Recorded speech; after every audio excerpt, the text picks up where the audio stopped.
Oh, hi, everybody. Welcome. Saturday stream. I thought I'd come on because, there's some important stuff going on.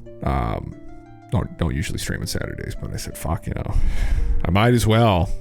A lot of talk. So, welcome everybody. Cinna, thank you. I appreciate it very much for the bits. Thank you very much. Yeah. Shadows, yes, welcome. Yeah. I'll be on here this afternoon and this evening, I think so. This is kombucha, by the way. Big news. Big news. Yeah, absolutely. Yeah, hopefully you're well too. Cinna, yeah. Hopefully everybody had a good Friday night.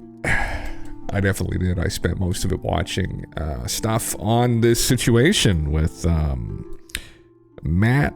What's his last name again? Here, I gotta look it up. I have it up here in the chat. Matthew Livelsberger is the guy's name. He is the Trump Tower bomber, blew up a Cybertruck with fireworks. So for people that don't know, although many people here probably do know, he released a manifesto, which showed up on Sean Ryan's podcast, who is an ex-Navy SEAL. He's a very popular YouTube podcast. And they went over it last night, and effectively the guy stated in the email, if it's real, that's what I'll go over here, that the drone situation in China, was due to China. And the Chinese drones are deployed by submarines off the East Coast, and they are using some advanced form of propulsion. Anti-grav tech, or gravitech, I think is what he called it, which is out there, definitely. And he had stated that he worked for a special access program, a USAP, Undisclosed Special Access Program, I think is what it's called. I've looked it up again. To do with UAPs. So, however. Yes. Gravelo, thank you for the follow.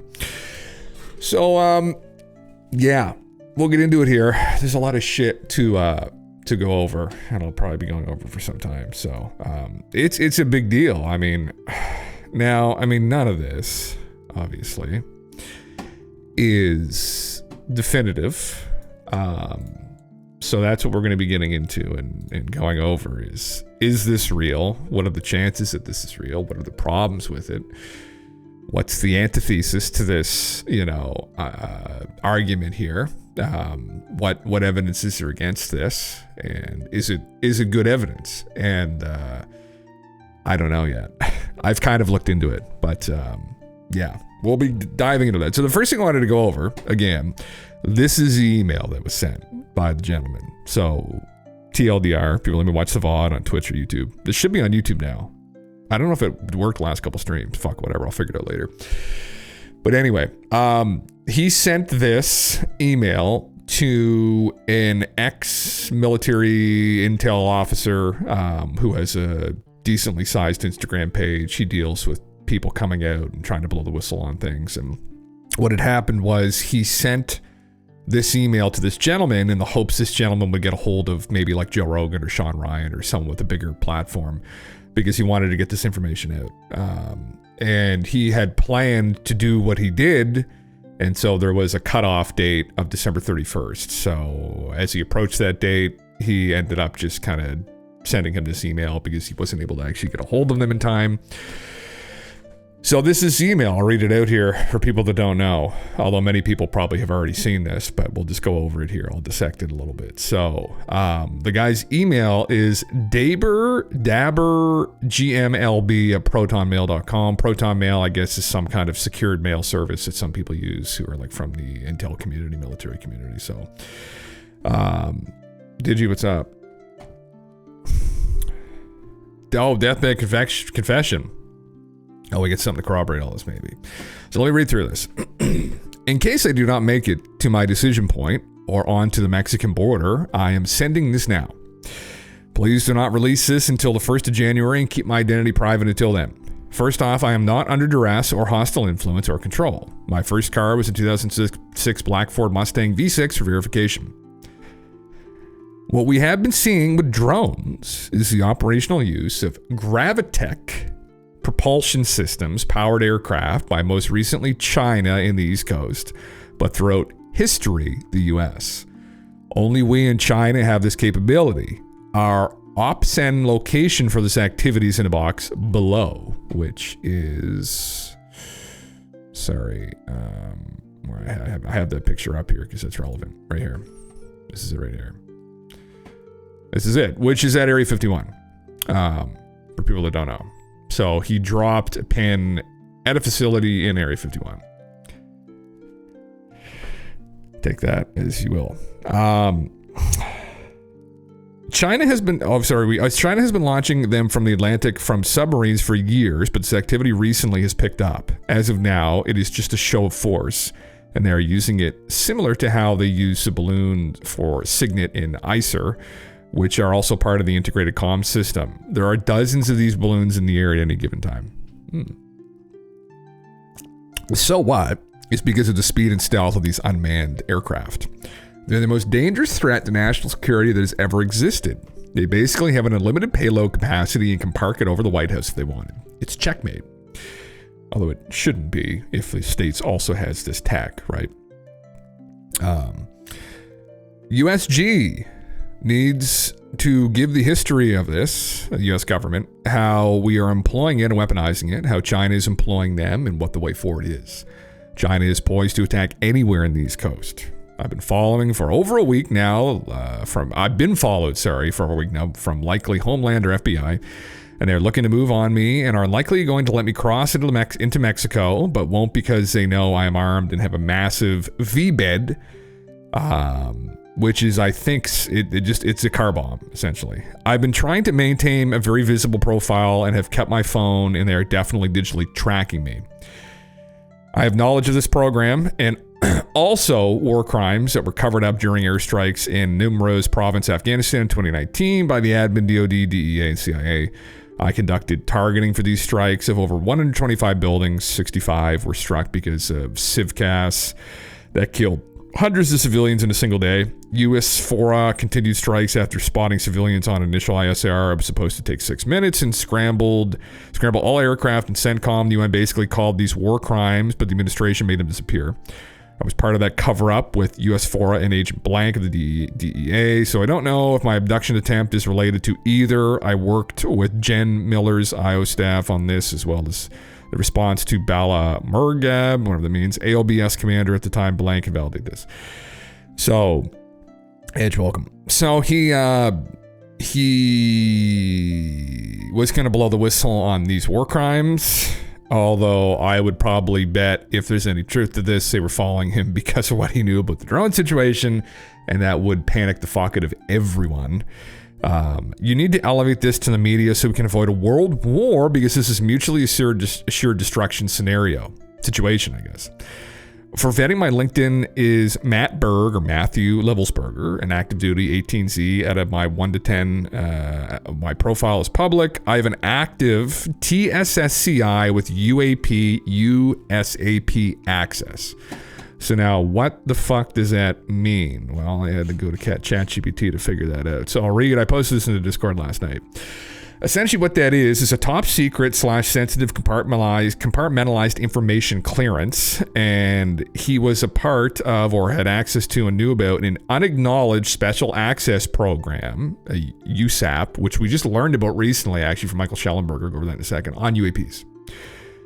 So what he's implying here is that he had access to programs, special access programs, the unacknowledged special access programs that maybe had information on back engineering. Now, again, Michael Schellenberger, I don't think anyone had really heard of USAPs until recently when Michael Schellenberger and his witness with the Immaculate Constellation program came out and enlightened the public what this shit is, so that there are not just special access programs, but there are USAPs and WooSAPs too, that are like cordoned off from even special access program, or people have access to special access program. It's further cordoned off from even that. It's compartmentalized.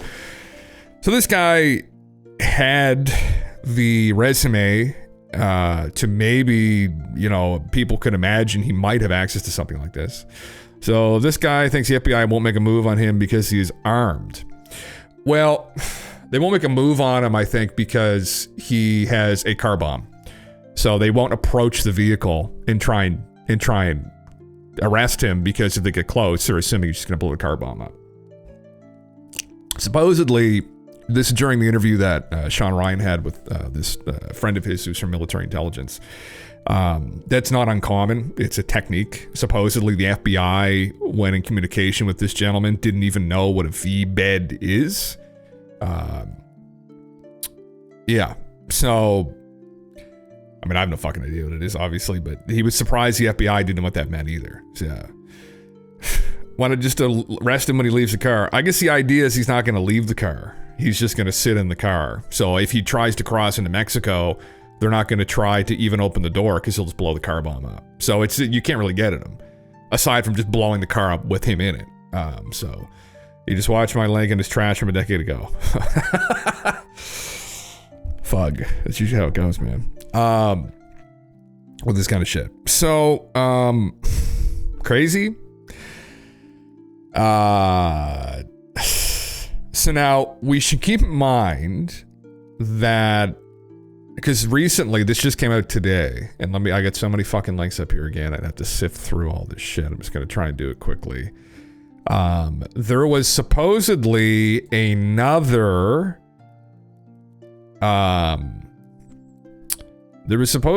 manifesto that the FBI or local law enforcement got out of his phone. I don't know, maybe I didn't pull it up. Oh yes, Las Vegas Metro Police released message found on Matthew Livelsberger's phone in Tesla Cybertruck. This was not a terrorist attack, it was a wake-up call. So that's his phone, which is miraculous that he even survived, but I mean, it probably didn't. They just were able to extract the data off of it. And this manifesto is very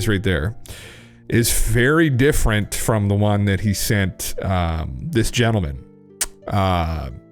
So there's a couple things to keep in mind here. One, the guy that went on Sean Ryan's show has blown up. Now, he did provide evidence that he actually was in fact communicating with Matt. He was talking to him on Signal. I use Signal. Signal is an app that people use because communication on it is supposed to be encrypted, where people who usually are involved with things, that maybe they're concerned someone might be tracking them, they use Signal. It ties to your phone, your service provider, and your SIM card. And it creates like a unique signature or account based off of your phone and your SIM card. So if you get a new phone, you have to kind of like make a new account or call sign or whatever you want to call it, right? So what happened was that he was communicating with this gentleman, Matt was, this guy that was on Sean Ryan, through Signal. So he was fairly confident he had communicated him through multiple different methods, through Signal, through email. There was another way he reached out to him too, through multiple email addresses. He was trying to get a hold of him. So he confirmed who he was, and this is before obviously this all kicked off.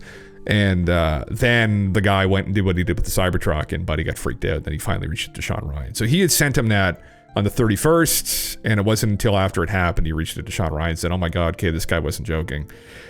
So I think, people are fairly confident. They'd have to further vet this, but that this was actually from him. Now, the question is, what did he actually know? How did he know this? He's implying he had access to this undisclosed special access program because he had a very high level clearance.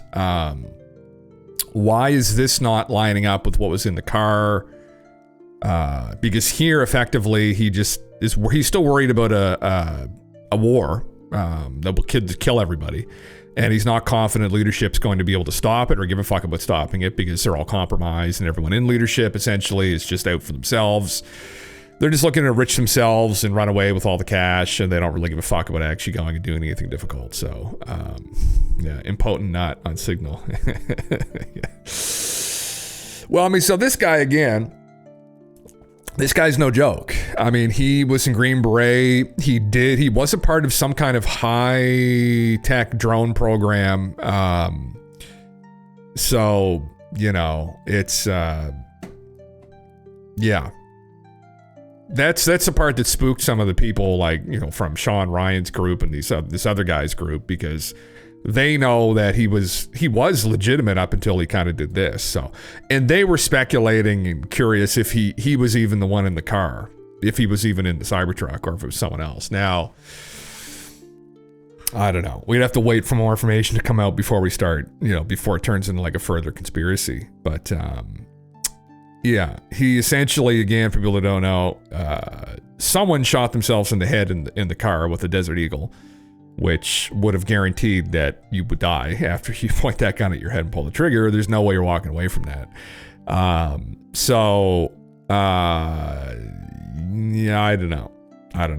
And it kind of lines up with what was even talked about in both emails, where, he was driving around in this vehicle loaded up with explosives, and that if anyone was going to get close or try and take him, he's just going to blow the vehicle up. So it kind of follows that it might be him in the vehicle. And there was some information too that people were talking about that supposedly he had some falling out with his wife, and that they were talking about how maybe they had a child together and the child wasn't actually his. And so this is one of the reasons why the guy kind of went AWOL. But yeah, we would let facts leadership who only serve and reach themselves. Yeah, well, he's not wrong. I mean, why would he attack the incoming administration? I guess no one was hurt, I guess. And supposedly the Cybertruck it didn't really like create he wasn't intending to create a mass casualty event. He pulled up, there was nobody around, and he blew it up. So I think in this email, he talks about, he's looking to make a statement. That's what he was doing. And he did this to make that statement. So he felt betrayed. Yeah. So, I mean, it's not outside the realm of possibility, that, it's not like he drove it through a crowded street of people in New Orleans. But I think there's other ways that he would have got people's attention. I didn't know if he needed to go to this degree, but all of the above could be true. He could have been emotionally distraught, found out that his wife cheated on him, the child wasn't his, they had a falling out.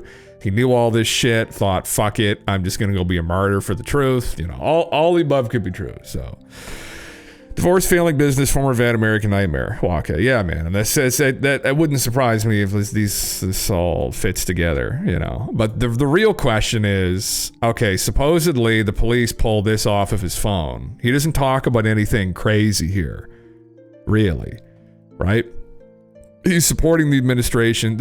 I'll kind of start going through some of this stuff because there's a lot of confusion online. So people were finding posts from like his wife, who not supporting Trump. Okay. And they're like, oh my God, well, they must not. It's like, guys, like, use your fucking brain. Like, you can be in a relationship with someone and they cannot support a person that you can, right? Your partner cannot like Trump, and then you can say, okay, well, yeah, I kind of do, right? That doesn't mean like, that doesn't instantly mean that like they both hated Trump, right? I mean, it's like, holy fuck. And then they're trying to say that doesn't make any sense. And it's just like, oh my God. That's just a level of smooth I can't even fucking digest. So, in a Cybertruck, aren't they electric and have no driving range? They do. Yeah, they do have driving range. Yeah. Yeah. He'd have to charge it periodically, I think, sleep, right? But, yeah, he definitely, they're also, the other thing that these guys were speculating about, I have no fucking idea, was that you can set them on a course and they'll drive, right? Especially in an area like Las Vegas. That'd be mapped out. You can sit back and you can send that truck wherever you want. And that's what they were trying to think about. Well, is Matt actually in the truck? I mean, again, you're dealing with someone that's no joke, very high level Green Beret. I mean, these are special forces people. Like, maybe someone tried to approach it. Maybe he shot them. He put their body in the truck, set it on go to Las Vegas. It goes to Trump Tower and he blows it up, right? Blows it up remotely as well. I mean, it's like you're dealing with like... He's like a Jason Bourne level character, I guess. Now, who knows if that's the scenario or for I would guess by reading through both of these manifestos that he was in the truck when it fucking blew up. Especially if there's any truth to the whole situation with his wife and whatnot, right? I mean, it wouldn't fucking surprise me in the least if that's what happened. So, but I don't know. I mean, that's just a further conspiracy. I don't know if we need to get into that right now or not until there's something to really suggest that's the case. So, yeah, got in too deep.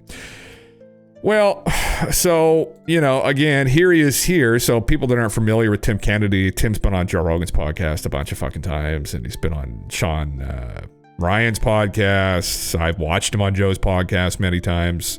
This is years ago, but Tim's also a Green Beret, and they were on a History Channel show featuring a bunch of like special forces people in a shooting competition.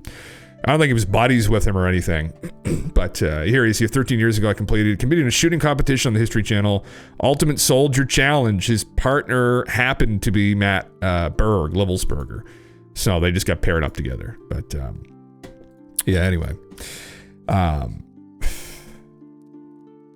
we'll watch this in a second. This is a clip out of the actual episode, but all these types are trained to withstand high psychological pressure and born with an iron will. Well, man, I mean, let's just hypothesize for a second. Let's say that you're, seems odd, like a guy would give up now. The future looks more bright than ever. Well, depends, like, from our perspective, maybe, but what the fuck do we know, right? I mean, if this is true, right? Like, and this is always the question I ask myself, and like everyone should ask themselves: how bad are things really? Like, you know, my window into the world's like this, right? Some of these people, they get a much broader view of probably what actually is fucking going on. If there's truth to this statement here about China somehow back engineering some advanced propulsion system for drones, and the US has also done it, that's not good. And what just happened over the East Coast, I mean, you know, for the most part, almost all the videos I think that we saw, almost all of them were just either regular drones or planes.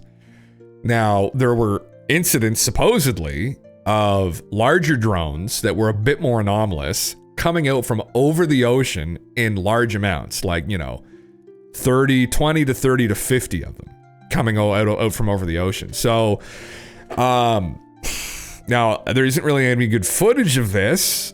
Maybe there is, though, and we're confusing them with planes. We think they're planes, they're not. But there are anecdotes from police departments and a couple mayors that supposedly that had occurred. It's very concerning, right? And that's a big show of force. And now, for me personally, after having digested and swallowed so much shit over the years about this, I wasn't completely convinced. I wasn't convinced at all that we had successfully back engineered fucking anything. Like, when you get into anti-grav propulsion systems, I mean, not that I'm the person to really talk on this, but I've listened to some people who kind of know what they're talking about, who have. It just seems way beyond anything we'd be able to wrap our heads around, or to do something like that, to manipulate gravity. I think any way you cut it, you're going to have a ridiculous amount of, like, you're going to have to generate a ridiculous amount of power to do that. Like, and if we're talking like a whole, like, Bob Lazar-esque, or even if his ideas aren't quite correct, if you're creating like a warp bubble, right, around yourselves, right? What was his name again? The Mexican physicist that everybody quotes from the 90s. Anyway, he had hypothesized about this. What's his name? Hold on. Alcubierre. The Alcubierre drive. Alcubierre drive. I'm going to butcher that. Yes. Alcubierre drive's hypothetical concept from theoretical physics proposed by Mikhail Alcubierre in 1994. It's a method for faster than light travel. It involves contracting space-time in front of a spacecraft and expanding it behind it. Creates a warp bubble. So this is one of the only theories out there, I think, that we've heard of that's actually a viable way of doing this. Now, you could ask it, what powers this, and how much power do you need? So what would make sense to me is you've got drones, and now the weird thing too is that they were fixed-wing drones. So you've got an anti-grav propulsion system, right? But you've got wings on them, because you wouldn't need wings anymore at that point if you're creating a warp bubble around yourselves, necessarily. Unless you just did that as an insurance policy in case maybe something went wrong with it. So, yeah, he's getting into, like, zero-point energy. Speculative sources of power. Zero-point energy, the quantum vacuum's latent energy could, in theory, be harnessed to power the drive. Antimatter, high energy density might make it a candidate, though current production is minuscule. Dyson sphere level power. So, to power a system like that, a hypothetical system that manipulates gravity. You're talking about power levels that are fucking scary. If you're getting into antimatter or Dyson sphere level power, that's a type 1 or type 2 civilization that's doing that. I guess technically by definition a type 1, where actually it would be type 2, because they're not just, type 1 is that they're drawing power from their planet, I think. Type 2, I think, is they draw power from a star. That's insane.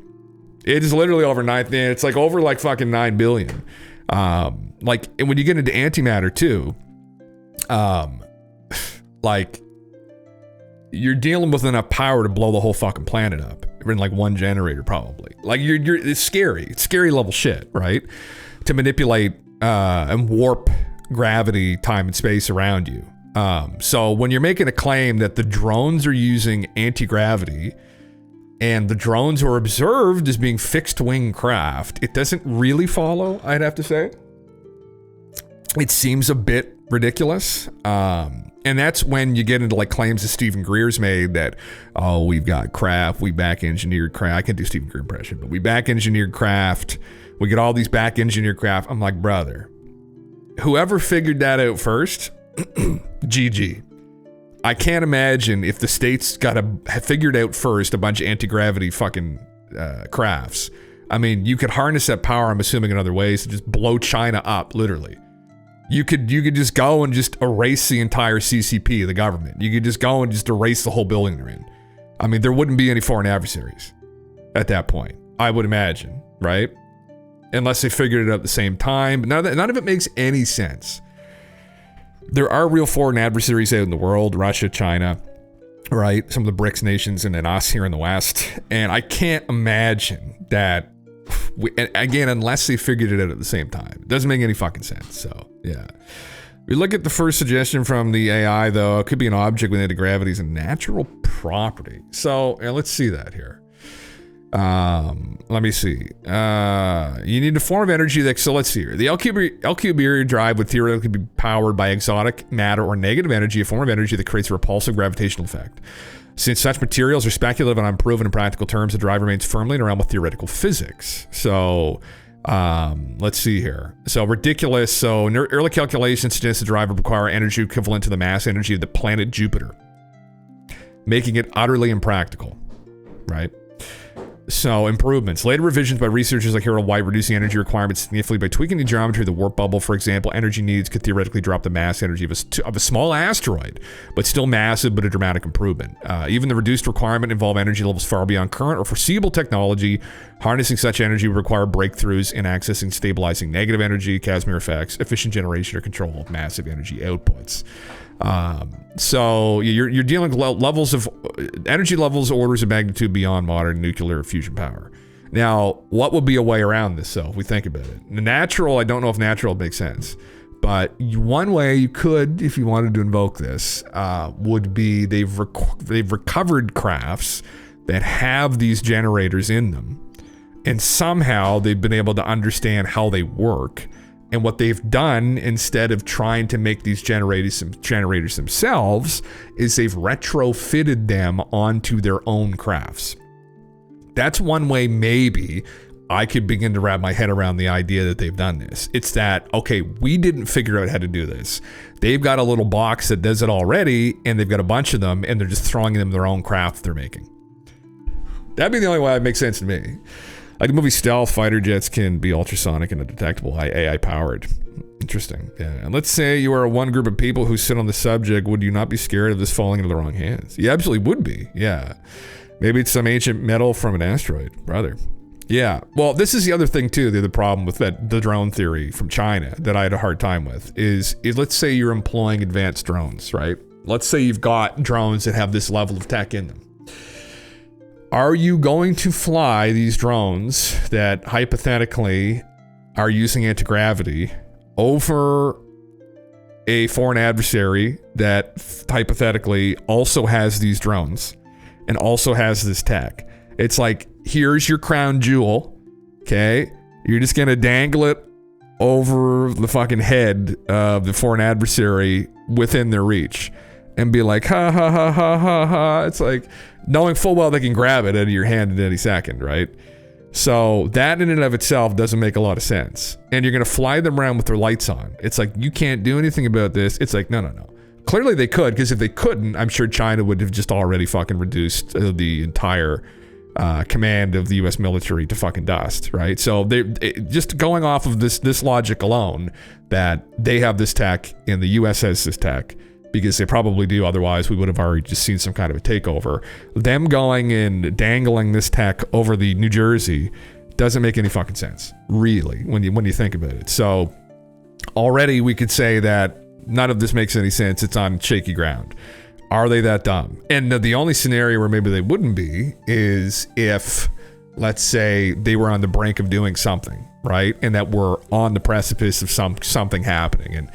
And that's where it gets concerning, I guess. And who the fuck knows? Let's say, even if this email is real, how much did Matt actually know about what the fuck was going on? That's what you have to ask yourself as well. Like, I would imagine, and this is what's been implied by people like Grush and others, and Lou, that things are unbelievably compartmentalized within the government. And although he's someone that is a Green Beret and may have had access to these special access programs, does that give him the full picture, right?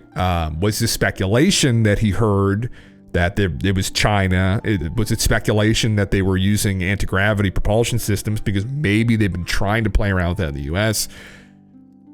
The problem with this ultimately is there's no proof put forward for any of it. that's back to the fucking main problem, right? There's nothing tangible that we have.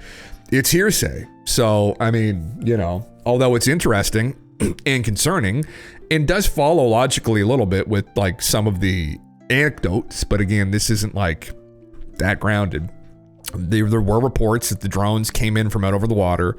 People had speculated maybe a foreign adversary was releasing these out of submarines. But the anti-gravity stuff is where this is obvious. This is what's making this blow up. Everybody's talking about this right now. So, yeah. But yeah, Pambo. I know someone who is diagnosed with several serious behavioral disorders. He could talk about stuff like the Tesla driver wrote for hours. He also had a huge paranoia and apophenia disorder. So everything he went too deep into this stuff, he ended up in a psychiatric care. However, at no time tricking him for hours into some stories, he was not able to deliver sources, derivations, or any evidence.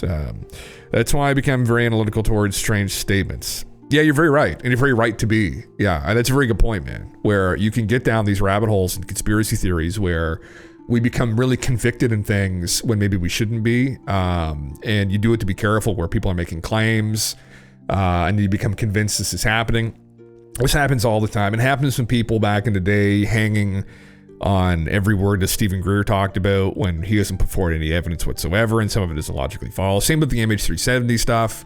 There are still people that think that happened, although they've got assets out of the videos that someone used to create them. Now you can try and concoct a scenario though where the government went and fucked around with the Wayback Machine and inserted this, and at the end of the day you have to approach it very carefully, because you're very right. I mean, you could be a smart person, you could be somebody like Matt who maybe even had access to some high level stuff, and then kind of start going into these paranoid delusions and being like, well, no, I heard this and this must be what's going on. And clearly, if he was in the car, which I think a lot of people are fairly convinced that he was not in a good place. So then you have to approach this very carefully and not hang on every word and be like, oh my God, this is 100% the proof we've been looking for. It's like, this is not proof. This is just, again, more hearsay, and it's an anecdote from someone that was very, he was an accredited person. He was kind of in a position where maybe he would be able to know these things, but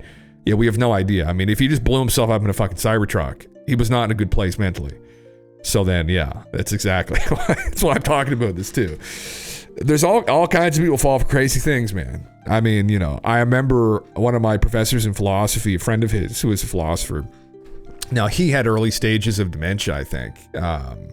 But he ended up in a mental hospital. And I don't remember all the exact details, but he essentially just started degrading very quickly. But he was convinced that he was in a dream and that everyone around him were just his dream characters. And And because it's one of those things, I mean, I talk about this all the time with the alien stuff, which is not irresponsible, but this kind of like Cartesian concept of the Deus Deceptor where, well, maybe like all my senses are being compromised by some force beyond me. The only thing I really know is that I exist because I think, so therefore I exist, right? I know that at the very least. And to be completely honest, to some degree, that is really all we kind of like know for sure, although there are levels with it, right? But when you get down to that place, there's all kinds of delusions you can enter into, and even very smart people can, when they're kind of mentally compromised to some degree, for whatever, even being stressed the fuck out, even high levels of stress, PTSD, which a lot of people obviously who serve deal with that, it can compromise you psychologically, and then you can fall down these rabbit holes. And just be very careful to check yourself, right? So anyway, it's like the DC lights all over again, swamp bouncing off the planet Venus explanation needed. Oh fuck, man. Yeah. Yeah, you mean the DC lights, like they were just the reflection of the fucking lamps? Yeah. Or are you talking about the actual incident that happened over DC in the 50s? Because supposedly that actually did happen.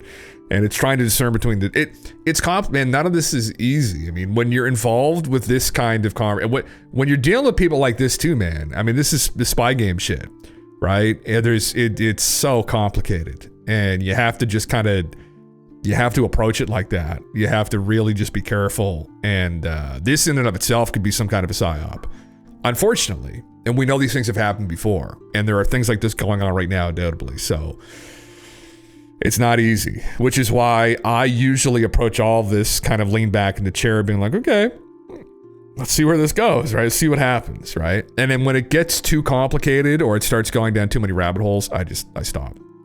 Because I know I'm not going to be able to discern what the fuck is actually going on in the end unless we get actual like tangible evidence with it. So yeah, why empiricism is so important to stay grounded. Yeah, and I think honestly, man, yeah, I agree with you. I mean, it's complicated. I mean, obviously, you can approach things logically, and there are things we can come to logically through logic and reason that, you know, an abstract concept like mathematics, and I think they're important, but you do hold out to some degree. Like, you're not going to get all in on something. But I mean, you can be convicted, though. You can be led to it. Like we're talking about that example with Neptune recently, where, you know, if the math shows something is out in the outer solar system and it checks out, and you've subjected it to peer review, and, you know, it's definitely worth pursuing things further. I don't think people should necessarily stop because there's no physical evidence for something, but same with the UFO phenomena, where I think definitely this is worth further inquiry. But that's really how you word it, I think. Like, you're not completely convinced that Space Henry Cavell is out there listening to everything you say to him every night, right? He could be, but you don't know that. And it's the unfortunate part, is that element of doubt remains without that empirical knowledge. So, yeah, as frustrating as it is, yeah. So it was 100% verified he sent this email. Ken, well, I don't know that, but according to Sean Ryan and his guest, yes. He was communicating with them through Signal. So he had communicated with them through multiple different mediums. So we're fairly confident, we should say, that this gentleman sent this. Doesn't mean any of it's true, but, you know, yeah. Very similar to my experience, psych word alien presence, weird alignment with synchronicity. Never stop. Brother, yeah, you know. And listen, I mean, sometimes there are synchro, sometimes things do line up, and sometimes people don't want to hear it because it unsettles them. I bring up the example of the abduction phenomena. I mean, I'm kind of glad I've never had an experience like that, because Jesus Christ, I mean, there were people for decades, probably thousands of years, that had strange metaphysical experiences, and there was no one to turn to. And more recently, as we've come to know the brain more, which is why I think what John Mack did was just one of the bravest things I've ever encountered by someone, an academic. And he just generally an intellectual. I mean, like, to put his neck on the line like that for these people and vouch for them after having determined that they weren't insane. Which is why his name will be remembered, right? That's why people will remember his name, because he had courage ultimately, not like the cowards in Harvard that tried to, like, you know, strip him of his titles because he was approaching something like this. No one will remember their name, right? But that's really what kind of the differentiation between the two of those things, I guess, right? Courage and cowardice, yeah. Yes, I'm here. Do you watch the podcast? It's pretty wild. Watch all this. I did. Yeah, I did. That's what I was doing when we talked last night. I was in the midst of watching it. Yeah, so they only sat down for about an hour. I'll go over some clips here of it and some of the other counterpoints and whatnot here this afternoon. But yeah. Yeah. The thing was deaf him that sent it and everything lined up. I believe he sent it and something was going on, but cannot take it face value. Just crazy PTSD and went crazy and paranoid. Yeah. That's exactly it. Yeah. We have no way to corroborate any of this. You know, it's interesting. There's definitely aspects of it that line up, right?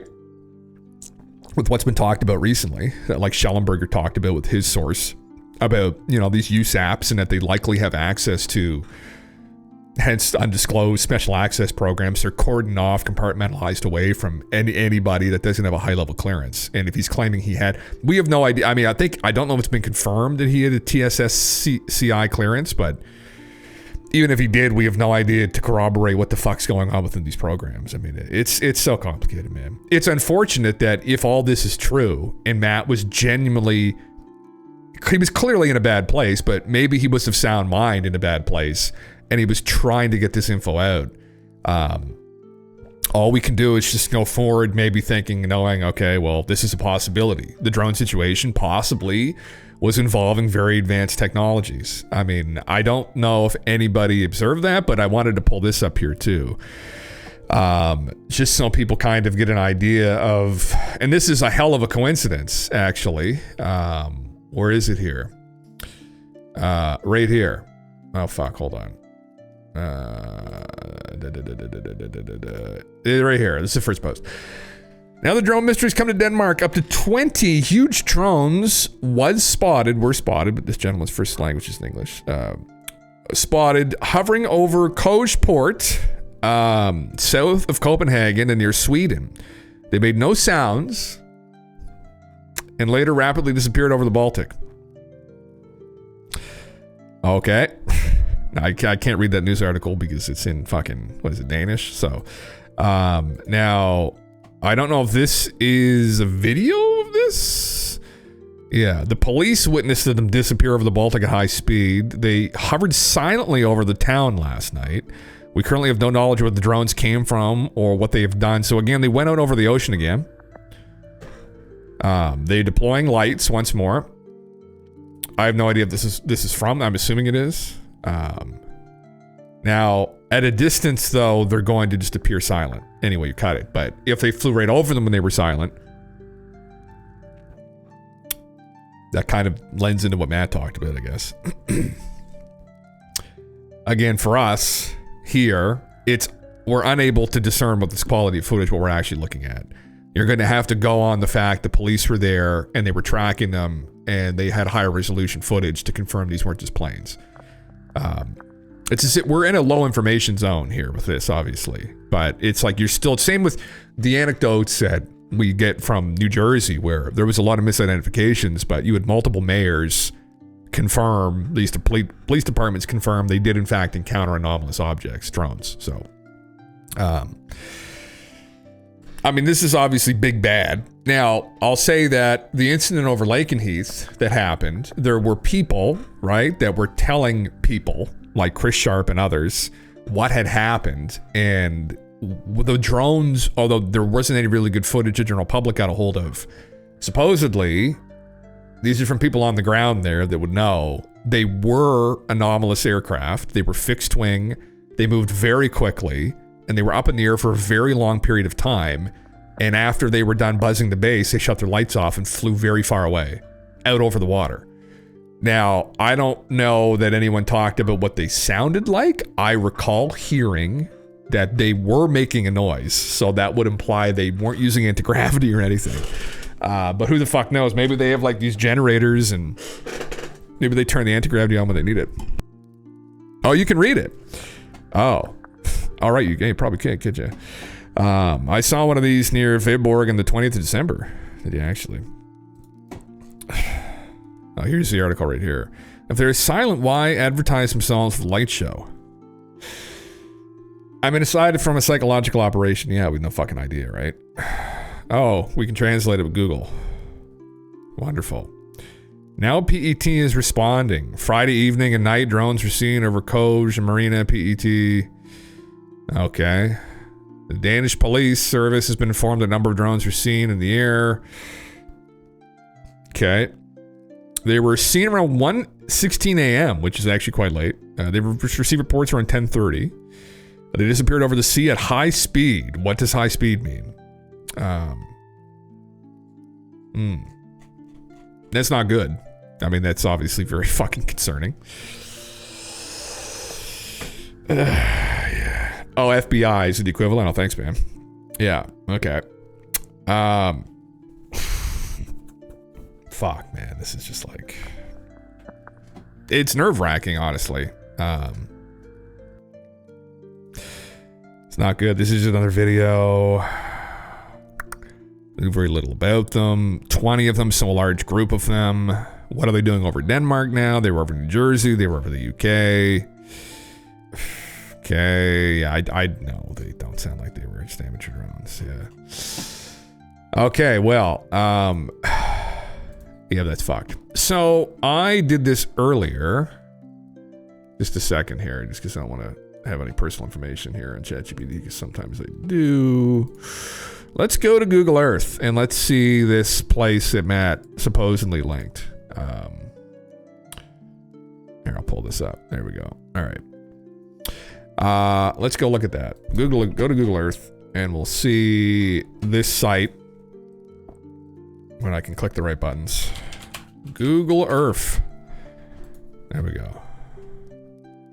And I did clean out my history. There we go. Create new project. Oh, here we are. There, I'm right there, because I was just there a second ago. So this is the coordinates, right? Is this Area 51? I think it is. Isn't it? Yeah, oh, yes it is, yeah. That's Papoose Lake there. Yes, okay, yeah. There's Papoose. Supposedly this is where S4 is, that Bob Bassar worked at. Supposedly. So, where the fuck was I now? Oh, for Christ's sake. Just a second here. Put the fucking coordinates back in there. There we go. Supposedly this is a facility in the US that is doing these back engineering programs, and that we have these drones, according to Matt. This building right here. Now, it's not like anyone can fucking go there, because you'd be shot on sight if you drove in there. But supposedly, this is where he was involved at, where he worked at, or he might have worked at, and that this is where they're fucking around with their advanced drone tech. So, would China send drones to Denmark? Is this a power tactic? Well, again, it's like, what do we know publicly in regards to these movements being made about, potential weapons being moved? So, when you look at, let's say, what happened in Lakenheath, right? So some people connected some dots, which is very important, that the United States was possibly in the process of moving nuclear weapons into Lakenheath, which they hadn't done in a long time, like 20 years. And that right after they did this, because supposedly there were some large planes involved with moving nuclear weapons, like warheads, right after they did this, these drones showed up at the site of Lakenheath. So what was going on was that Biden had talked to Zelensky and said, okay, well, we might give you nuclear weapons, right, as a last resort for Ukraine. It's a massive escalation geopolitically, right? And then what happens is we see this advanced drone tech get deployed at Lakenheath. So what we're seeing here, the general public, are potentially moves on the chessboard behind the scenes that some of these bigger players are making. And, China, Russia have their own intel. They have their own satellites. They may have full well known what they were doing and responded in kind and said, no, you fucking don't. Now we're going to deploy advanced tech. Now the tech's in the game. So let's just say, I don't know if this is happening, right? But if they have back engineered to some degree these advanced drones, and we know that drone tech is like the name of the game now. It's the future of warfare, right? The US, the Biden administration, the West makes a big play forward, which is essentially, we're going to give the losing side nuclear weapons, and they're going to effectively end up probably striking Moscow with them. Moscow is one of the allies of China, right? And that would be really bad on the chessboard. So what happens is, once they make that move, the drones show up, and it's a little reminder of fucking watch yourselves. It's a form of escalation, right? And they're communicating not necessarily to us, but to the leaders, right? Their foreign adversaries, our leaders, although they're fucking idiots, I don't trust most of them. that this is not acceptable behavior. And so they're targeting areas potentially. Now you have to ask yourself too, we can think about this for a second. Where did the nuclear weapons that ended up in Lakenheath come from? Right? New Jersey? Maybe. Right? Where did the weapons originate? New Jersey, maybe, right? Some of the bases there, right? The first base that got buzzed by the drones in New Jersey, I forget what it's called again. And now they're over these other areas maybe where moves are being made, right? And this is a kind of a war going on behind the scenes here, the beginnings of one. And we're just seeing the consequence of this. We're looking at it from a distance and seeing these things. So yeah, it is a bit weird scenario. Denmark is currently under social democratic regime, so they kind of pro-commies, but they're also anti-China because the U.S. tells them to. Yeah, I read this morning that China supposedly told Russia not to use nukes in Ukraine, but who knows? Well, yeah, I mean, it's just because, I mean, you know, all the different war games, right? Scenarios. It's once that starts, once that genie's out of the bottle, man, it's everybody's fucked. And I'm sure Xi Jinping and all the CCP are really loving living at the top floor of all the biggest fucking, you know, buildings in China. You know, they're sitting atop of the pile there, and there's a lot of people that don't want this to happen. The question really is, and it's complicated geopolitically, and we have to understand that we do not have a full top-down view of what the fuck's going on. There's people that say that they're aware of some impending catastrophe. There's people saying that people that run the West are in a death cult like Alex Jones and they just want to kill everyone. I have no fucking idea. I have a hard time believing that it's one thing or the other. It's probably very complicated. But yeah, it's all concerning, definitely. So I could see why they wouldn't want this to go. Like they're trying to stop this escalation. Maybe, regardless if these things are anti-grav or not, I think what people have heard from people in the know is that the drones that were deployed are very fucking advanced. Undoubtedly very advanced. So I would bet probably they were from somebody. Now, I thought initially that this may be the West, the United States themselves doing this, because it didn't make a lot of sense for China to go and fly around with the lights on, other than some kind of psychological operation. And when you think about it, that maybe there are moves being made here on the chessboard we're not aware of, they're just kind of threatening them overtly, being like, here's our new tech, stop what you're doing, we're going to buzz you, you can't do anything about it. So if you make a play like this, just remember, we can get into your airspace and we can do whatever the fuck we want to retaliate. So again, it's like, we just have to think about this maybe. Yeah. I believe Xi told Putin this many times in the UN and on his own initiative. Yeah. You trust Putin over Biden. Putin cares about his own people, right, man? Like and this is the thing about Putin versus what's going on here in the West. We know who's in charge of Russia.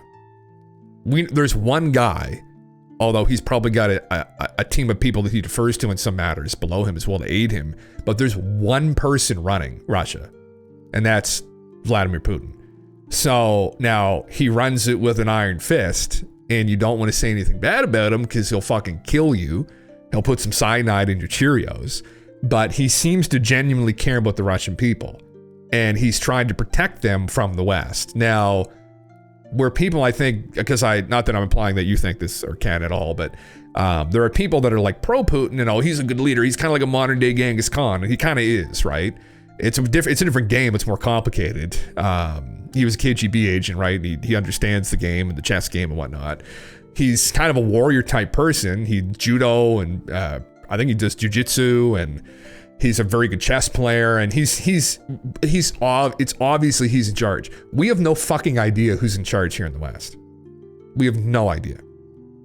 I wouldn't be surprised if it turned out to be a bunch of unelected people.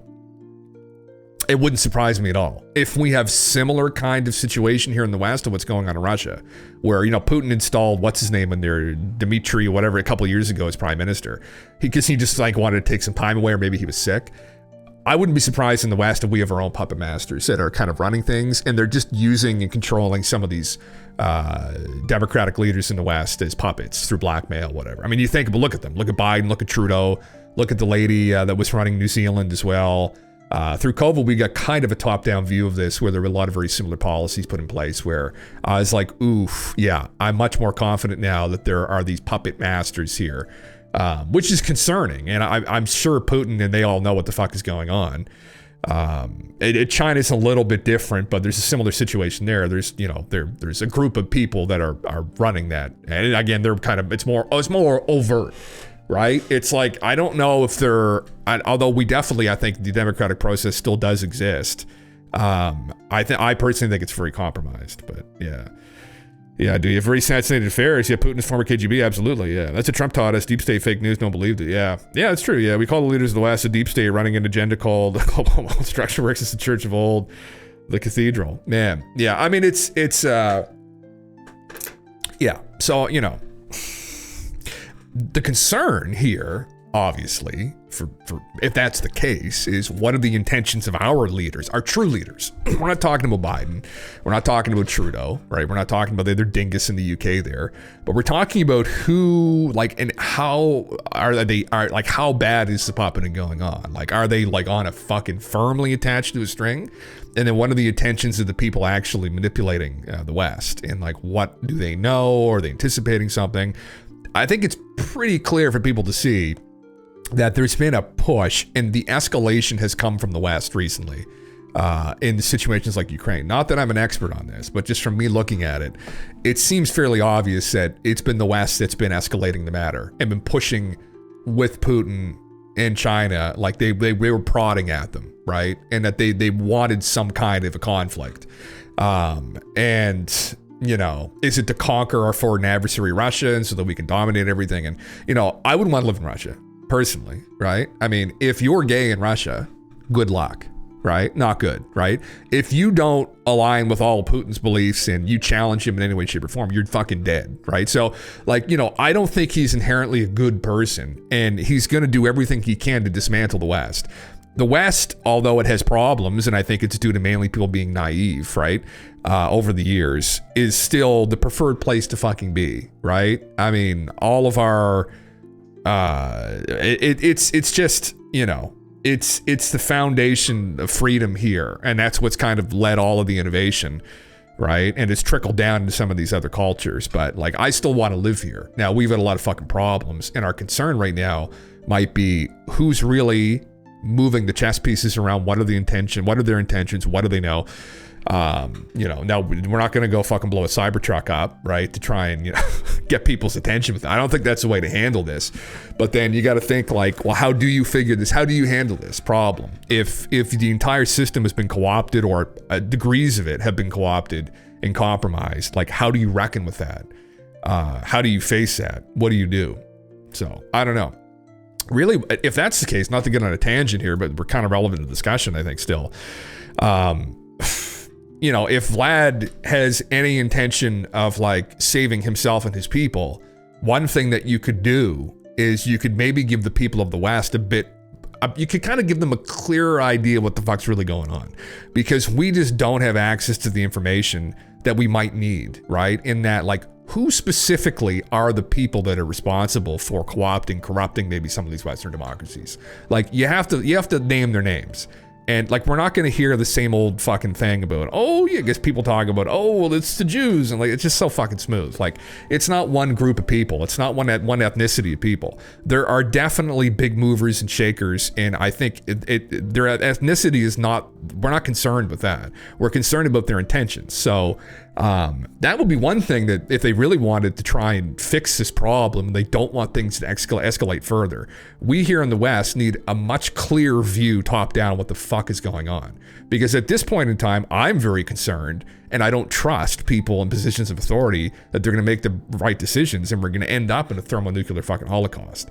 And we need to understand if that's their intentions. So, if they or he wants to stop, and again, we know Putin is the guy running that country. We know we could, so brother, tell people here, if like, give us a clear fucking idea if you want to stop this. But then was that going to do anything? I don't know, it might. So he was once pro-West and pro-liberalism, but the U.S. put a stop to that by rejecting his acceptance into the West in the early 2000s. Yes, yeah, the seed was sown for a future conflict in Europe to benefit America. Absolutely, man. Yeah. We saw a Tucker interview with Putin. He says he don't know who was running the West either. I don't believe that for one fucking second.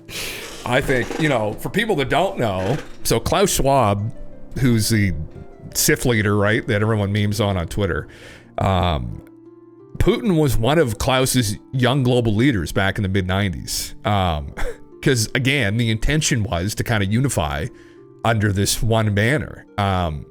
Like Alex memes on it, this one world order, this new world order, one world government. But, I mean, that's kind of where things, were headed. And then there was a separation that happened, although it periodically happened again and again, right? But anyway, I would bet that he's a pretty good fucking idea. And depending on how bad things are really, right? Like let's think about like what Alex talks about. Well, I don't know what the fuck Alex is saying about this. I think I had one of his posts up here. Alex is convinced that the people that run the West are a bunch of satanic child pedophiles that sacrifice children to try and get in communication with interdimensional entities to try and, further their control structure here on planet Earth. If that's the case, right? Again, we're dealing with a nation. Putin is hypothetically one of the wealthiest people on planet Earth, right? Too. That's the other thing. Multi-trillionaire, has a whole army at his disposal. They've specialized satellites. He would know things, man, that would probably be very disturbing. But like, if it's that bad and you really wanted to win versus the West, one way you can do that is through destabilization. And one way you could invoke that is by leaking that kind of information out. And that would absolutely create CSIS. I'm not saying that this is something that he should do, right? Because there might be other people that know this.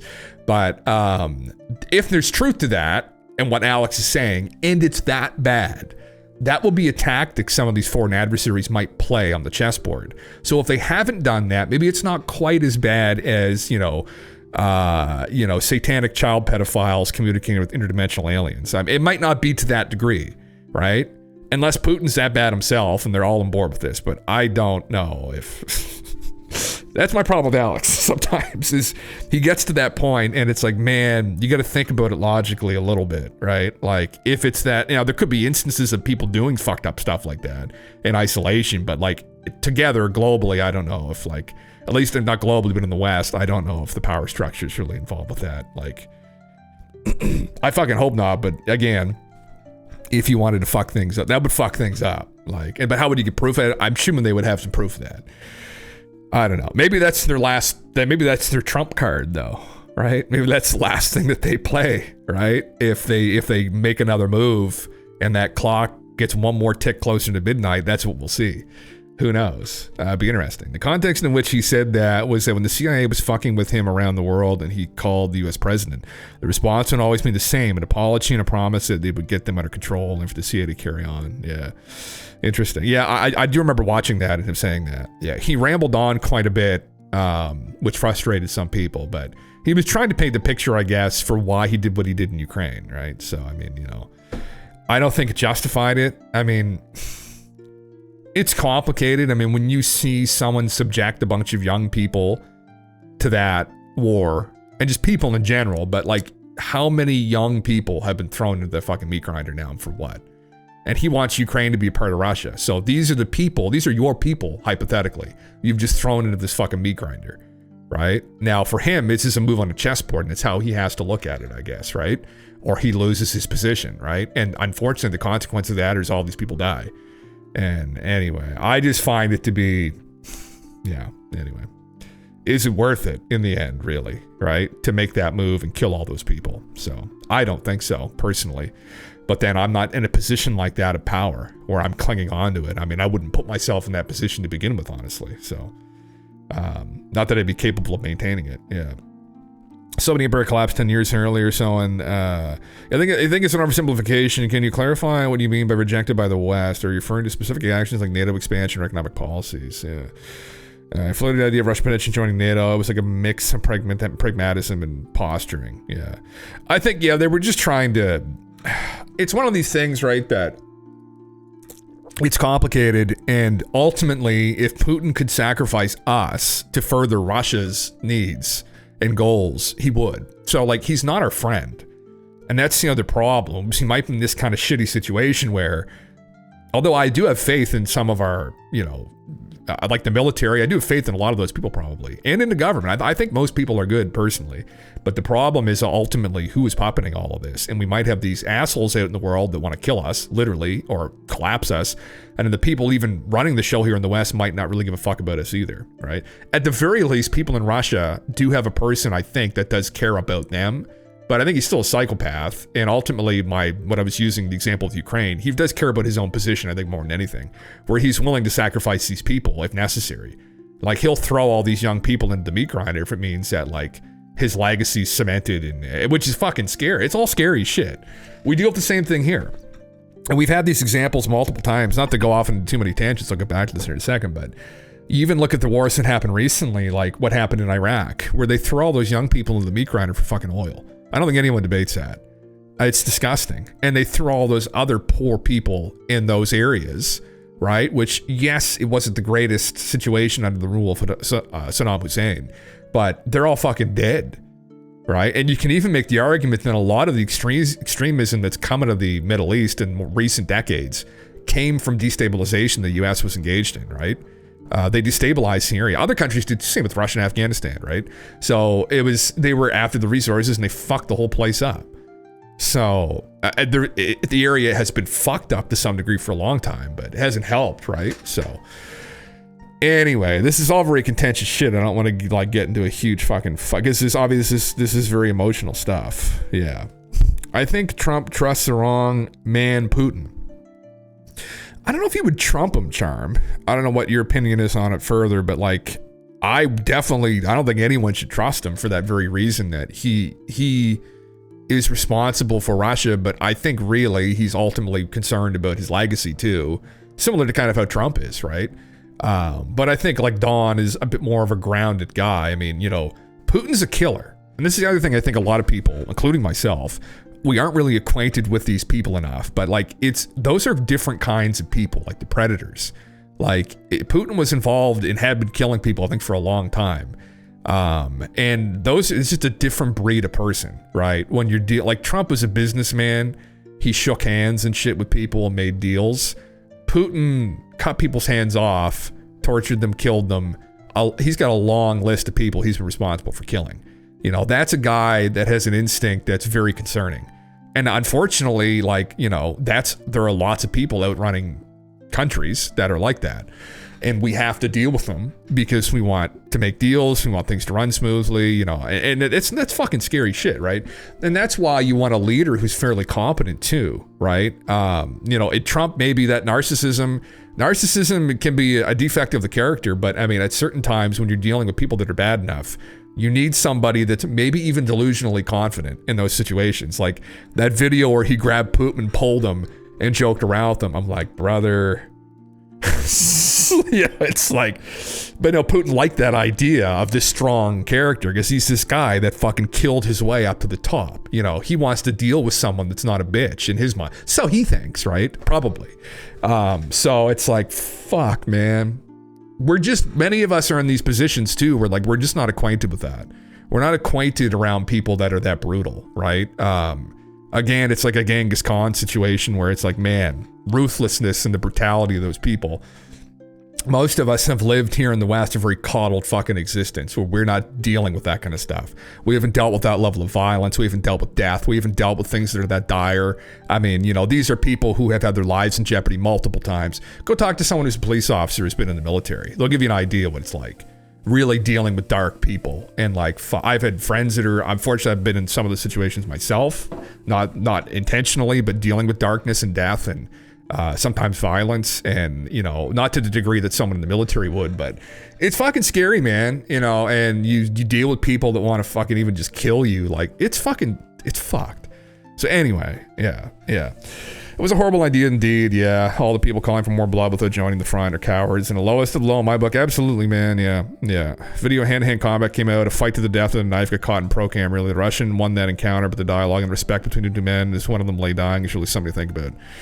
Neither of them wanted to kill each other, right? But they knew that they had to. So it's heavy shit, man. I mean, it's something that this element of courage and, you know, in those situations, I mean, it's something that was reality for our species for the entirety of human existence up until very recently, where we now live in this much more coddled environment. I live in a country where we're very coddled and where our gun laws and our gun rights are being stripped away. I never shot a gun in my life, by the way, right? But I don't want all the guns to be pulled out of good people's hands, because at the end of the day, you can't always rely on the police to come and pull you out of every fucking situation.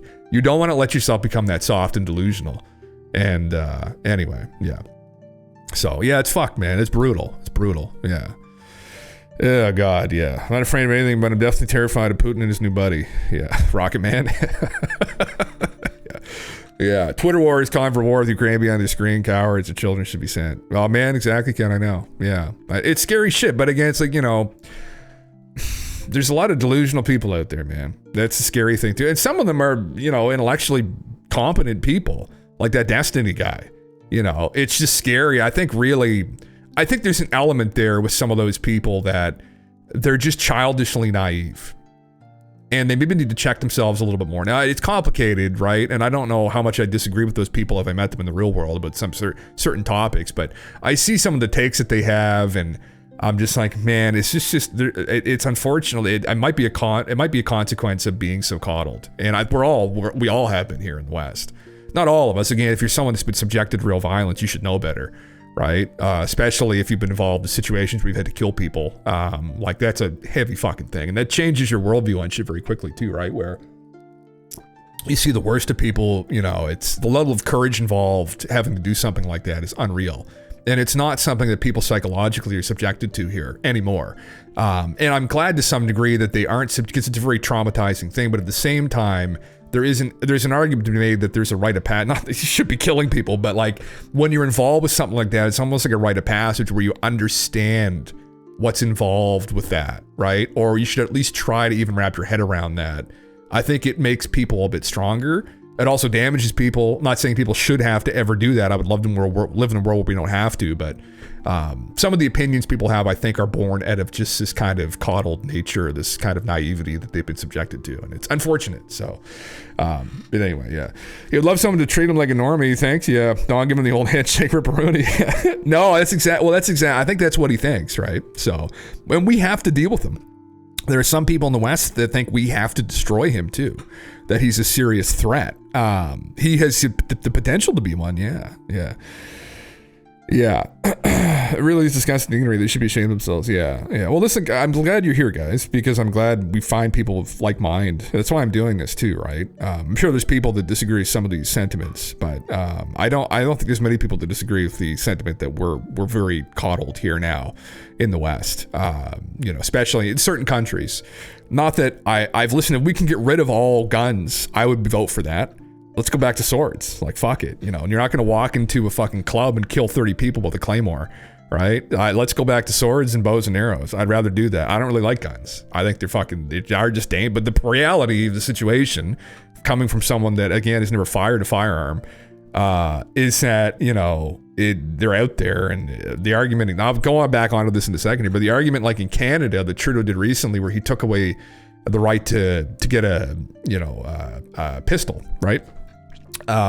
You can't apply to get a pistol now in Canada. You have to be grandfathered into it, or you have to have had a license to begin with. We're already in the Wild West. It's like this delusional state that some of these people from government are trying to keep the general public in. And it states is even worse, right? But it's like, you're already in the Wild West. Like, what are you doing, right? And the home defense stuff too. I mean, you don't just want some old fucker to shoot kids when they walk on his lawn, but at the same time, it's like, man, in Canada, there's some instances where some of the laws are so sketchy. If a group of like 10 guys breaks in your house and your wife and your daughter are there, right, and you shoot them, you can be charged. Let's say 10 of them break in your house and you respond with violence because you have no choice to, and you kill one of them and then they all run into the house. You can go to jail. It's crazy shit, man. I mean, that just sends a signal to fucked up people that they can get, and then people don't do that. And then anyway, I'm not going to get into this debate because it's just, it pisses me off because I think it's sent a signal to bad people that they can go and do things like that. And there's been incidents that have happened recently in Ontario that I've read about, and I knew of someone who had to deal with something like this where they had a home invader. And anyway, yeah. Destiny's an actual cuck though. Why anyone listen to is beyond me. Like literally self-proclaimed, hardly a role model. he's, and this is something from philosophy, and this I have a fondness for the Greek philosophers like Plato and Aristotle, and well, Socrates only never wrote anything, but they called them, and they still exist in the world, but they're sophists, right? So they use rhetoric to like win debates. Like there would be like in law, people do this all the time, but they learn how to like the name of the game sometimes in legal situation is like you just want to convince, right, the general public that, you know, your guy's innocent, even if objectively he's not. Right. So they get into these debates, these intellectual debates, with the goal of just winning. Like, and it's a problem that Socrates and Plato and all the other philosophers had at the time, was like, well, you have to objective truths here, or are you just trying to confuse people with rhetoric to win? And I think some of these, they're so dogmatically tied to like, I'm a liberal and I just vote for anyone who's liberal. I'm like, what? Like, it doesn't make any fucking sense. And there's other content creators on these spaces like this as well, like Twitch and YouTube that are like this. And it's what are you after? Like, are you after the truth, or are you just trying to win? And anyone who can think to some small degree, like, can see through people like Destiny pretty quickly. The debate he had with Jordan Peterson was it was an example of this, where, you know, I mean, he was just trying to do anything he could to trip him up and win. It's like, that's not what you're getting into a conversation over. Jordan's a wise intellectual, and he engages with people in the hopes maybe he can learn something from them, and he can get to the bottom of things and maybe get to these objective truths through conversation. And you can discern pretty quickly when you have an honesty like that, and you're after that when you're talking to people, what they're after.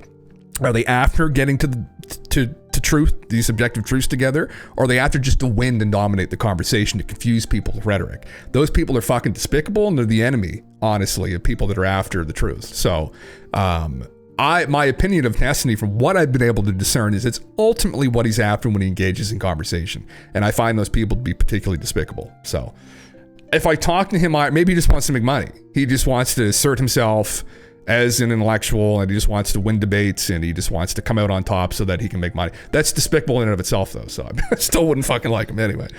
Reminds me of the saying, war is the life of the those who have not experienced it. Yeah, man. What's the other thing, too? It's like everyone hates the warrior in the village until the enemy's at the gates.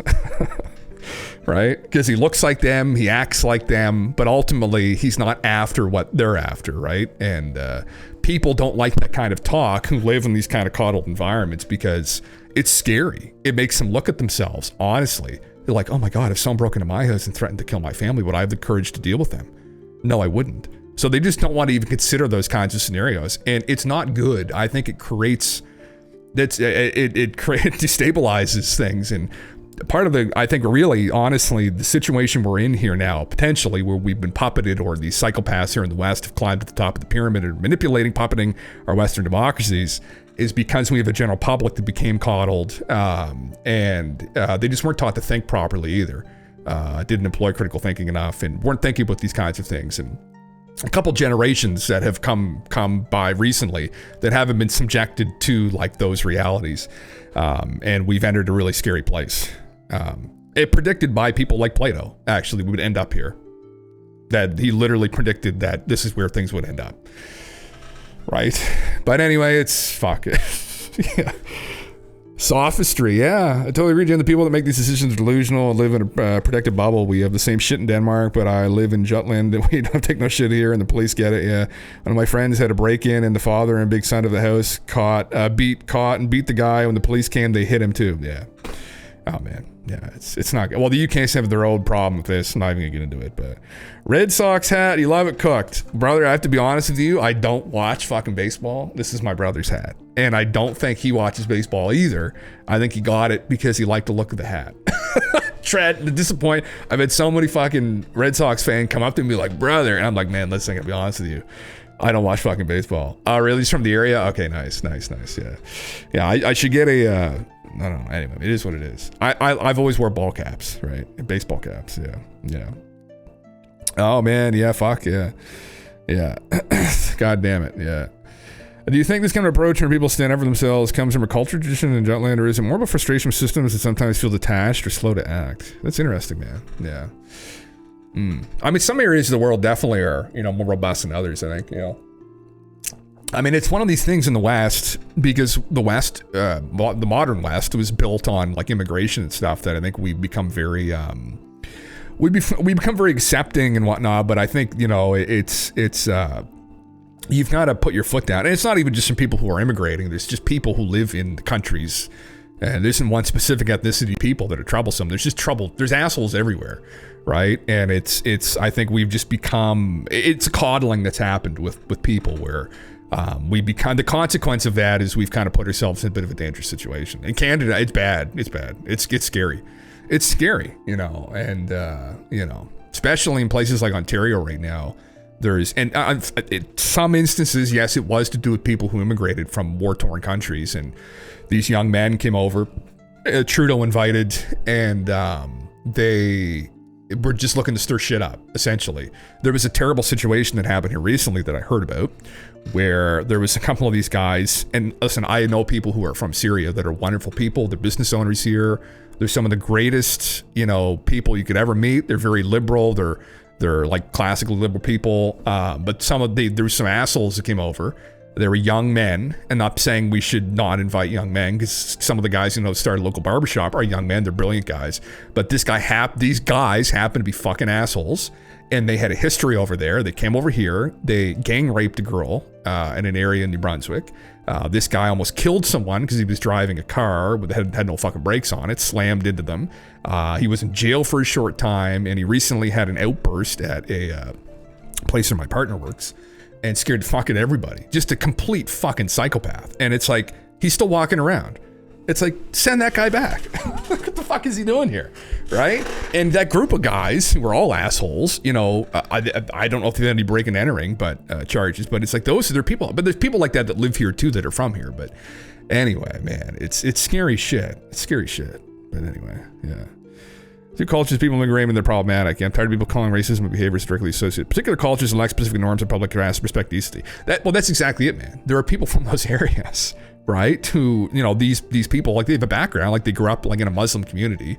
You know, they have partners. They walk, like, you know, they're not these extremists. And they're just good people. But there are people that come from those places that are not, that are assholes, that are radicalized. And it isn't about racism or anything. It's assholes versus good people. And it's my experience of dealing with people from different cultures all over the world. I worked at an airport for a little while, actually quite a few years, in the tourism sector. And I dealt with people from all over the planet, from all different cultures. And that's really the differentiating factor ultimately, is there are some people that just have bad intentions and some people have good intentions. There are some places in the world that are more repressive than others, right? But there even you'll find good people who have been subjected to that, you know, horror, and people that aren't. And it's like, it is what it is, right? Yeah. And it's that extremism is not welcome here. And there's tons of people that, you know, follow those teachings, and they don't really, it's kind of like me here too. We run into people, younger people now, who grew up like with a Christian background. We celebrate Christmas, right? And it's like, you know, some people just even like going to a church because it's this place of worship for them, but they don't give a fuck about the belief system. Like, you know, they're not like, you know, stoning, like even the Bible calls for this, like stoning people who are fucking adulterers. It's like, no one does that shit. It's people who have brain cells and people that don't, really. And people that have good intentions and people that have bad intentions. And that's kind of how I look at it, right? So anyway, yeah. Our non-believers are not allowed to lie, yeah. And how seriously do people take that, right? And it's like, you get people who are in a club together and they're just dumb and uneducated and they're assholes on top of all that. So yeah, man, yeah, it's crazy shit. You know, I'm not pro organized religion at all. I'm very much against it, honestly. I think some of they're important personally in our history and our culture, but man, I don't, not a fan of it. Like, look at the Vatican. Don't get me fucking started on that bullshit. Like, and it's not that there aren't churches here that do good for the community, but I think ultimately they're just kind of, it's not good. It doesn't advocate for critical thinking, right? They just advocate for belief and faith, and I am not a fan of that rhetoric, honestly, personally. So, yeah. You're reading the Quran and the Hadith, mind-blowing what's written there, yeah. Well, that's exactly it, Kenny. I don't think they do. Yeah. It's just like people don't know how bad, honestly, the Old Testament is too, right? So, I mean, even the New Testament, reading through it, like it's a pretty archaic fucking text is why we see people who are like all in on this stuff, and some of the stories are interesting, and at the time it was quite a feat that they put together something like that. And I mean, most of the stories are bastardized and telephone game down from older cultures, undoubtedly, but it's like you're never going to take that literally. If you took that shit literally, you're fucking. And this is the other scary thing, right, too, guys, we have to deal with, is that there are people that just don't necessarily have the wheels turning up here to know that, like, they don't understand, and it's like, that's also fucking scary. Although I think most people have the wherewithal to, like, understand that that's not okay. There's some people that don't, but it's psychologically complicated too. Some people, when they're subjected to trauma, get into these places and then they're just confused. And oh god, anyway, fuck. Let's get back to this. Fuck. It's very bloody, which is why the New Testament. Yes, I've never heard of Christian suicide bomber, Christian immigrant. Never. No, that's true, Ken. No, you're exactly right, though. You are. Although there are examples of people down in the Bible Belt who regularly abuse their family members, right? Subject them to like psychological trauma and cult-like behavior, and they abuse their wives, and there are examples where, but yeah, you're exactly right. They're not trying to go and attack the other opposing religions. Yeah, there's examples of people that are fundamentally religious that are extremely abusive and psychologically abusive and do terrible things to their family, and so it's all a problem to some degree, I think. But no, you're right that those areas are far more radicalized. Yeah. More individualistic behavior, not really tied to Christianity. It depends how literally you take it, though, right? Like, if you take some of the teachings literally, I don't know if it... Yeah, but you could argue the same thing for people that go and do those terrible things like the bombings, right? Like, is it advocating that they should go and create jihad? And to some degree, yes. But, I mean, it's the individual reads through that and is like, well, but this is kind of ridiculous. Like, should I do that to myself, right? Where... it's same thing with the Bible and the Old Testament. Well, should I literally subject my family to this? Like, the wife is my property, like, do I really think that? Or no, she's not really, right? So I think both examples, one definitely advocates for destruction over the other. You're right. I'm not disagreeing with you on that, but I think there's elements of that in both religions where, there are still people deciding like how seriously to take it. So yeah. Yeah. Doing a gambling in Denmark. Oh, really? Oh, God, man, yeah. It's one of those things, it's like, I've dealt with so many wonderful people that come from those places, though. But I think it's really, like, it's to differentiate between, like, how seriously they take it. Like, it's kind of like Christianity here in the West. It's just a part of our culture. Like Easter, Christmas, right? Like, the other holidays as well that are based kind of in Christian holidays. And it's like... I don't know. I don't know. It's definitely, the extremism is a huge problem. And you look at like Iran. Look at Iran right now. If you look, I pulled this up recently. Now, there's all kinds of arguments that maybe the West was involved with destabilizing the area. And that who stepped in after they created a void were extremists. But you look at Iran back in the 60s and the 70s, just fucking sad, man.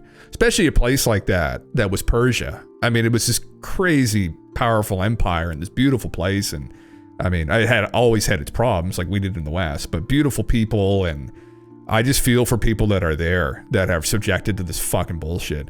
But I'm honestly more concerned with what's going on here now, because I think it's just as bad to some degree. It's just we're not aware of it, right?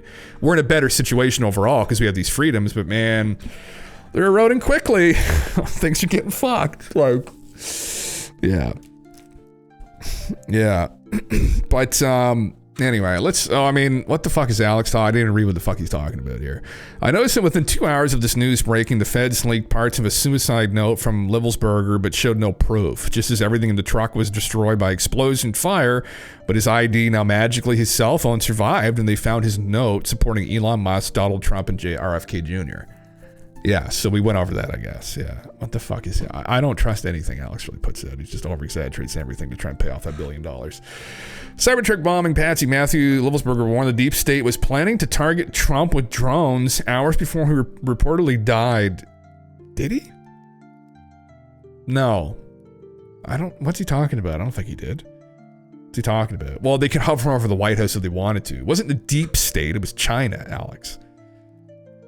Oh, fucking Christ. The decorated Army Delta Force operator, he was a Green Beret too. Was he Delta Force too? This information and more in the desperate message to journalist intelligence analyst Sam Shoemate on the morning of December 31st, 2024. That's his name. Sam Shoemate was the guy in Sean's podcast, right? Federal agents were stalking him, looking to abduct him, and then he blew the truck up. So, yeah. What do you think is going to happen? Disclosure, Alex Jones will buff up to the levels with Dwayne Johnson and Arnie. Oh my God, I shared a fucking meme the other day. Where was it? I can't even play it again. It was him a couple years ago when he started chilling that alpha male vitality formula, and he just ripped his shirt off live on the broadcast and went over. It was talking about how he's like a mesomorph and like I put on muscle really easily and like this is just like making me feel amazing. And then shortly after that, he went down the spiral and gained about 100 pounds off of fucking whiskey. Oh my, such a fucking meme though, man. Once he'll have to hop on the horse milk now though. You don't look like Dwayne at fucking 50 years old without getting on some fucking horse milk, right? You need something to fucking, I'm sorry, like you need hormonal support when you're 50 years old to look like that fucking man. Oh, he has a very good foundation. That's just not physically possible. You're just gonna have to fucking, at least have a transformation. Maybe if you kept up like that, but honestly no, even like it's not physically fucking possible to be 6'5", 260 at fucking 50 years old. Give me a fucking break.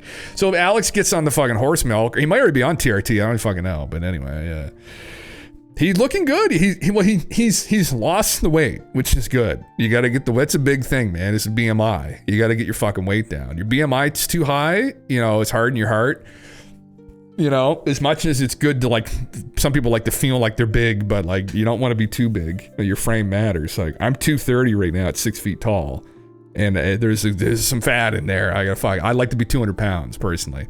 I'd like to feel the effects of losing 30 pounds. So that's really what you got to look at. I'm glad he's doing that. Yeah, there's his email there. Yeah. What the fuck is this shit? Okay, anyway. Jesus fucking Christ, man. Yeah.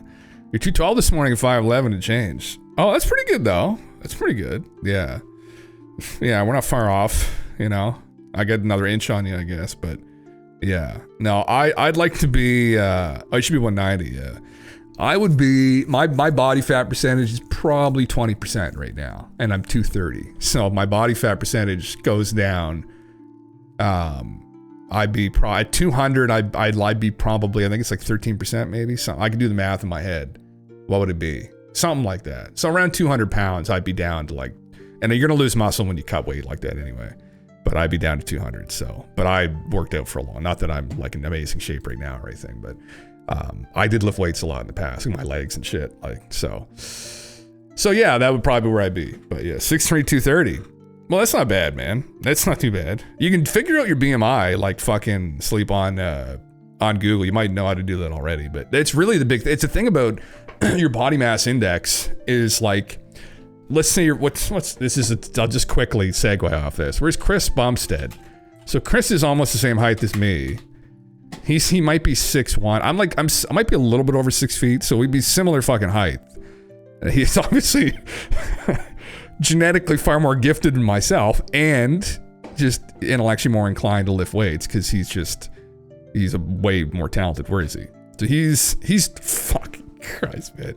Off season, he's 260. Holy fuck, that's scary. 240. So at 5% body fat, he's 240. At 5% body fat, I'd be like fucking 185 or something. So he'd have almost 60 pounds of muscle on me. That's fucking insane, man. It's not healthy, what I'm trying to say here. That it doesn't matter if you're 240 and it's all muscle, although it's definitely, you're going to be cardiovascularly more fit, but the thing is, walking around with the weight is not good. It's too much. Everything you do is going to be more difficult, and you're putting miles on your heart that you don't necessarily need to do. Although this guy's heart is going to be fucked because of all the tren and shit that he ran and all the other fucking substances, and he probably used insulin and shit as well. I mean, this is a very controversial opinion. I don't think he really looks very good there. I don't think that's a good look. I just don't think it's a good look aesthetically. I think it's too much.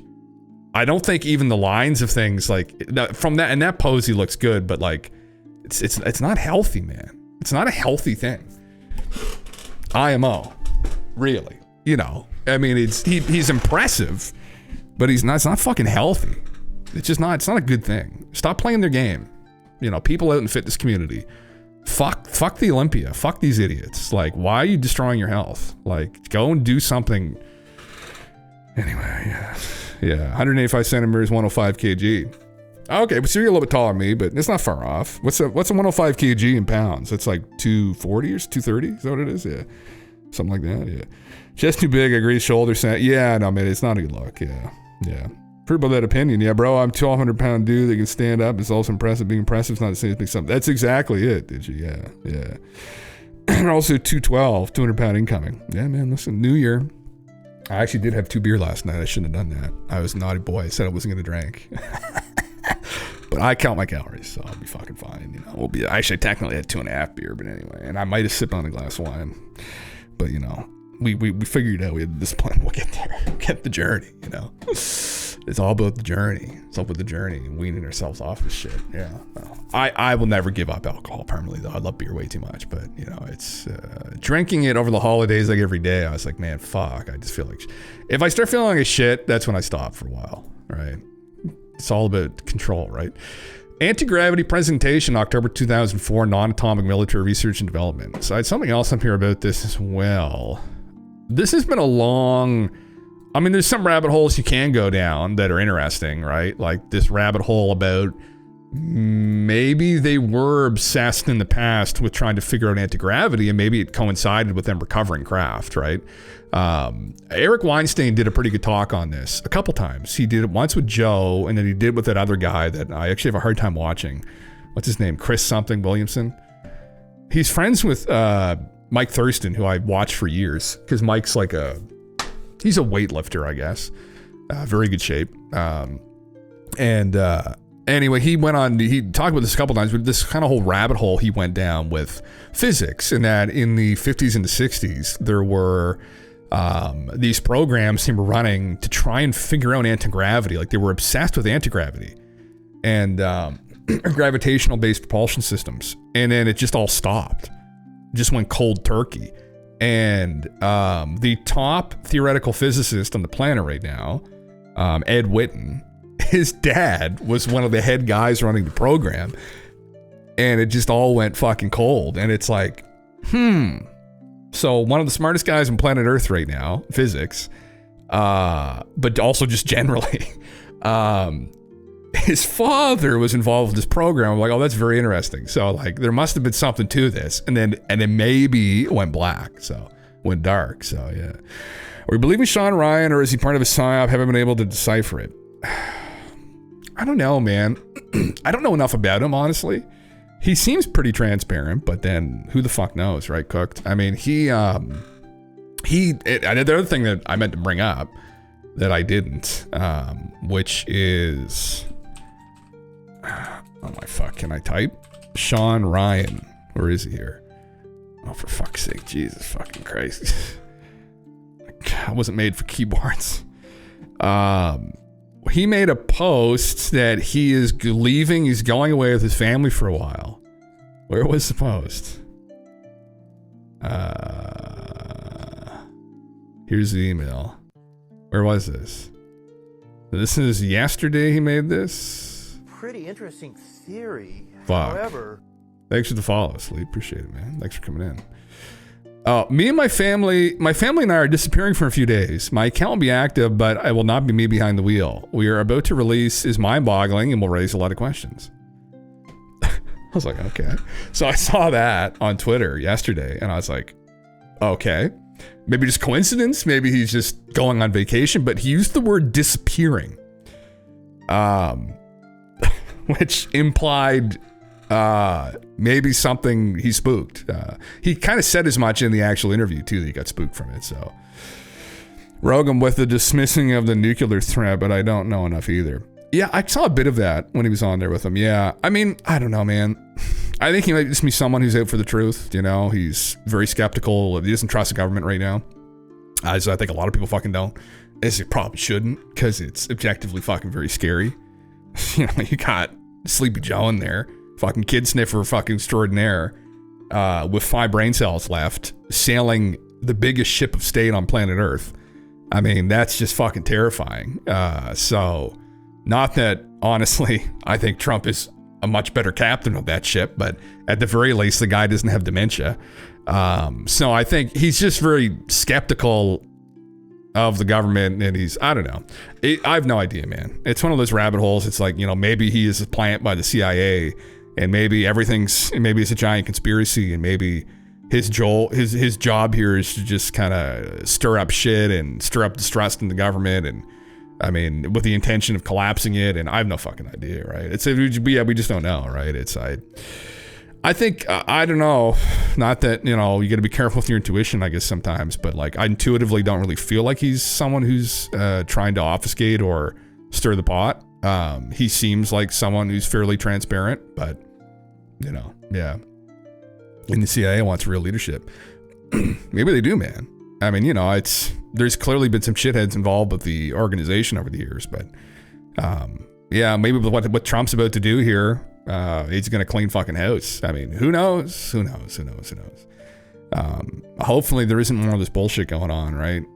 You just hope that with some of the stuff that's happened recently, it isn't a part of some kind of desperate attempt by people that are about to lose control to stir the pot, right? I hope it's not. But again, how bad are things really? I don't know. I don't presume to know, right? There's a possibility that some of this stuff and some things that might even happen soon are the result of not just incompetence, but malevolence, right? Again, some people's opinions out there like, oh, I don't talk about any humor conspiracy theories. Shut the fuck up. Like it's, if you're sitting in the crib, shut the fuck up. Put the sucker back in your mouth, right? Like, man, oh fuck, the military industrial complex is a scary fucking thing, and undoubtedly there's some dark fucking people that are involved with these things, and they play dark games and they do dark fucking things, and it's just undoubtedly a very scary place.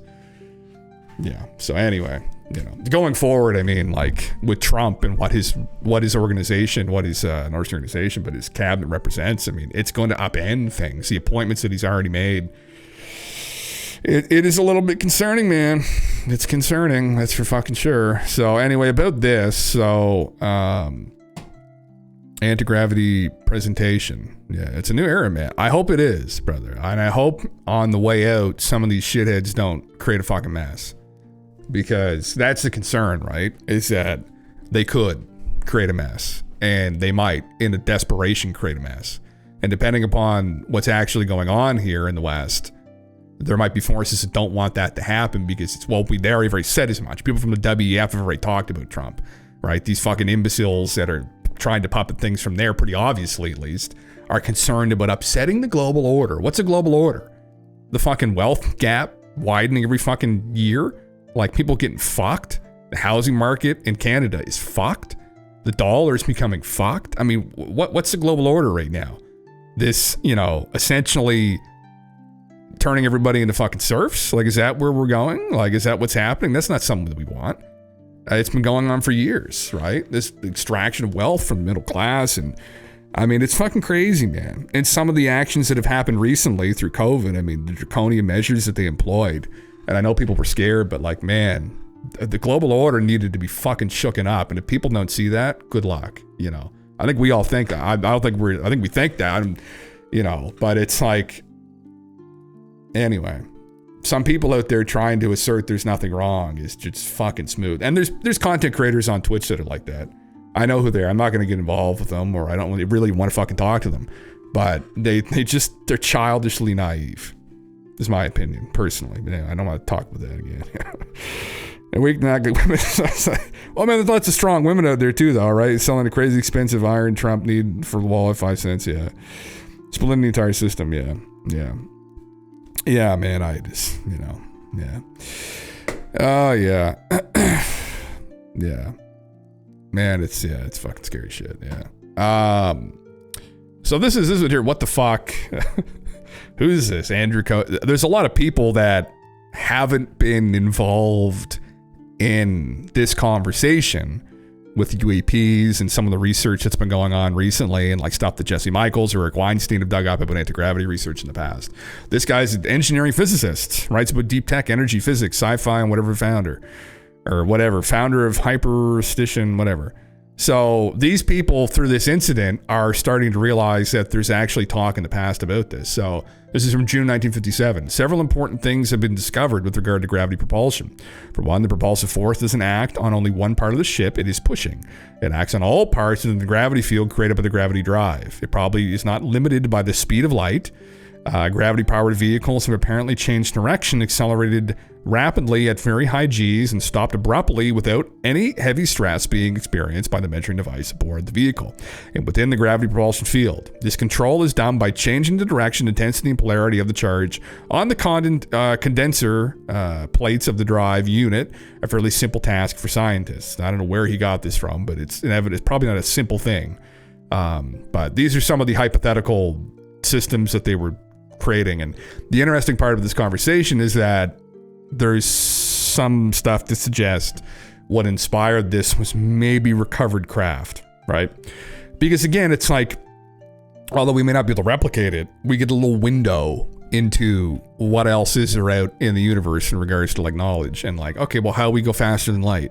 It's like, oh, I get this idea, like we get like giant wind sails, and then like the sun's energy like pushes the sail faster and faster and faster. It's like, oh yeah, that's a really great idea, except it's fucking stupid when you think about it, because the faster you go, that grain of sand out in the fucking galaxy somewhere turns into like a nuclear weapon.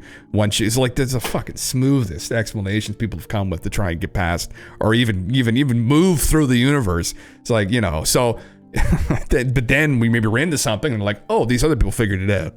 They're manipulating, create a warp bubble around themselves, and that's how they pull themselves to where they're looking to go. And it's like, fuck, man. Like, so then they get the idea, at least. It was inspired by, yeah.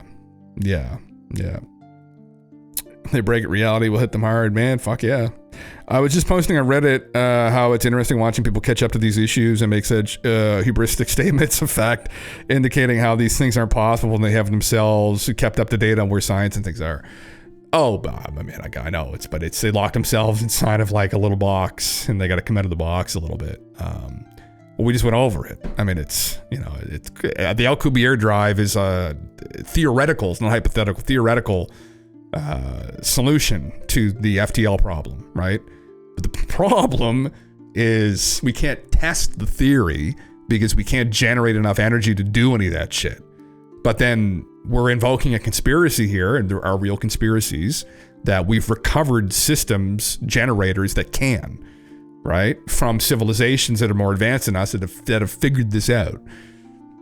Although Bob Lazar is a peculiar character and undoubtedly a bit of a bullshitter, I would bet that he was involved with something, or that people he was around were involved with something like this. He brought a bunch of people out to see. They went out to Papoose Lake and saw a fucking craft on 3 occasions zip around, you know, with no means of propulsion in the middle of the night. And there were more than a couple witnesses that saw that. He took video of it too, actually. Although, you know, it was back in like 1989. So, you know, as much as you can shoot a lot of holes in that guy's story, I would bet that probably parts of it are true, personally. So there you go. And what they were doing was they learned how to fly, supposedly, one of the recovered crafts.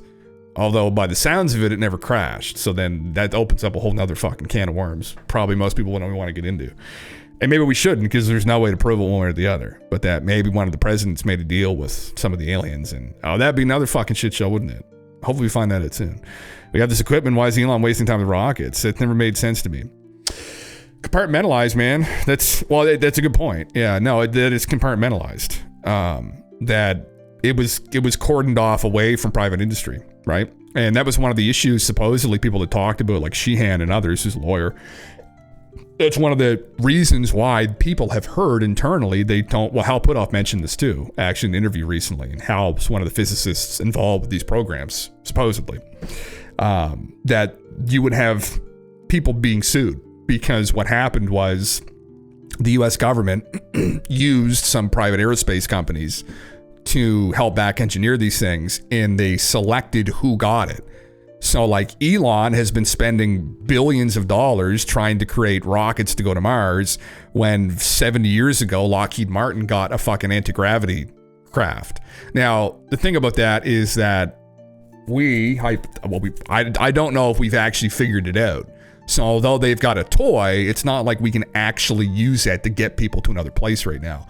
But one of the issues is that you can't do that. Like the government can't pick and choose who gets it was an unfair advantage, so you could sue over that as a company. So you could sue someone, like Elon could sue the government, maybe, although his company wasn't in existence when that had happened, but he could sue the government if they gave Lockheed this craft over him. It's an unfair advantage, right? So yeah, anyway, Charm, thank you for the follow.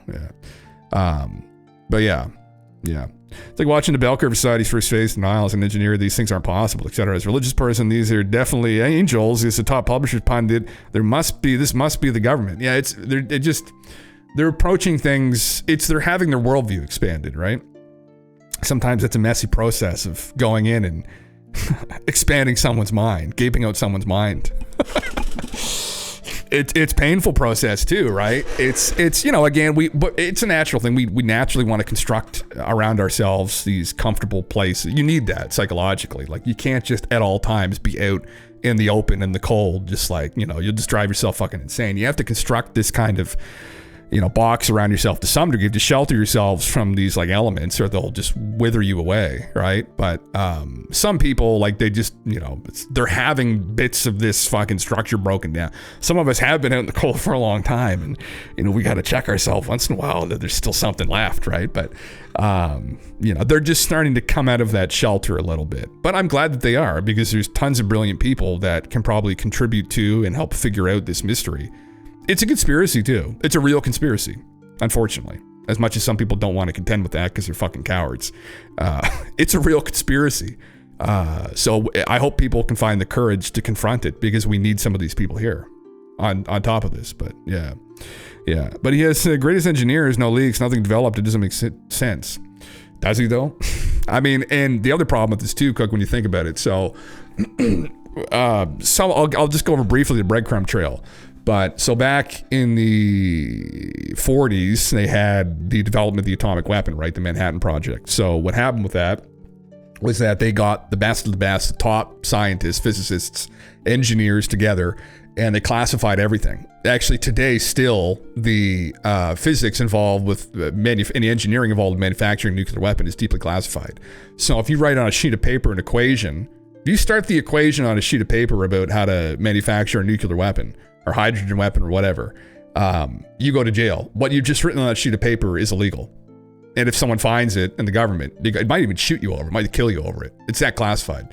The theory is that what happened was the Manhattan Project guys and girls kind of got grandfathered into, or they were given, people have been grandfathered into this program, but they were given these crafts. They were given this tech, this physics involved with it was all classified like the Manhattan Project. So all this anti-gravity stuff that was going on, as you can see here in the 50s and the 60s, disappeared. And then it all went black is the idea. And it's a crazy thing to consider. It actually isn't when you think about it, that the Manhattan Project and nuclear weapon development is still deeply classified, and that physics and things around this have been also classified. And so now that's bad, because you're right, there's tons of brilliant engineers that Elon's got that probably have no fucking idea about any of this. But there are other brilliant people that were brought in and probably grandfathered into these programs. And essentially what it means is that if this is true, there are people out in the world that have some knowledge to some degree, whether they're being able to successfully back engineer it or not, that are aware of this reality. And there are tons of people, and we're talking, there's lots of people in academia too that probably aren't aware of this. Although I'd imagine some of them might be, it's this kind of threat of violence. It's a really good way to shut people up. Same with the Manhattan Project. You talk about this, we're not just going to put you in jail, we're going to have to kill you. And undoubtedly, they probably did that, right? Hopefully not, but this is the level of seriousness that they treated this topic, right? Because they looked at it as a way of getting a one over on top of their foreign adversaries at the time, I guess Russia. So yeah, that's, I guess, how it could maybe make sense, is that this stuff has been classified. So going forward, I think it could be a problem if there is a problem associated with disclosing this. And Hal Puthoff talked about this recently. There was even, they did studies on this internally, I guess. And he's talking about this openly, about disclosing the truth about some of this stuff, hypothetical scenarios. And one of the real issues they ran into were companies like suing the government for, well, you gave this to Lockheed, they had unfair advantage. Now, one way they could come back at them with that, if they haven't actually successfully back engineered anything, they could say that, well, did we give them an unfair advantage? Any way you cut it, you might be able to argue that, well, just being privy to tech like that, it might be an unfair advantage. But if they unsuccessfully back engineered anything, I don't know, maybe there'd be an argument against it. That's not for me to discuss. It's for people in law to figure out. But the fact the government has disappeared branches of physics, yeah, there you go. You mentioned by some suggesting they could have just disappeared the math involved, the current AI. If it gets too dangerous, oh, that's another thing. Yeah, there'd be sketchy. Intellectual property is bullshit if it's in the best interest of humanity. Yeah, that's exactly it. And again, it's the Manhattan Project is just a good way of highlighting that they have kept secrets, and that's something that there are real conspiracies, but there are also things that have not leaked out to the public. And a good way of doing that is threatening people's lives. Unfortunately, that's not nice, but that's the reality of being involved with things like this. It's heavy shit. And, I had kind of the same reaction in times past, but when you think about it, like, it's a heavy thing, right? I mean, and even the military-industrial complex, man, it's real-world shit, right? And it's you're dealing with sketchy people there that manufacture weapons, and some of them lobby for situations where those weapons are needed. They create wars, right? And they get rich off of it, and it's terrible. And some of these people are terrible, and it's heavy, dark stuff. So yeah, is it dangerous to be right when the government? Oh, it is dangerous to be right when the government is wrong. Thanks, Misk. Yeah, Voltaire. There you go. Yeah. Anyway, it's fuck. Yeah. Yeah. Heavy shit. There's another post about this too, but this is interesting. This is a rabbit hole that, again, I'm glad people are starting to go down. I have no idea who this guy is. But welcome to this fucking dank, dirty hole, brother. It gets much worse from here, actually. We have anti-gravity tech. They do all this time, but it was classified. So this is something from, just today, isn't it, actually? A paid episode. Well, brother, I can tell you one thing. I'm not fucking going to pay for it. It appears somebody has discovered some advanced form of propulsion. After a classified UAP briefing in a skiff in the basement of the Capitol this morning, most lawmakers were closed-lipped. Representative Eric Burlinson. So is this this is from 2023. Yeah. Piqued our interest when he said he's convinced either the U.S. government, a military contractor, or a foreign nation has some advanced form of propulsion or technology. What it appears to be is somebody's discovered some advanced form of propulsion or technology, but may actually change all of our lives. But clearly it's an experimental phase, and we're experimenting with it. So yeah, this is back in October last year, after they were involved with this skiff here, right? So I remember talking about this. We covered it when it happened. Now, I don't know how some people took this, maybe that, they were treating the UAPs like this, but now it might be in a different light, right? With maybe, I don't know, with this email this gentleman had put out, the Trump Tower fucking Cybertruck bomber, that they may have been referencing other vehicles other than not NHI, right? But that maybe somebody has actually figured out how to do some sketchy stuff with anti-grav. But I don't know. You'd have to... We just kind of went over this. I mean, yeah, I have a background in philosophy, not in fucking physics. But you can kind of go through some of the logic here with something like ChatGPT, which was, again, the Alcubierre drive, right? So you can get an idea of the kind of power levels necessary to do such a thing. So again, unless we've just gotten this wrong, which is fucking possible, because we're kind of outside the realm of what I think most of us are able to even wrap our heads around, then it still seems pretty improbable that we'd be able to manipulate gravity. There's crazy things that you can do hypothetically, and I've heard people talk about this, when you can manipulate gravity. You're manipulating time and space. So, I mean...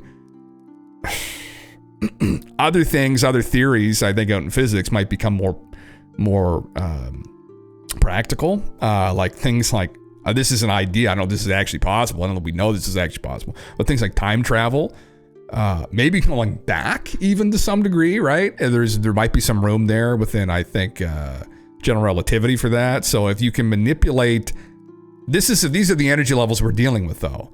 Like to manipulate gravity or create a bubble to manipulate gravity, you can do some wacky fucking shit. Hypothetically, I think even, not even theoretically. So, yeah, it's which is why I have such a hard time wrapping my head around when Stephen Greer goes around and shills fucking his witnesses and, you know, my whistleblowers. You know, I'm just like, man, I just have a hard time with this. But that doesn't mean it's not true either, right? That's the problem. Although I might have a hard time with wrapping my head around that we actually were able to do this, there is a possible solution again, right? Which is that we didn't create the power source. We retrofitted the power source from things that we found crashed, which is probably even more terrifying because then we have no fucking idea what we're dealing with. But let's just ask ChatGPT this. This is probably a fun one to think of. Let's say we retrofit an antimatter reactor with enough power to create this warp bubble. Then let's say Ricky and Julian, flying the back engineered craft, have one too many wobble pops and crashed the thing into the ground. Okay. How big of a boom would this antimatter generator, able to warp gravity, create? I don't even want to know this, actually. Theoretical mishap with an antimatter powered warp craft. What could go wrong? Let's crunch the big boom math and see how bad Ricky and Julian's wobble pop induced disaster could be. Antimatter energy potential, energy mass equivalence. Antimatter annihilation releases energy equals mc squared, where c is the speed of light. Assumptions. Let's say the antimatter reactor contains 1 gram of antimatter and equal amount of regular matter. Total mass annihilated 2 kilograms. Energy released. Oh Christ. Okay. 43 megatons of TNT. Okay, well, let's not, hold on. Okay, well, that's not too bad then. I mean, that's still fucking bad. So the Tsar bomb was 50 megatons, so it'll be a little bit less than is that right, though? Is that right? Okay. Oh, he got the fucking reference, dude. If Julian and Ricky crash this antimatter-powered warp bubble, they're turning Sunnyvale, this is Trailer Park Boys, into a smoking crater the size of a small country. Keep the wobble pops away from the antimatter reactor controls. Holy fucking Christ. Holy fuck, man. That's unbelievable. I think it would be worse than that, though. I don't know. I thought I heard someone talk about that. It'd be even worse. But anyway, that's the other concerning thing. If there's truth to this and they actually have achieved this, how did they achieve it? And what are they doing? I mean, it's like, it's bad enough that monkeys figured out how to do fucking, nuclear reactions or atomic weapons or made hydrogen bombs. But like when you're getting into like manipulating time and space, I'm real fucking concerned, personally. And that's the scary thing about back engineering things where, I mean, at least we had people who wrapped their heads around sort of like the atomic weapons and reactions and whatnot. But like we're playing with, and this is to take this out of Bob Lazar's story, because I think it's still important in the story, whether it actually happened or not. He was involved with one of these generators, right? That created this anti-gravity propulsion, right? This anti-gravitational field. And after a couple days working on it, he just became terrified because he started thinking about these other scenarios, right?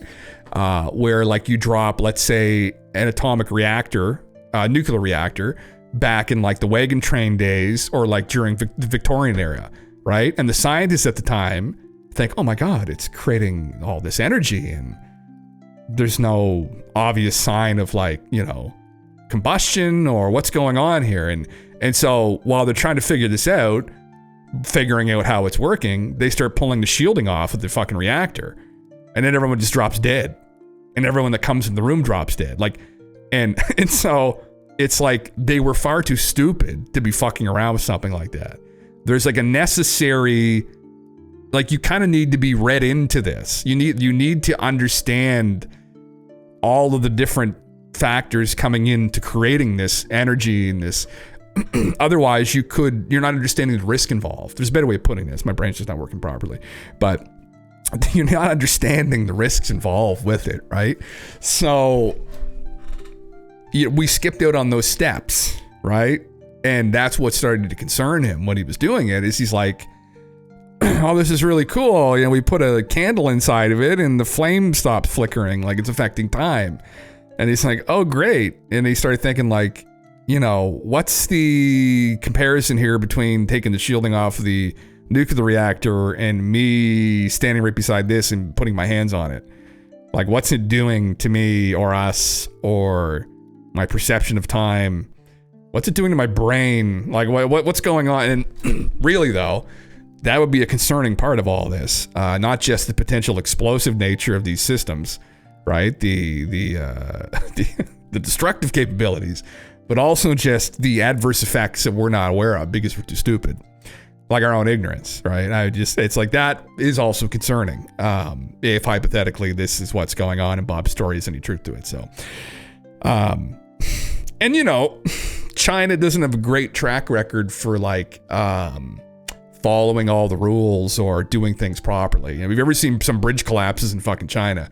I mean, you know, nothing to do with necessarily the people in China, more the government, more like how things are structured over there. But the Chinese, the CCP are flying around with these fucking drones, hypothetically, that are employing this very advanced technology. That's fucking kind of terrifying in and of itself, right? There'll just be a giant explosion the size of Germany one day, you know, from the Atlantic. People are like, what the fuck happened? It's like one of these reactors blew up, right? They pushed it too far. They didn't know what the fuck they were doing. It may be fucking retrofitted from some alien craft. Well, would have to be, I think, which is what I'm arguing here. But anyway, yeah, it's hard to wrap your head around, man. It's hard to think. Like, I have a hard time believing that we were able to make that much progress behind the scenes. Ultimately, I'm skeptical. So then this is another scenario which makes me very nervous. I get very nervous about this. I just feel very nervous. And then, you know, here they are in Las Vegas, or not far from Las Vegas, in Nevada. Maybe this little building right here, according to this gentleman. If he's not just, he didn't have just a psychotic episode, which I'm hoping that he did actually. Because if he didn't, how comfortable would you be thinking that they're fucking around with stuff like that not far from where you live? I mean, Jesus Christ. I remember, again, you'd have to check the physics on this. Bob Lazar did do a presentation where he calculated the explosive nature of like an antimatter bomb, if it were to like consume all the matter in the area. And as opposed to like a regular atomic weapon or hydrogen bomb, the explosive capabilities are absolutely ridiculous, which is why you have to check the math too on ChatGPT. If it was doing that right, it might not have been. But the blast radius with an antimatter bomb was something ridiculous, like depending upon how much matter you're igniting, but like it would take out, it took out most of Europe in his scenario. Now you'd have to have someone check that. But like, you know, where are they right here? Yeah, they're right in Nevada. Right? So it's like, let's say you're in San Francisco and they got in this little facility, right? They got in this little facility right here. They got some shit that would create a big boom like that. And it's like, boys and girls, what the fuck are you doing? Right? Oh God. Anyway, this is obvious. We don't know any of this, but just hypothetically, right? Some of the concerning things that might be going on. And, you know, at the end of the day, they're probably very accredited people, but, you know, my thing is that we're all just a couple bananas out of the woods, right? Like, and people make mistakes, and that's kind of fucking scary. The fuck around with shit like that. You know, it's like that story of Icarus, right? And his father. His father's done dallying, I think, right? Flying too close to the sun with the wax wings, right? Right? Right? We're all just that hubris that I'm worried about, right? Sometimes it's like, no, sun, it'll be fine. Don't worry, just don't fly too close to the sun. You'll be always like, I won't, don't worry. And then, you know, it's like you get going and you feel so good and you go up a little bit too high and then the wings melt and then you fall and you hit the ground. But on this occasion, right, you don't just end up killing yourself. You end up possibly, hypothetically, taking out the whole continental United States. But is this one of the reasons why we also don't know about any of this? Because people be very fucking concerned what the fuck was going on. It's like, oh, okay, yeah, all right. Yeah, anti-gravity reactor from Zeta Reticuli. Okay, yeah, all right. Okay, no, you're not doing that, right? You're not going to do that, right? Instead, one of the Congress would be like, no. Yeah, you can what? You can blow up the entire continental U.S. if you, okay, no, you're not going to do that. That's not worth the risk. Go to the moon and do it. But even if you blow up the moon, that's a whole fucking other problem, right? Or blow a chunk off the moon the size of the continental U.S. And anyway, these are some of the things we'll think about when we know for sure if any of this is actually going on, if we ever learn that. But with this thought experiment, we might kind of understand why we might never learn about this because it may have just been really sketchy to begin with. And fuck. Anyway, we'll continue on here with some of this stuff. Yeah, fun. October 2004, non-atomic military research and development. This is John Greenwald. He gets all this fucking FOIA stuff. He gets all the blacked out documents. What is this about? Presentation. Okay. Document was obtained with the Department of Defense in April 2018. It was a PDF presentation used at the 39th meeting of the principals held in London, United Kingdom. How do I get to the document, my brother? Right here, PDF. Okay. Anyway, more anecdotes from supposedly people talking about anti-gravity research, that this might be the way forward. You know, it's a huge problem, like where, you know, a lot of the arguments in times past said, they couldn't come here, the distances are too far. It's like, well, no, we're just too fucking stupid to wrap our heads around it. It's just, these idiots' egos couldn't fucking handle that. So then how do we conquer that? How do we get over that, right? How do we conquer that? How do we wrap our heads around like how to fix that? It's again, it's not, we're just not moving quicker and quicker and quicker. It's there's a way, or there must be maybe a way around it. So then how do you do that? It's like, well, you generate enough energy that you can start manipulating fucking gravity. From what I've heard from people, we don't even really understand gravity still. So I mean, again, on top of everything else, it's like, okay, yeah, you create a warp bubble. It's like, all right. It's like, okay, all right. It's like, well, okay, well, what is gravity again? Like, it's a basic understanding, I think, of it. It's what it is. So it's like, yeah. We're disabled, so I don't know if there's anything of value in here. It's just a presentation. Anti-gravity. Background: flying demonstration of theory, current work, observations. I'm assuming this is like the Alcubierre drive thing. Yeah. Background: became aware of Russian work by can't even say that, of alterations in gravitational fields directly above a rapidly rotating superconducting disk. Further work by Mr. Podekleftov on plasma discharge from superconducting magnet reported generating so-called anti-gravity waves. NASA are trying to replicate the claim. On trawling the internet to try and source some of the original Russian publications was directed to the so-called anti-gravity lifters. The lifter is an asymmetrical capacitor which uses high voltage to produce a directional thrust, an electromagnetic propulsion system. So this isn't the same thing as the Alcubierre drive. It moves parts, flies silently. Okay, lifter works without moving parts, flies silently, uses only electrical energy, and is able to lift its own weight plus an additional payload. Consists of a corona or emitter wire and a collector foil. So this is a bit different than like the Alcubierre drive type shit. So maybe this is what's being employed. It isn't like necessarily like warp bubble tech, but it might be kind of other weird shit that they've tried to master. Originates from the Byfield Brown effect when a high voltage is applied to electrodes of an asymmetric capacitor and net force is observed. Brown was a lab technician and Byfield a professor at Denison University, Ohio. Work dates back to 1920s when Brown was experimenting with the Coolidge tube. Patents issued in 1927, 57, 60, more recently by NASA. Okay, interesting. Okay, the greatest force on capacitors when a small electrode is positive. Okay, the effect can be used for vehicle propulsion. Mechanism considered in terms of ionic motion. The details of the physics of the effect is not understood. Okay, so we don't understand really what the fuck's going on, but that it levitates stuff. Okay, again, terrifying to some degree. Versus ion wind technology. Ions are accelerated by the electrical field between the wire and the foil, create a movement of air producing thrust. Claimed to produce the thrust in vacuum. In a vacuum, okay. Attempt to fully understand the physics, ultimate goal to reduce power required and improve efficiency so lifter can support its own power supply. Ambitious. Yeah. Okay, so scaling FX, yeah. Can you maybe lift the whole plane? Improved efficiency, Peake's equation. This is between emitter wire and foil is important. Is there a picture of them like showing this? Is there? We're at the bottom. Okay, so there's no... I'm assuming these were experiments that were conducted, but like, you know, it's a fucking picture and I can't really make out what the fuck they're actually doing with it. But that in this instance, it was able to kind of lift itself. The Lifter Maximus. Nice. Total weight 250 grams. Oh my Jesus Christ.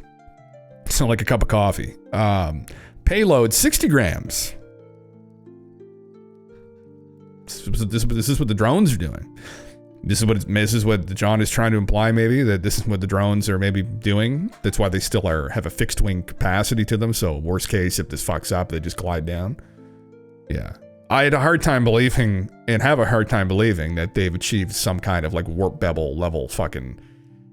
It would just be... I literally can't imagine someone with a better background in physics might be able to, with an actual background in physics, I don't have a background in physics at all, what you can do in terms of weaponizing a technology like that. Like if you can manipulate gravity, and might be all kinds of crazy things you could do in terms of making a weapon out of it. So like if they were, what I'm saying is if China had warp bubble fucking level craft, I don't think the White House would be there anymore. Or at least they would create a threat in the display, kind of like what we did with Hiroshima, right? And Nagasaki, where they'd be like, yeah, we're the big dick in town now, right? You're gonna fly our flag, or we're gonna wipe out your whole fucking, we're gonna wipe out the whole state of New Jersey.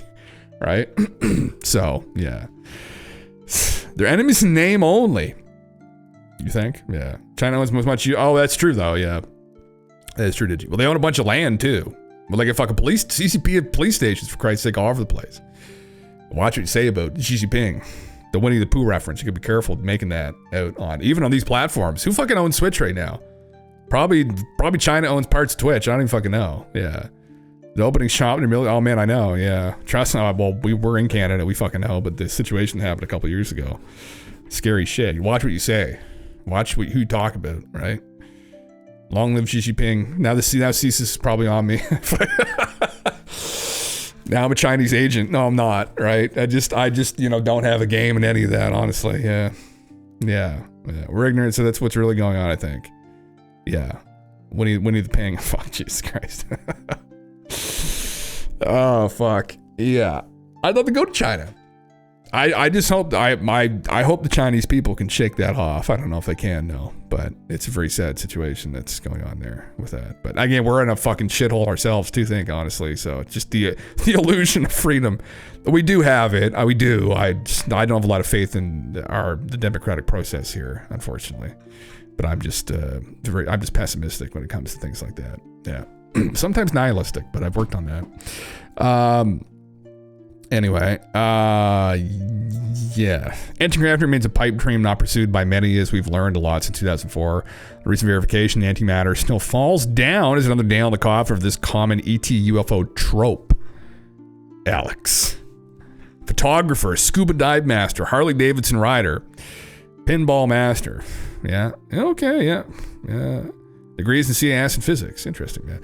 Well, I mean, again, out in the public sphere, yes, maybe. But the idea maybe... Well, I don't know if I disagree with him necessarily because... Anyway. I have a hard time... This is everything hard time believing, right, with this. This guy here. Okay. Where is he? I have a hard time believing that Ed Whitten wouldn't know what the fuck is going on. And I have a hard time believing that the government, considering his father was involved in anti-gravity research, if they've actually successfully reverse engineered, back engineered anything, that Ed wouldn't be involved with that fucking program. So again, how transparent are some of these intellectuals being with the general public on this kind of stuff? And if the government comes to you and says, yeah, we're going to read you in on this, but if you say anything, we're going to blow your fucking brains out and your family's brains out. Do they owe you anything? No. Probably won't tell you fucking anything, right? So we can kind of live under this delusion that the world is as I see it, right? And nothing more. But like, incorporate some more brain cells into that assessment, I think, right? Probably more complicated than what you're looking at, right? Because you are not the ultimate being that sees and hears all, right? And there's a lot of shit, undoubtedly, that is kind of outside of your little bubble, right? And it's actually pretty obvious, some of it, right? So there are examples that we have, many, innumerable, right? Through time that, you know, things are not always as they seem. Yes. But anyway, that's really a problem, people's ego, ultimately, right? And it's some kind of psychological issue there that I'm not going to get into because I can't speak to that. Under the promise to be able to live a life of funding and research, whatever you wanted, that'd be enough to keep both sides quiet, I think. Yeah, man. They just can't. They can't walk in. They can't swim right in those waters, right? Don't tread in those waters. Just keep your ass out of there, right? You can go into all this other shit. You might even be able to imply some of the stuff, but just don't tread over there, right? Just leave that alone. So could be tons of them. I mean, even Michio Kaku is another one. They could know things that they don't. Well, look, I mean, fucking, you know, Oppenheimer and Co. and everyone else involved with Manhattan Project. I mean, you know, they were involved in academia. They were involved in different spaces, and they kept all that stuff hush. They had to. They had no choice, right? And this is different. This is a much more, it's a shittier conspiracy because it also deals with the reality that there is extraterrestrial life out there, right? It's all incorporated into this one classification, unfortunately. So it's like, that's a terrible thing to live with, right? That you know that this is real and the general public doesn't. And you also know that not telling other people is going to stifle our ability to kind of move forward and understand it. But it's complicated shit, right? I mean, anyway, Yeah. And Eric Weinstein's talked about this a little bit. And Eric is transparent that he doesn't know anything. But this is his dad here, Louis Whitten, who was involved with these programs. So, Anyway. Yeah, his Whitten's research, his dad, centered on classical gravitation, including the discovery of certain exact electrovacuum solutions to the Einstein field equation. Yes. Well, he lived to 103. Wow, that's pretty impressive. God damn. Good genetics there. Very nice. Yeah. Anyway, fuck, man. Yeah, is it a pipe dream? I don't know. There's some other stuff I have on this still. Where are we? Just a second.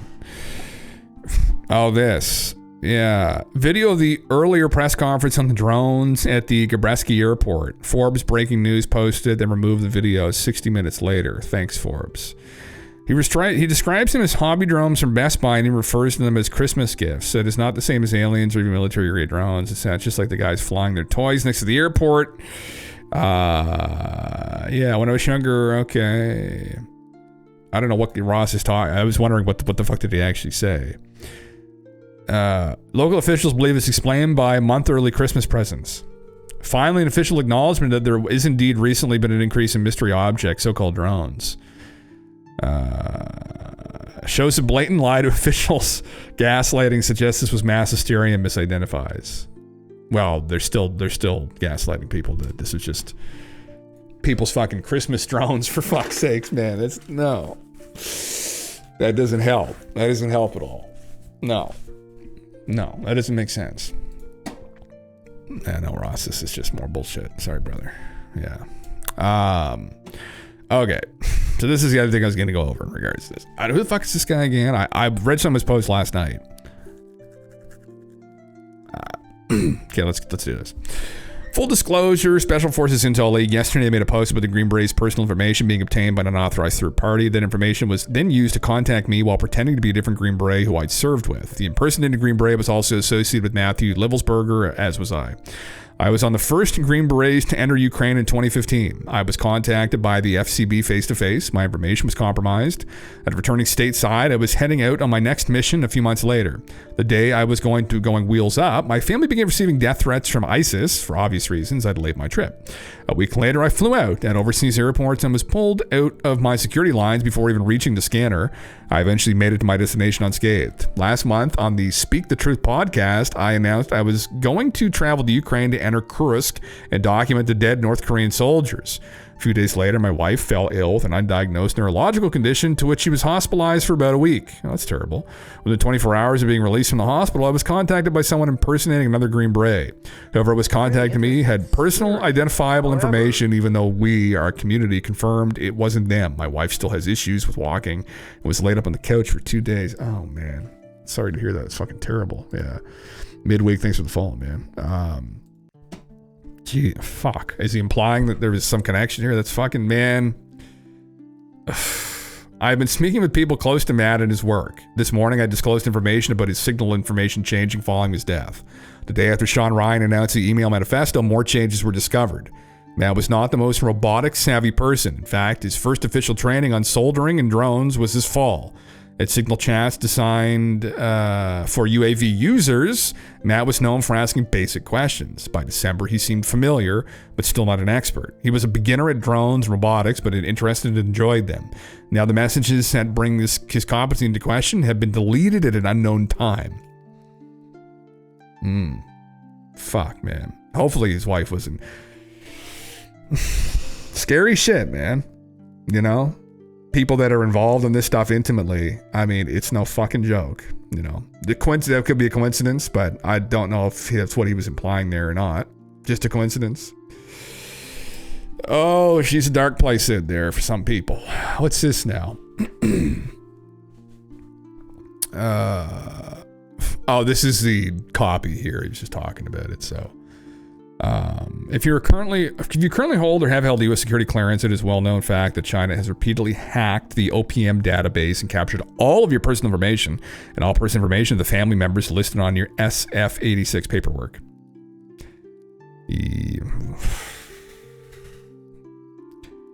Yeah.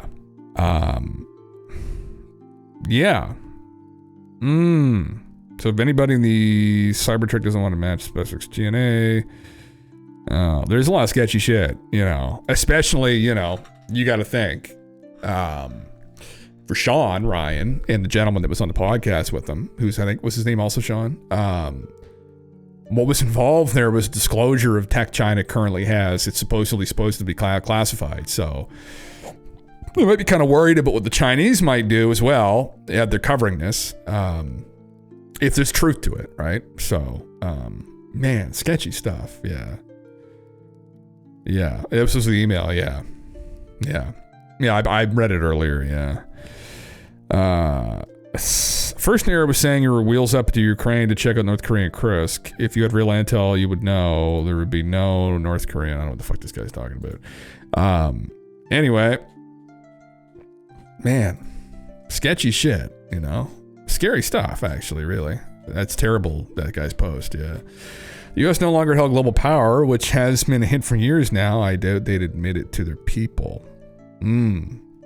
Well, I mean, in Buddy's email, whether it's true or not, he had talked about how the U.S. also had access to this technology for some time. But, I mean, it's one of those things like, yeah, maybe this is a looming event of disclosure. Yeah, it has been foretelling an impending New World Order of number one. Yeah, number one.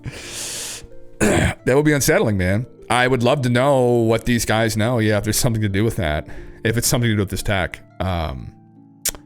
Ross has intimated this. So has Chris Sharp and other people. They've heard things like this. I mean, they would be in positions probably to have some of these first-time people talk to them. So, yeah. Asian Big Brother, and they got everyone tracked to the IB satellites. That would not be good. We would be in a bad spot. They'd be launching the weapons at that point, I think, though, man. Well, what would be the hope? Unless maybe they can just shoot them down with these drones, but I don't fucking know. I mean, yeah, it's not fucking good anyway. Anyway, you cut it, that's not fucking good. Yeah, we went over this already. This is a manifesto that was supposedly was on his phone. Although, to be completely honest, I trust the manifesto he directly sent this gentleman because they had kind of a breadcrumb trail that it was him they were communicating with. He had his phone number. He was talking with him. So, do I trust this narrative they pulled off his phone that conveniently left out all of the sketchy classified stuff? No, not as much, honestly. Not as much. But unless people dig further and find that the fucking email that Sean Ryan covered was a hoax, but I think they were fairly convicted. Those guys know what they're doing. They went through the breadcrumb trail together that it wasn't. So then it could also be the case that this was a more personal message that he left on his phone that left out some of those details, and two things could be true. So yeah, to consider that, I guess. So anyway, this is the post actually that I saw last night before I even fucking watched the video. I saw Jesse Michaels post this. I did see Sean post that he was going away, he was disappearing, and I saw the post of the video, but I didn't think much of it. And then I was in bed and I saw Jesse post this, and he said the coordinates mentioned by the Tesla bomber as our operation center for gravitic propulsion is at Groom Lake. That's Area 51. I saw that. I was like, time to watch the video. I was like, okay. So I was like, all right, this is going down the fucking rabbit hole here big time. Like we're slipping and sliding down here at a astronomical pace here. So yes. Yeah. This is in here, the post. Oh, Sean, who posted this? Oh, this fucking guy. I muted him for Christ's sake. Yeah. Gravitic propulsion, not so much. Email may be real. Gravitic propulsion, not so much. Now, why would you say that? Brick suit and, allergic to bull crap. Oh, man, shut the fuck up. You have no idea. Gravitic propulsion, not so much, because I would know, right? It's like, man, fuck off. Like, we have no idea. Currently, I guess in physics, no, we don't. That doesn't make a lot of sense that they'd be able to do that. But, oh my God, the hubris of these fucking people, man. Like, Jesus Christ. Not so much. Shut the fuck up. Jesus Christ, man. Oh, many of them are pundits and blue check marks, as in engineering. Yeah. I mean, I have a blue check mark. I just stopped paying for it, actually. I'm not going to lose my blue check mark, but yeah, they're a part of that old posse of like, this isn't possible. This isn't possible. So, man, come on. You don't fucking know that. You have no fucking idea what we're dealing with here. It could very well be possible. It's an ontologically shocking thing for some of these people, but, I guess it'll blow them out of this little bubble they've been living in. If it's true. I don't know, though. It could very well not be true. But, I mean, anyway, what's his opinion worth on it? What does he know about this? What's his background? Oh my fucking God. Okay, I'm seeing if there's anything else people have posted here. Who else have I muted? Why did I mute her? Oh, that's weird. Sometimes I'll find this and I don't do it intentionally. It's weird. The other guy did mute because he's saying stupid fucking stuff again. Like, it's can't find. I'm not gonna block anybody, but the email is fake. There is nowhere in the DoD or CIA or any part of the government where gravity propulsion systems have been detected. 10th group doesn't even come anywhere close to doing things that would enable somebody from that unit to even what's this other fucking, I thought I'd like going over stupid takes, but unit that even the commander to gain access to the area of the government where some of this UAP stuff happens. Can we talk about this untreated PTSD? How about the brainwashing by the mainstream media and the government? Does he know? How do you know this? Engineer, space, sportsman, 2022 F-15 Lightning. Electric truck, oh brother. Fuck, right. How the fuck are people having PTSD or suffering from something similar would make you just go haywire and blow yourself up randomly? Well, it does all the time, mental illness, but that doesn't mean there isn't any truth to this. We don't know that. Yeah. He was stationed at Fort Carson, Space Force, NORAD. USA SOC runs the most top secret UAV projects through Fort Carson. 10th Group is headquartered. Oh my God, man. I just like, the email is fake. God, psychologically, there's something with some of these people, man. Like, he's speaking with so much conviction on something that's so complicated. Like, just, you give your fucking head a shake. It could very well be bullshit. We don't know that definitively, though. Neither does this guy. Man, fuck. Oh, I slammed my head against the corner of this fucking desk. Like, to make statements of facts like that's impossible because it's to presume all knowingness in the world. It's a form of, narcissism, yeah. In a world with more information that can fit in a human brain, those kinds of people can barely be taken seriously when you think scientifically from the first principles. Yeah, that's exactly it. Yeah, no, it's exactly the point. Yeah, it's psychologically there's something going on there to approach things like that. I think to hear something that's really crazy and say that sounds like bullshit. Yeah, you could say that. You could say from what we know that sounds like bullshit. That's fine, but you can't say definitively it is. Right? Unless it's like something like some contradiction, right? Something that's obviously contradictory that doesn't make any fucking sense logically. But to state something like this, considering the breadth of this conspiracy that's been going on, that's well established at this point, you can't say that. He doesn't know that. Anyway, I don't want to fucking play psychologist. I don't have the time to play psychologists with people though either, and I don't think a lot of us do. So I've just got to the point where I'm just ignoring that kind of talk. So I mean, yeah.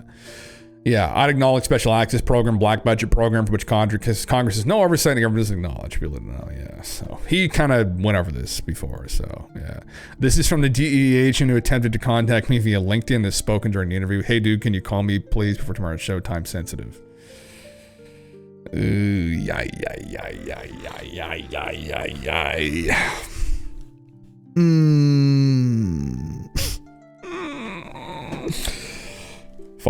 Fun shit. God. All right, hold on. Let's see here. I'm just going over some of the things I posted. I don't know what was this. So these attacks are connected to each other through Fort Bragg and to the New Jersey drones, which are connected to gravity manipulation, which connects to all the UAPs, so the alien inclined. And it's all happening between the election and inauguration. It is clearly designed to be irresistible to conspiracy theorists. Oh God, Brett, what are you doing with this, brother? Let me read the rest of this. The smart money is on the deep state and its partners preparing to vacate their officials and switch nodes. They want us chasing our tails and we're obliging them. We should instead be figuring out what they're trying to distract us from with all this conspiracy catnip. Now, Brett, the gravity what? Now, Brett, brother, I like your podcast, but I don't agree with you here at all. They are connected to each other through Fort Bragg. You do not know that. You have no idea. And actually, the guy, if you actually watch Sean's podcast, kind of elaborated on that point, where there are tens of thousands, if not hundreds of thousands of people that are connected to Fort Bragg that deployed out of there, that have no connection to each other whatsoever. So you do not know that, right? That's not a very strong connection, okay? To the New Jersey drones, which are connected to gravity manipulation, which is a conversation that's been ongoing here with Grosh and others for some time, right? Which connects it all to UAPs or the alien inclined. Again, they're not the alien inclined. There are people who think there may be a conspiracy at play here within the government, that they've recovered tech that happens to be extraterrestrial, right? So, I mean, am I alien inclined? I think there may be a conspiracy here, right? Am I a conspiracy theorist? Now, he should know better than to necessarily bracket it like this. As someone who's been accused as a vaccine conspiracy theorist and anti-vax and, got chased out of his fucking university. So, brother, be a bit more careful here. The smart money is in the deep state and its partners preparing to vacate their offices and switch nodes. I don't know how smart that money is, because if there's a program that's actually been running and this stuff has been classified, yeah, they may be beginning to vacate and run. But what's the consequence of that? A big mess. What happens in the event of that? People might start coming forward who've been involved in the programs and say things. So this is not to keep us chasing our tails. No, it's not. It could very well be a guy who just literally had a mental breakdown and none of it is true. That's a possibility. But the other possibility is that it's not, right? And I don't know what Brett's opinion is on this, but the gravity what exactly? No. No, again, presuming that they're in the know and that they've been involved with the knowing. So this is hubris. No, check yourself, Brett. Nonsense. No, absolute nonsense. It can very well be a window into something that he didn't think was possible. Now, when that happens, you might have to take an honest look at yourself and say that I was probably wrong on this. And you know what? Brett's a good guy, and he probably will. But I think this is just a poor take from him, honestly. I don't think this is good. Bled, what's up, man? Saturday stream, what a treat. Yes, I am here now for some time, yeah. Senator Sukalo is icing. One possibility is it's not aliens, but the other possibility is it is. Yes, Giorgio. I took my hat off and have hair similar to him right now, so, yeah. I don't know what the fuck he's on about here.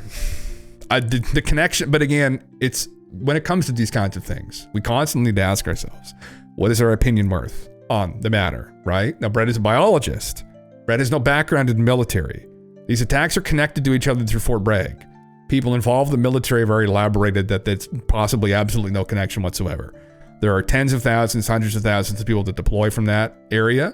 There does not need to be a connection there necessarily. So again, it's complicated, nuanced conversation. So I think that, we just need to take a step back for a minute here, Brett. Yeah, okay. I'm just seeing if anybody's kind of commented on this post about him, because maybe he doesn't get involved with these discussions. It's fine. He's involved with some other conspiracies that are kind of going on in medicine. But anyway, I don't like to see people approach things like this, honestly. They want us chasing our tail. Brother, no. I don't think that's what's going on. Don't think so. I would bet either mental illness, right? Or there's something real that's happened here behind the scenes that many of us have not considered to be possible. But just approaching it with hubris is not helpful. So, temper it. Jesus fucking Christ. Anyway. I thought he was going to talk about, I actually didn't read it. I just saw he made a comment about it. But what is this guy saying here? Actual president of the United States deleted the stupid tweet. President Dr. Roller Gator, PhD, MVIP PhD. What the fuck is this? Yeah. It's reverse engineering or downcraft. No, because Gator can't hear the name of Bob Lazar without getting his song stuck in his head. How bizarre. What is this? Please explain in baby talk. The Tesseract powered pestis sensors. Holy fucking Christ, yeah. What are you talking about? Like controlling the weather. Oh man. Why do people approach things with hubris like this? I don't understand the benefit of it. Really, one of the reasons is that it keeps you in a protected bubble, right? Where you don't have to deal with difficult things. Again, it's like just, fuck. The longing to stay coddled, right? Stay in the crib sucking on mommy's teeth, right? It's like, man, expose yourself to some harshness. It just drives me fucking nuts, yeah. Mostly Dunning-Kruger. Yeah, man, yeah. Yeah. It's just, anyway, it's not helpful. But not to say that this is legitimate at all either, right? That's the other thing. Like, I don't know. Yeah. I don't know. It's just an ignorance, but yeah. It is. I think it is. You could say it is Dunning-Kruger effect, man. Yeah. But ultimately, it's hubris. Really, when you get down to it, it's what it is. It's people that just are coming from these low informational zones, right? And then presuming that they understand it or something. It's really just ignorance. Yeah. Who said the old ring of fools being so sure of themselves and wise men so full of doubts? Yeah. That's a good quote. I don't know, actually. Yeah. I've heard that before. Yeah. Yeah. But approaching things in a tempered way, anyway, which this is not. But anyway, yes. Not that it's like, I'm not here to like, it's like, oh, it's just shitting on your parade, your party. It's like, no, I'm not after my truth. I'm after the objective truths. I'm after what is objectively true. What the fuck is going on, right? It's either there's something to this or there's not. They have figured out anti-gravity, which I would be surprised if we did, or we haven't, right? Or we've been trying to fuck around with it and figured out, right? I mean, just what's true. So, I mean, just dismissing it offhand, it's one of those things. Like if something's obviously illogical or contradictory, it's like it's flat Earth. Something's obviously fucking ridiculous. Like you get pretty obviously just a contradiction. It would make no sense, right? Then okay, right? You can come at that and be like, that's fucking ridiculous. But this is one of those things that's so much more nuanced. It's not. You can't approach it. You shouldn't approach it like that. But anyway, so I don't know what the fuck. I just saw this. Tim, it's a lie. The info was wrong. The car was wrong. The format is wrong. The red spell check line means it's a text editor. The header is wrong. The time formats are inconsistent. This is one of the crappiest frauds I've ever seen. His first car was an 88 Mustang, not an 07. Although it says 98 there, brother.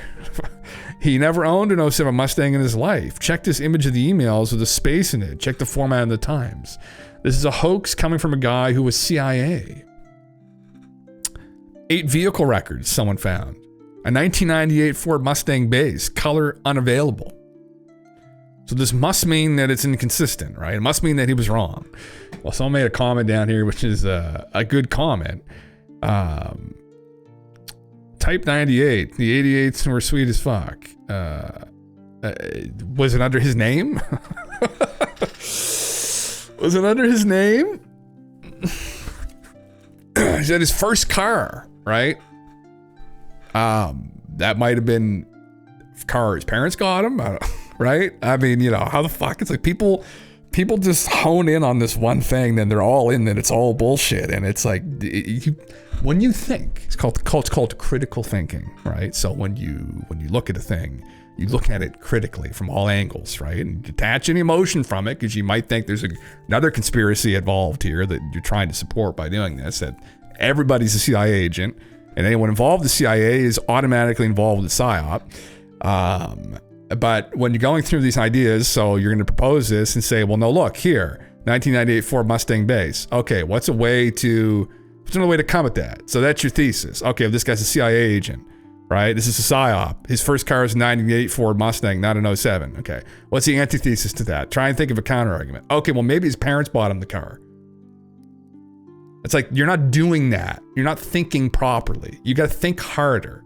It's like, you don't just stop at the thing that supports your theory. You got to think of the thing that could counteract it or be, it's like fucking use your brain. This could be something, but it doesn't have to be. There's other scenarios. Like, it's like, oh my fucking God, man. My brain. What are these emotes? CIA. How do I? Oh, I gotta log in to do it. I can't do it right now. I will do the fuck. What? How did that start again? This fucking what did it start? We don't have. Oh fuck yeah! I'll have to get it. Actually, hold on. Just give me a second here. Just a second. I'm just gonna. I think I should already have my stuff saved. Okay, this a second. Okay, update emote sets. Boom. Okay, there we go. I just added it. Who is VO? Who is that? I don't know what is that? What does that mean? This is the Giorgio. Oh God, Jesus, yeah, it's classic Ancient Aliens. Oh God, Giorgio. I'd love to hang out with Giorgio. Oh, there's 2 of them. I'd love to. Oh my God, whatever. Like to smoke a joint with Giorgio. I would love to talk to Giorgio. I wonder like what he. Those guys are a fucking meme, but like same David Childress. It's like who's like the meme on the channel here. Like, I'd love to talk with them because, like, they obviously just come out on the TV with these, like, ridiculous explanations that are, but they're very knowledgeable. They know a lot about all these different ancient mysteries and stuff. And I would genuinely like to know, like, how down to earth they actually are talking to them, but they're actually, like, out to fucking lunch. Like, I have a feeling like they're not obviously out to lunch. It's the media's, they made themselves out to be. They know a lot. They do know a lot about this shit, a lot about these theories and stuff. So yeah, but it'd be super easy to get through to some of these people like Giorgio with an OG handwritten letter, snail mail. You think? Me and a buddy of mine, old Red Scale here, used to joke around about trying to get a hold of the Monster Hunter dev team for changes we wanted to see, and we were gonna get a goat hide, and like. Write a fucking with like an old like fountain pen or like etch or burn like the letter into the goat hide about the changes we'd like to see in the next game, and that would probably get their attention if you mailed a fucking goat hide like etched like in old English to the Monster Hunter devs. Although they're hardcore Japanese, I don't think they can even speak English, so it'd probably fall on deaf ears. But do something like that. Yeah, send them some kind of fucking really elaborate fucking thing, and that would probably get their attention. Yeah. That'd probably do it. Yeah, it's just like a meme. They'd be like, my God, these guys went to these lengths to get a hold of us. At least let me read this idea. And they'd be like, oh, that's a really great idea. Let's do that, right? Like, but then maybe they would just like fucking think, ooh, gross. Like maybe never make it through customs. Japanese it arrives in Japan. They just instantly light it on fire. Fuck that. We don't trust any of this. But anyway, I just thought I'd bring this up where I was like, this is just... That is a thing, though.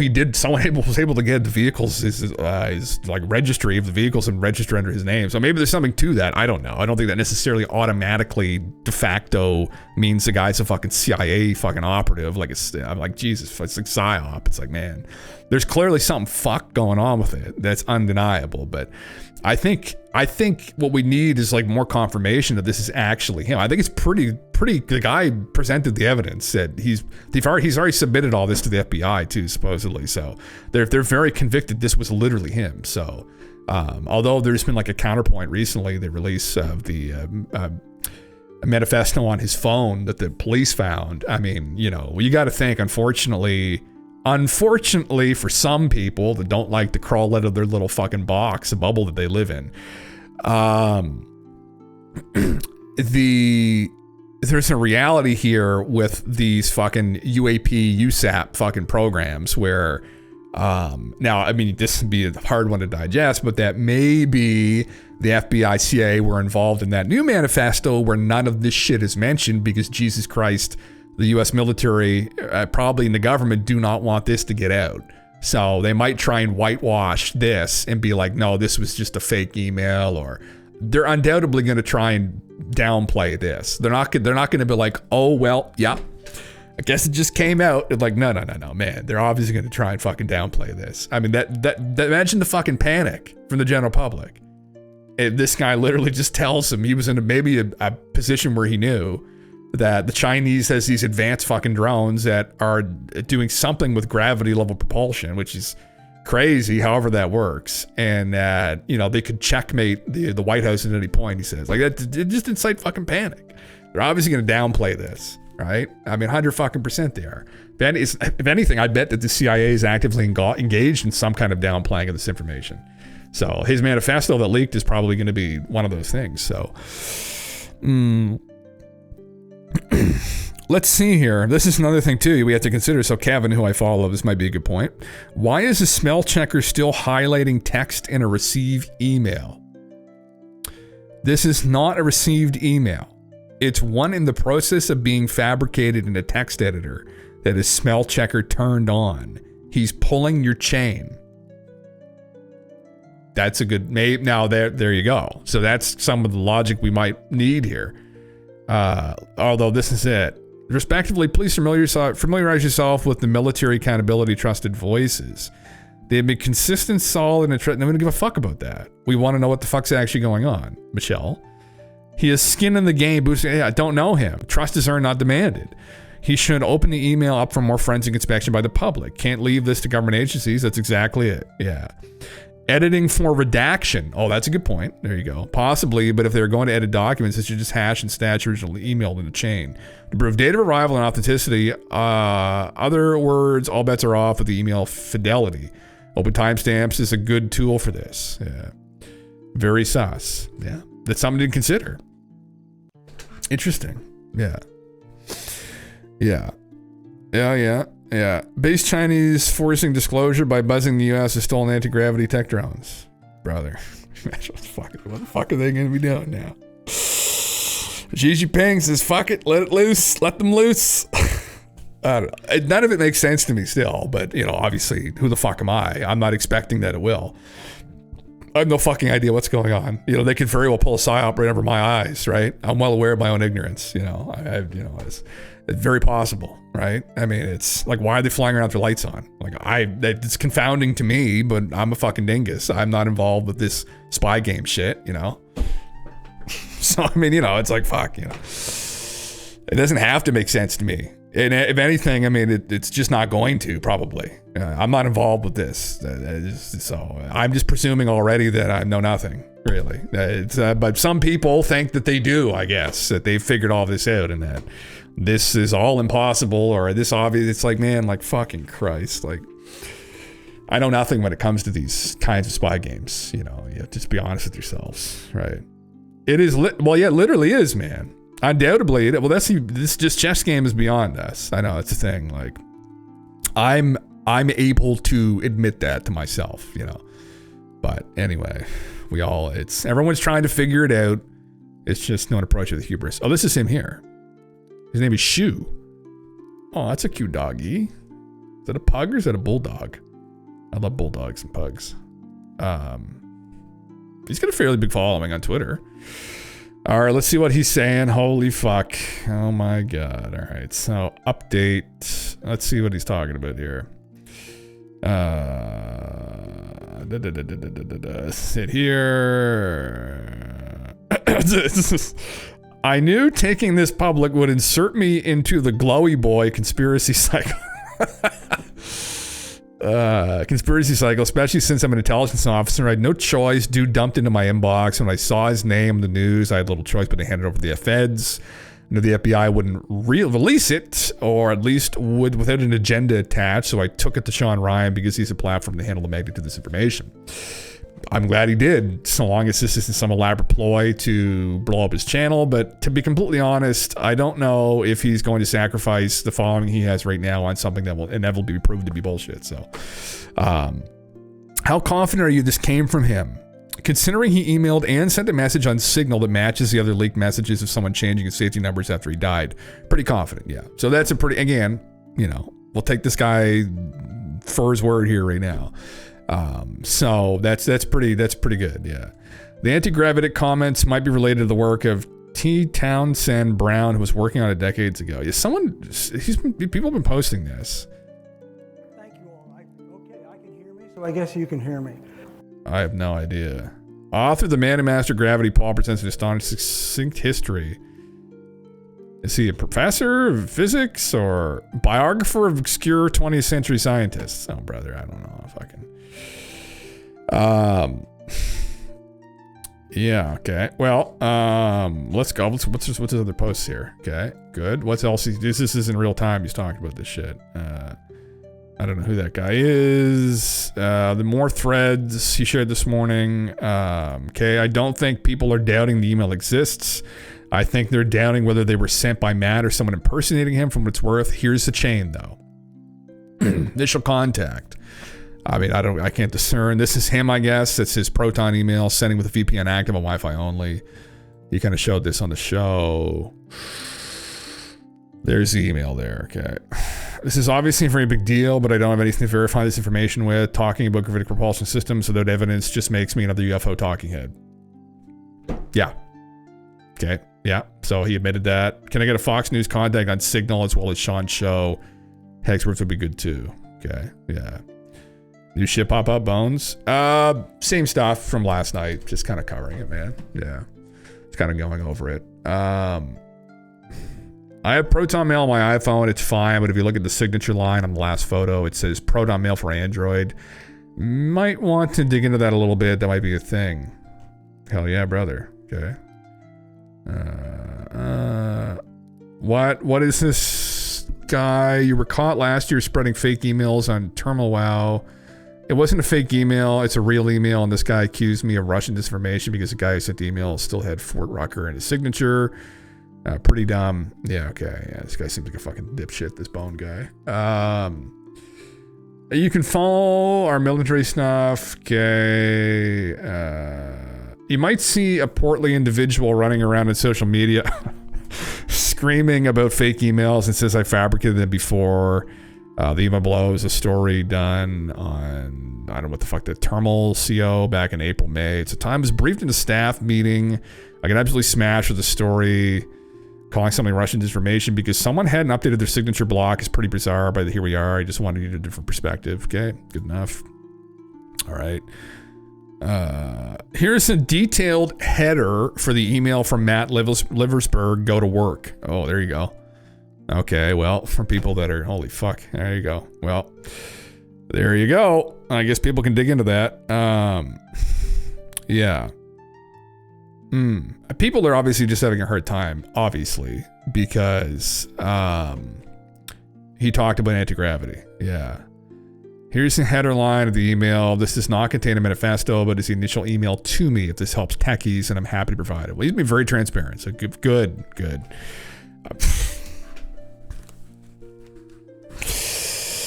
And buddy, in the email, Matt in the email stated that even mentioning anti-gravity tech makes him sound like a UFO fucking nut without any evidence. And it's like, yeah, that's what's. But I mean, you know, brother, if he's telling the truth, and I'm glad he put it in there because that's what we've been trying to figure out for a while now. Not that it makes sense, because none of it makes fucking sense. Okay. Through, who's this guy? Rob Green. Active duty Navy commander. I would encourage you to avoid any theory about fabricating anything. It's an unwarranted and false character attack at an American hero and patriot. Okay, so some other guy vouching for this guy's credibility. Okay, well. Man, I don't fucking know. Ultimately, very interesting. Take this fucking hat off my head. My hair's probably a fucking mess, man. It is a mess. Anyway. I don't fucking care. Yeah. Unfortunately, it's one of these other incidents in fucking ufology where people make these claims and then, you know, what do we do with it?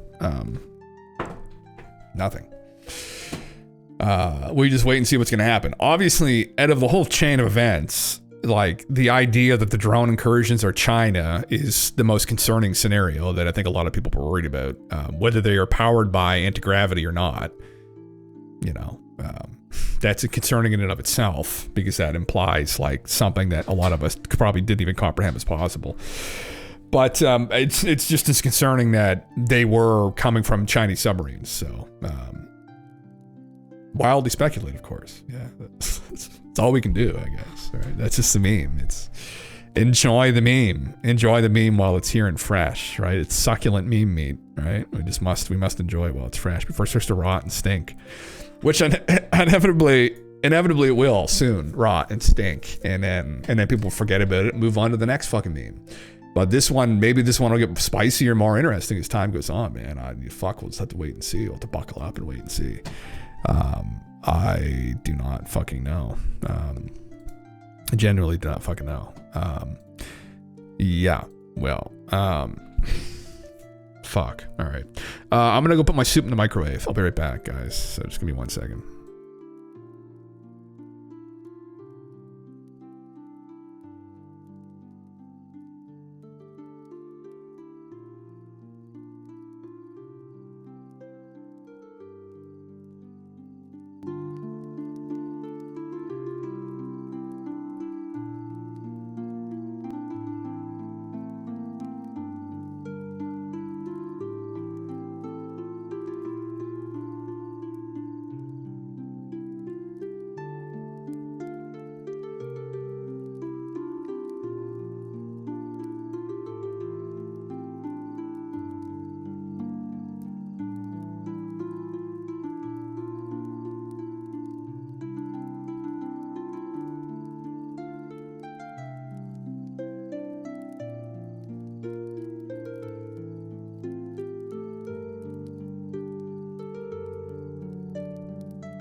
Ah, yes. Oh, God. Fuck. Blew my fucking eardrums out. Fuck, man. Back. Oh, my God. This fucking mic, man. Where are we here? Here we go. Yes. This guy has a channel. Is this? Oops. I don't know. This man is wild. Man confronts tall beings in South Carolina. What the fuck? 1.6 million. What? What is this? Holy fuck, man. Oh. This all could be fine. Invisible tall being people are claiming a man saw in his backyard. Things are not what they seem. Oh my heavens. Oh. Yeah, I haven't seen him before either. What is this? He saw the Anunnaki in his back fucking yard? Something. Oh, the trees on that thing. Or is this different? Oh, yeah, this is fucking interesting. I see, yeah. Talks about glimmer men. You know about that. No, I never heard of them. What the fuck are glimmer men? Got a 30-minute long thing here. Drones, orbs. Oh. Crimsix, what's up, man? One last time. Good evening. Hopefully it's not the last time, man. What's up? How you doing? Yeah. Turns out the tree thing is actually a story from 2022. He points that out in the video. Oh, really? Could be a psyop like you talked about before. Oh. Oh my heavens. God damn. Yeah, I think I am familiar with that. Yeah. Remember, man. It's a movie with Steven Seagal. What the fuck are the Glimmer Men? Why do they call him the Glimmer Man? He can move so quickly and quietly through the jungle, his victims would only see a glimmer before they died. Oh my fucking god, man. Glimmer Man. Holy fuck, man. Glimmer Man. Cryptid. Okay. The Glimmer Men is basically the real life reports of a predator from the movies. Oh, okay. Sasquatch Chronicles. Okay. What is a Glimmer Man? Has somewhat pejorative name, if unofficially, but officially applied. Inspectors who are employed in the Alliance. It's not it. Here we go. What? No. Urban legend. Anyway. Cryptids, yeah. Okay. I heard that it's something from New Jersey. I originally heard of the Glimmer Man from an article talking about cloaked cryptids. There was a video I saw once where witness had a Bigfoot encounter, but the video of Bigfoot appeared translucent like a drop of water. Holy fuck. It's a buddy saw in his trees. Oh, that's interesting. The fuck, man. Jesus Christ, yeah. Oh, he showed some clips. Oh, here, I'll fucking... I don't know where to go. Okay, so he talks about... Well, let me see what the start of the video is. Let's see if I can eat my soup. I'll see what he says. Turn the music So down here I am, minding my own business, thinking to myself, what else could happen this year besides the orbs, the aliens?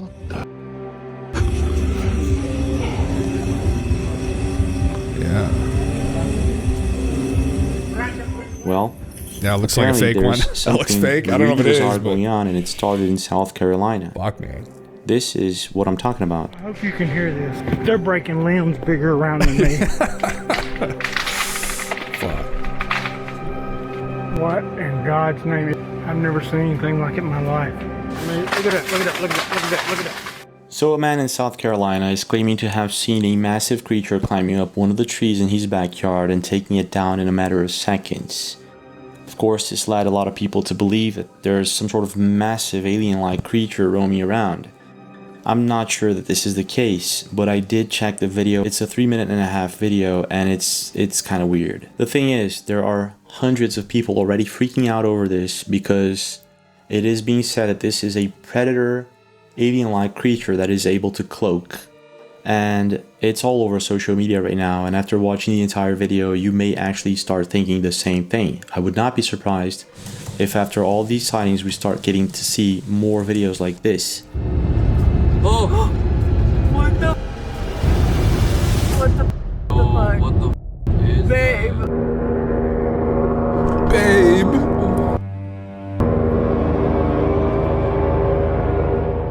let me make this very clear. I'm very skeptical about all of this.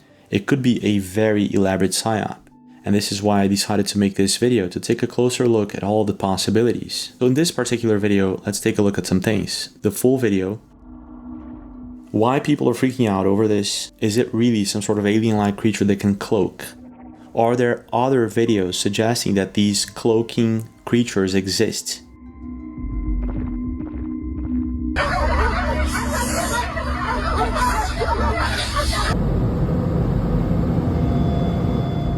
Let's also take a look at the newest sightings of these orbs and drones in New York and many other places. Oh, what the is this, bro? What the is this shit? These videos suggest that these things are way more technologically Jesus advanced Christ, than we man. previously Fuck. thought. The thing is this just a coincidence? Or do these alien-like creatures that are supposedly being spotted have something to do with the current sightings? In a few minutes we'll deep dive into that, but first let's begin with the basic, and that would be this man's video in South Carolina. I hope you can hear this. It sounds like gorillas fighting in the tree. They're breaking limbs bigger around than me.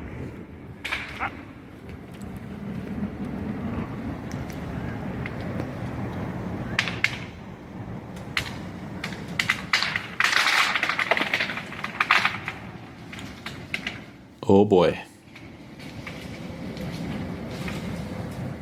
What was that?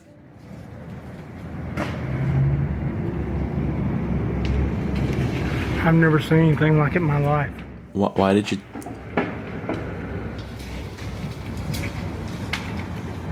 This is the second time I've come over here. And the first time when I got up under them trying to figure out what it was, they started breaking limbs off and throwing them at me. And I still cannot figure out what it is. So this is the second time. Look, they're ruining this freaking place.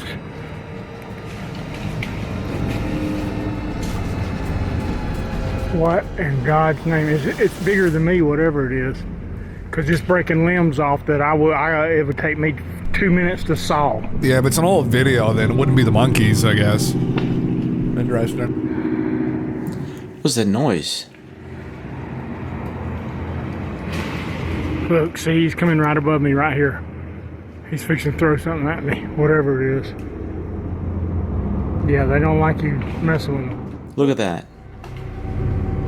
What in God's name is going on?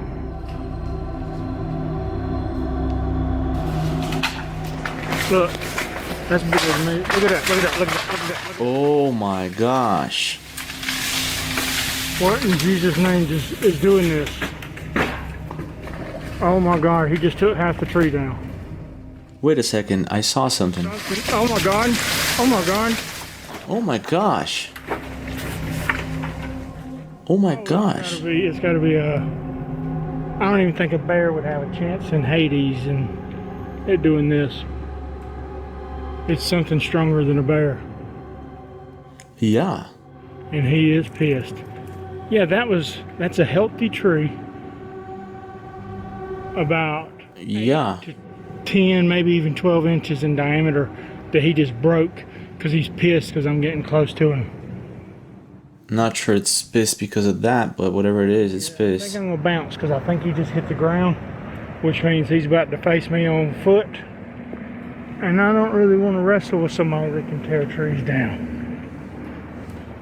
just because they're mad. Makes sense. God, look at the tree he just freaking broke in half. There's a certain moment there, I'm pretty sure I saw something in the tree. And it's not just me, someone on Reddit posted this picture over here. He says, 30 seconds in the video, you can see something like this. So let's take a look at that again. 30 seconds, let's check this out. Yeah, over there, you can see it. What? Can't see exactly what it is. It seems like I can see something moving the tree branches. Look at that. Over there. 1, 2. Look at that. It's really weird. Look.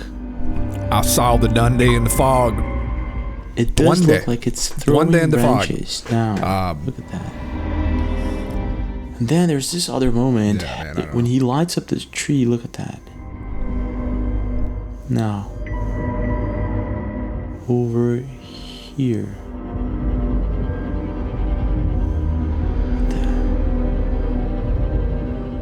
What is going on here? Yeah, I can't fucking... Oh my god. Look at that. I can't see fuck all. Whatever this thing is, it seems to be shaking one of the trees. So this is definitely not a dead tree falling down, taking... Lab chimpanzees. Oh, they got on the same thread that we were on, yeah. Over here. The fuck? Oh my gosh. Whatever it is, it's huge. Look at that. Yeah. It's like, I can't see exactly what it is. This is why a lot of people are saying this is like some sort of predator, cloaked, alien-like creature experiences and reports. Interesting. The Glimmerman at 2 locations. Minnesota deer hunter. 1997 sighting. Strange shadowy beings were captured on video. Shadow people in 1997. What is this? Less than 2 miles from where the original sightings took place, a video camera was found by a local game hunter.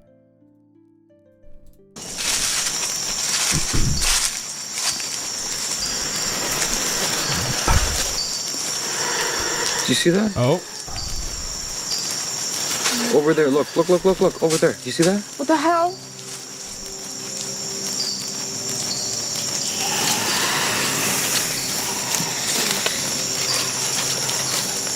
Hey, wait, because that was it again, right there. Like Wait, a ghost? I don't like this.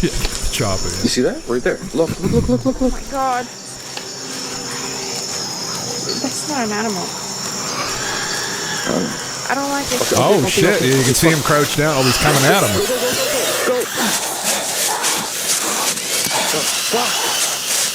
Probably fake.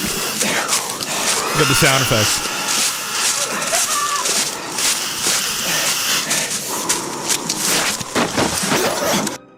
Okay, so to me this looks like it could be the real deal, but at this... Brother, I don't fucking think so. I don't fucking think so. Yeah. But I don't know what you saw and what I saw, but probably not. Yeah, they're a great film project dissertation. Those glimmer men out in the fucking trees, bud. Fuck. I'd never heard of it before. Normal footage. Oh, something moving by the trees. I see it. Yeah. That's wild. That's crazy. That's crazy. Fuck me. Other videos. People walking through the forest. Okay, just ended. Yeah. Like a thrust and not a hang, you know what I'm saying? Something hard and fast. Oh my. The heck was that? Did you see that? You know. Yeah. Like a thrust and not a hang, you know what I'm saying? Something hard and fast. Yeah. Something just jumped down, yeah. You know. My gosh, okay. what in the world is that? Look at that. It clearly... Aliens. It's obviously fucking aliens in the woods. I mean, we already know what it is. We don't need to fucking even... You can clearly see that. To me, it doesn't look like a ghost. I just watched a video of... What the fuck was his name? John Lennon's son. What's John Lennon's son? And what's his name again? Fucking son, Julian Lennon? He was on Joe Rogan's podcast like a couple days ago or something, a week ago. And he told a story that he was down in Mexico and it was late at night. He may have been high on drugs. I can't remember. I think he was just late at night. I think. And he saw on the beach these people like just appear kind of like a ghostly form. What he described as these like Mayan people. And he saw like a campfire and these Mayan people kind of just appear on the beach.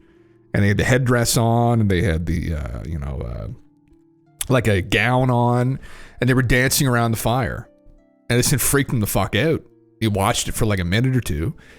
And then the next day, he went up and told one of the girls that like worked at the, or maybe I owned, he was at some kind of resort or something.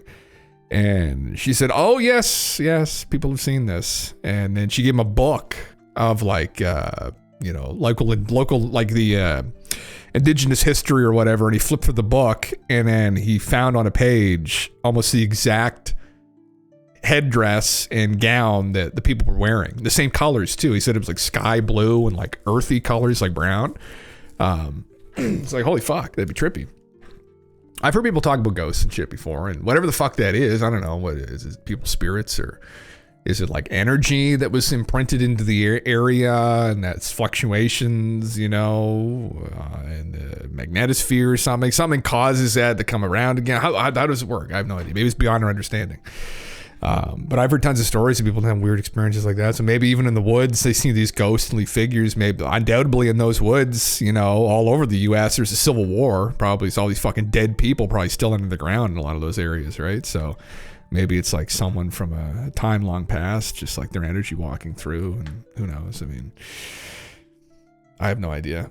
I'm not like a big ghost person. Like, I've never seen a ghost myself, so I can't really say. I've known people who have seen things, who've seen ghosts and seen figures of people, and supposedly have communicated with ghosts on those fucking ghost boxes, whatever they're called, the talk box, the ghost box. You can communicate with things, and they get. I think that's probably most of that is complete fucking horseshit, but I don't know though, so maybe there's something to it. I have no clue, but maybe that explains some of these glimmer men and some of these instances of like ghostly figures people are seeing. Might even explain some of like the cryptid sightings too. Maybe these Sasquatch sightings or encounters people have are kind of like a ghost-like experience with like a past humanoid that lived here a long time ago. And this is just like, but then but Gigantopithecus, I mean, was literally a real fucking, it fits the description of Sasquatch almost to a fucking T. The Sasquatch cloaking device, maybe it's fucking, where's Gigantopithecus? Gigantopithecus. There he is right there. It's pretty fucking close to a goddamn Sasquatch. Except it was only in Asia, which is a fucking problem, I guess. Why would the ghost of Gigantopithecus be over here in North America? We don't know how shit works, though. Who fucking knows? Right? Big boy. Fucking big boy. Pretty fucking close. Close enough for me, eh? Close enough for me. There you go. Maybe that's what's going on. I don't fucking know. Yeah. Plate tectonics. That's how. Yeah, there you go. We think something. Cook something up. Energy from plate tectonics, right?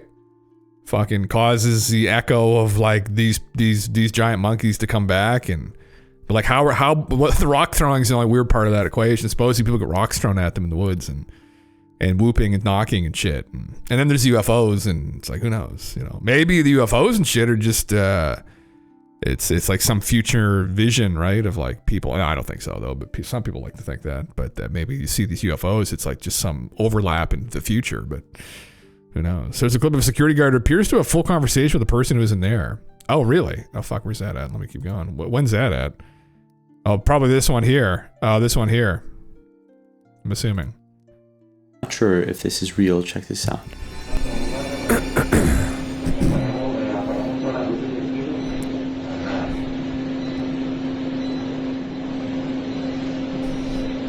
Whoa.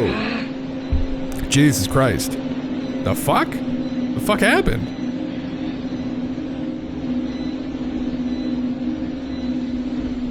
What is going on? Oh, it's attacked. A guard for the Saudi prince. That was really weird. Jin fucking attacked him.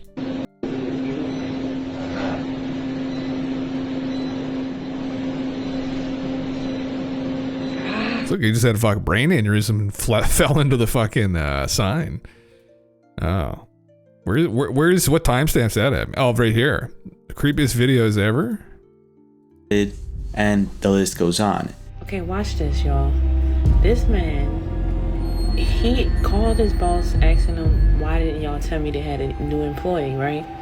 He constantly looking back, right? Having a whole conversation with somebody, right? that person off and everything. Now see, look, y'all see when he dapped him off? Look what happened. He dapped him off. You see that shadow? And then the shadow goes over here, and he pulling the chair out for him. Oh, that's his arm. He swore to God he said that and had a whole conversation. Now the question that we have to be asking ourselves is this. Why is a video that was recorded in 2022 going viral right now in many social... What's this guy trying to imply? I don't know, maybe he had a fucking hallucination. Who knows? I don't know. Yeah. Interesting though. Yeah. There's always a possibility. Maybe it's ghosts.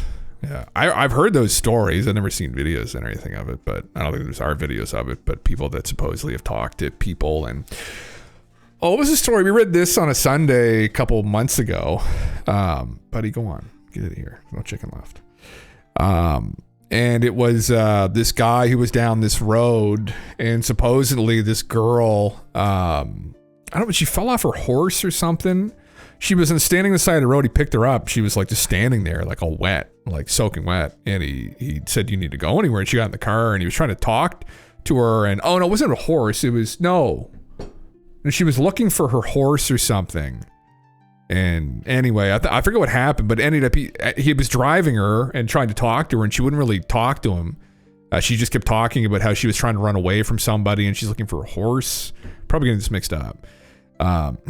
Anyway, he looked over again. She wasn't in the seat anymore. And then supposedly there was some girl that got, I think unfortunately, abducted and assaulted and killed, and she was like horseback riding or something. So something like that. There's tons of those stories. So there's tons of people that pick up hitchhikers, and sometimes they'll get in the car and talk with them, but they don't really communicate with them. Like it's more like they're just kind of like a script, and like they're not really acknowledging what they're saying. And then they look over and they're gone into the seat. And fucking, I don't know what the fuck's think of that. Same with the Fukushima one we saw recently. That was really creepy. But there's a bunch of those instances of people supposedly getting in cabs, taxi cab drivers picking them up, and they're soaking wet. And they get in, and then they're asking them questions like, "Where am I?" and "What year is it?" and all this shit. And they look back and they're gone. It's like, holy fuck, man! Like crazy shit. Who knows, right? Yeah. And one of them, a guard, is talking to a lady who apparently died 2 years ago, and the woman on the central security cam is filming the guard having this conversation. Then she calls him in the walkie-talkie and asks who he's talking to, and he gives her the name of the lady who died 2 years ago. Oh, really? Oh, where's that one at? That must be like a fucking... Oh shit! Is this in this video, or is this one of the videos? Oh, yeah. There's tons of that, man. I've heard tons of those stories, tons of those anecdotes from people where they've had weird experiences and they have conversations like that. Yeah, they made another one. Oh, interesting. Yeah, it's crazy, man. I don't know, like what to make of that. What was one? There was one recently. What the fuck were we watching? But it was like somebody. Oh my god! I think I just watched this recently. But someone was like in a gas station or something, and this woman came in, and what did she say? She said something like, someone's died, someone needs help, right? And they go out and they find this girl who I think had been assaulted or hit by a car or something. And anyway, it turned out that the person that came in and asked for help was like her, but I think she died. Crazy shit, man. It's if that's true, like it's those stories, like it's very strange. It's like it implies that reality is like so much more schizo and complicated than we would even want it to be, right? Or it's like what force, like with we're in a simulation, does the player have that power where it can like project an image of itself to people? But maybe it's one of those things where it's like only to like, it can create the illusion of it to one person in particular, or can it actually project itself out into objective reality? I don't know. Oh, here's the video. Okay, I'll pull that up in a second, Bones. Yeah. Co-worker in Houston. Oops. Okay, guys, we have got this pretty bizarre piece of footage to take a look at of this security guard.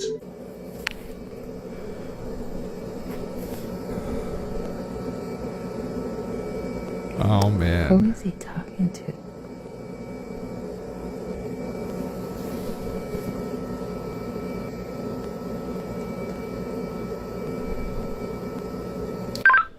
Dispatch to 329. 329, go ahead. Yes, sir. Who are you talking to?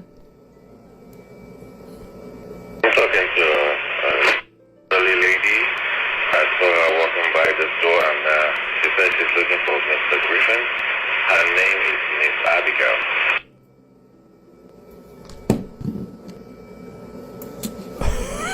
Man, if it's not fake. Did you fuck. say Miss Abigail? Yes, ma'am. She says she wants to see Mr. Griffin, and I told her that the canvas is closed, that she should come tomorrow morning, and she might see Mr. Griffin. See Mr. Griffin. Are you sure you're saying Miss Abigail? Like, she's been passed on for 2 years now. Come again with that, please? Repeat that. Miss Abigail is she died 2 years ago. Oh. You mean you can't see the person I'm talking to? No, there's nobody in front of you at all. So guys, this is as much as I can find out. Fuck that, man. Holy shit. Man. You would freak the fuck out. It's crazy. So there I was asking, is it like, does it present itself as like an objective reality? Or does it just present itself, is it a subjective phenomena where they'll project themselves to people and only certain people can see them? And that's even crazier to think about, where it's like some kind of hallucination they're almost projecting into people, which is, man, that's fucking insane. Like, holy shit. Like, dear God. Yeah. Oh shit, this is new? Oh yeah, it is. Whistleblower came to the ESA regarding a mid-air collision between a Gulfstream jet and an unidentified metallic object that occurred off the Florida coast on December 11th, approximately 27,000 feet.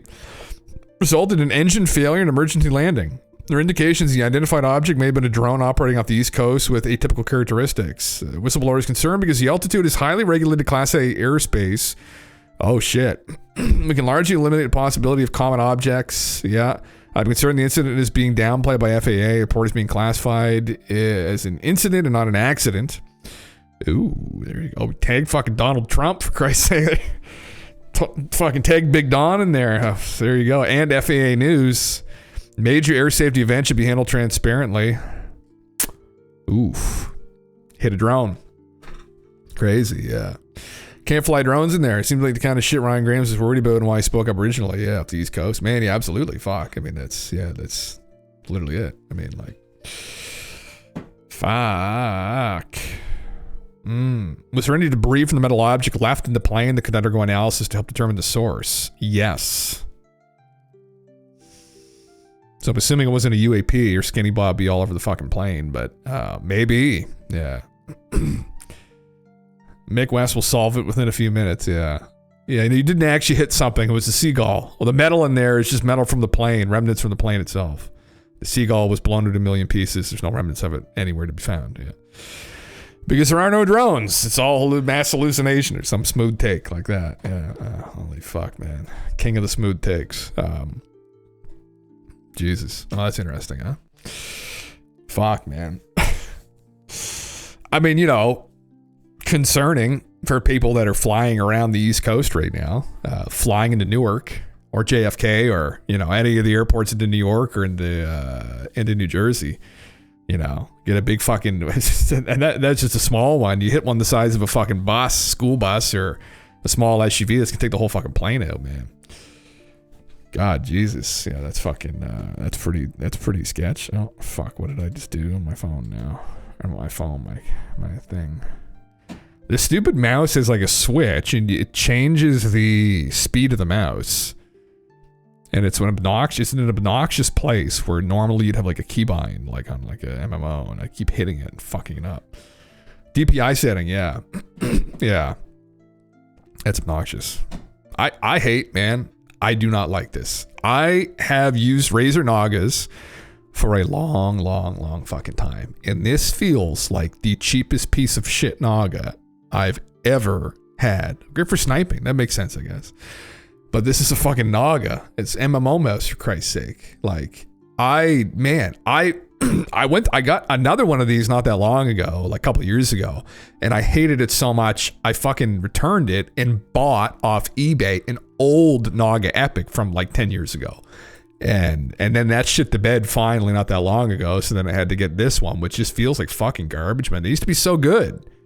I guess there is an epic version of this, but like, fuck, I hate it, man. And it burns your batteries like a motherfucker too. Like, yeah. Well, I mean, the original Naga was incredibly well made. I loved the original Razer Naga. It was so good. The way the buttons laid out too were perfect. This is terrible. Yeah. Logitech fan, really. I probably should have looked into that, man. Yeah, they've fallen from grace. Fuck. Swifty IRL got me into fucking Razer products years ago because he's sponsored by them. So yeah. You're rocking Logitech too? Yeah. Maybe I should have changed. Maybe I should jump ships. I've stuck with Razer ever since, but I got a shit ass keyboard. I got a Red Dragon keyboard. I got a Red Dragon. My keyboard's a piece. Oh, it looks so disgusting. I would not even want to share a photo of that. It's just, there's dog hair stuck all inside of it. It's unfucking believable. The amount of dog hair in there. Yeah. Yeah. Yeah. Oh, you're hoping to build a new system soon? Really? She dropped new video cards Monday night. Holy fuck, man. Yeah. Well, when I have some money, I'd love to get a hold of a new system. I'd love to get a good gaming rig. That'd be fucking sick. I never really had good gaming rigs because I'm not like a huge gamer. Like in terms of like graphics and stuff, I'd be fine with just like console fucking, like for me, I've said this before personally. I know some people feel differently about this, but I am fine with consoles. I almost honestly prefer to play games on TVs on a couch than sitting at a computer chair because I can't really relax at a computer chair. I miss having a console, honestly. I really do because I focus more on just playing the fucking game than fucking around with the settings or whatever else. And then I don't really find chair. It feels like I'm working. It feels like I'm doing something. Like when I'm sitting up like this, if I want to relax and play games, I have to be sitting down on something comfortable. I just don't find computer chairs comfortable. This is a fairly expensive computer chair that I bought 2 years ago. So, yeah. Oh, fuck yeah. Yeah. Fall asleep. Yeah, that's what I need. I need that relaxation in my fucking body. What is the, I'm just curious, off topic, but, well, kind of on topic, but 5090, like what the 5090 will be fucking, they've been leaked.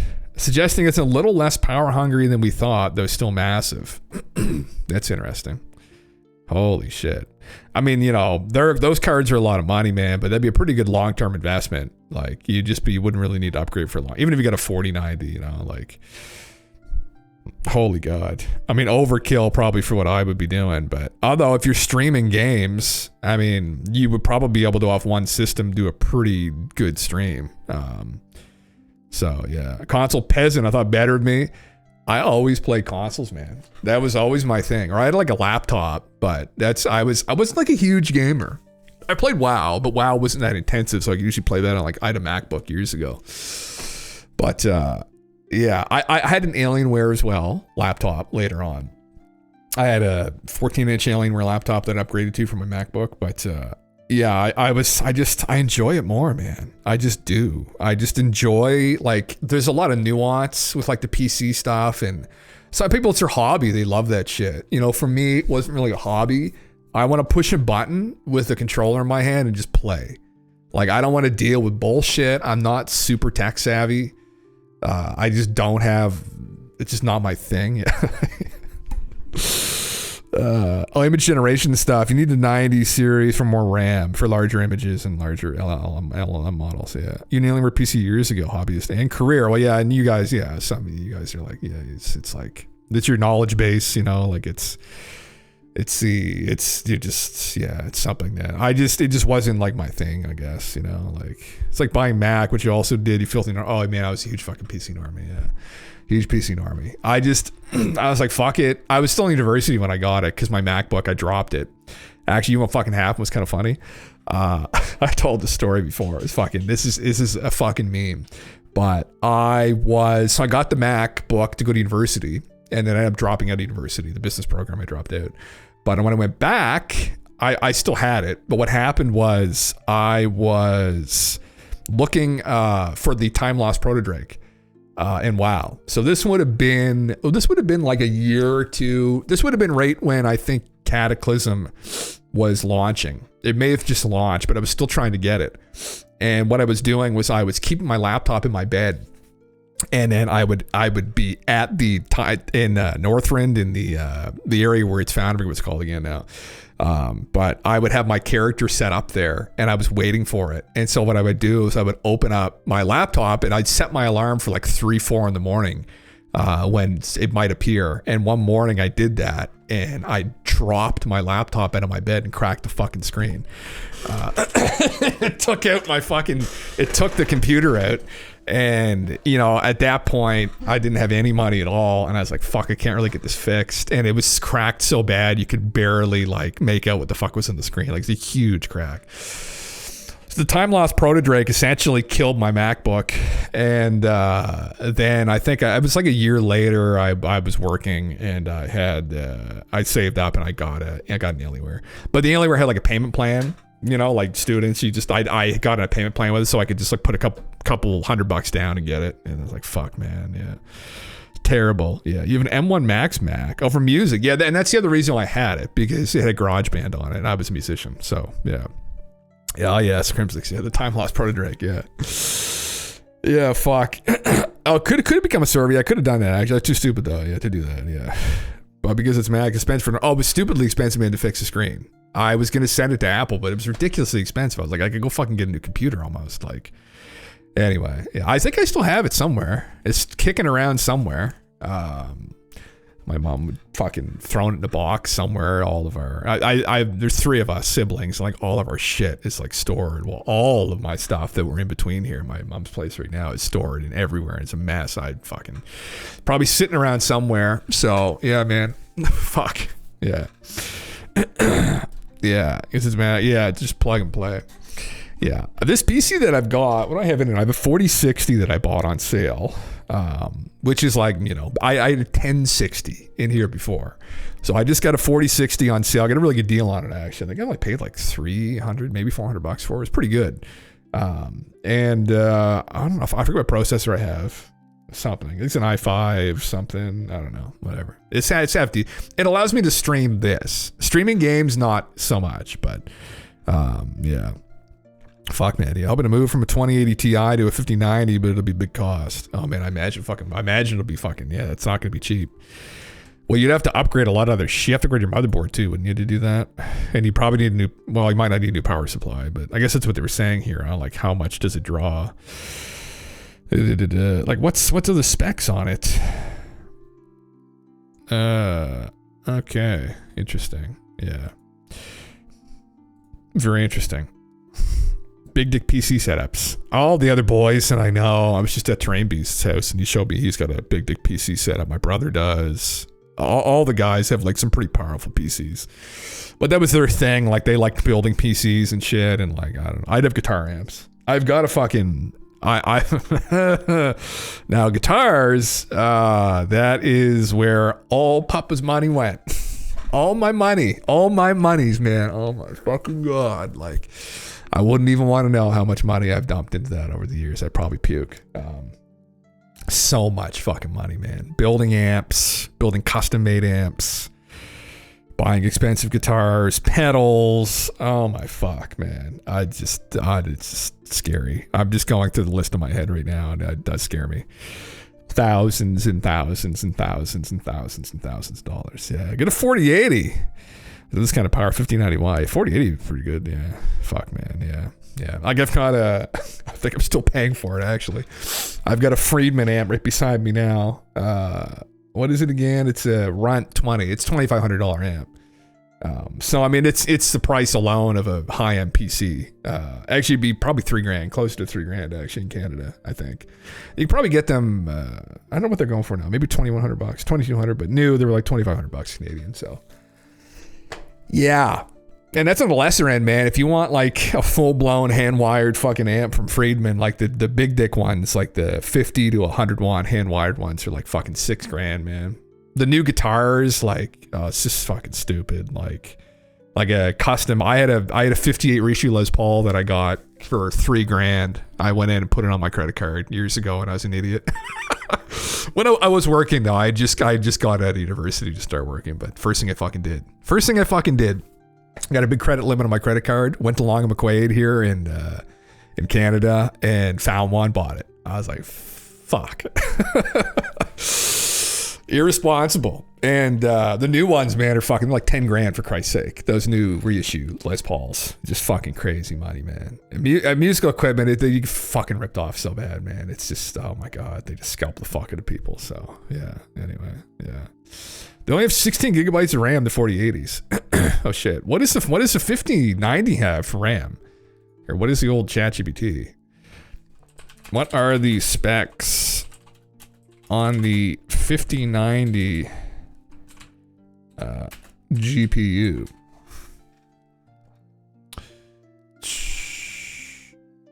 Ooh, 32 gigs GDDR7. Oh dear Christ. Holy fuck. I think I've got 8 on my 4060. It's not very good. Everything else is beyond my comprehension here. Is that $2,500 USD? Is that real? No, it's not. 22, the fuck? That's more than a whole fucking setup. Holy fuck, man. Oh my God. That's obscene. That's so much money, man. God damn. There's 11 gigs that can only do 720p stable diffusion. Oh, interesting. Yeah. But my hobby and how I make my money, mechanics spend way more on their tools. That's true, man. That's true. Yeah.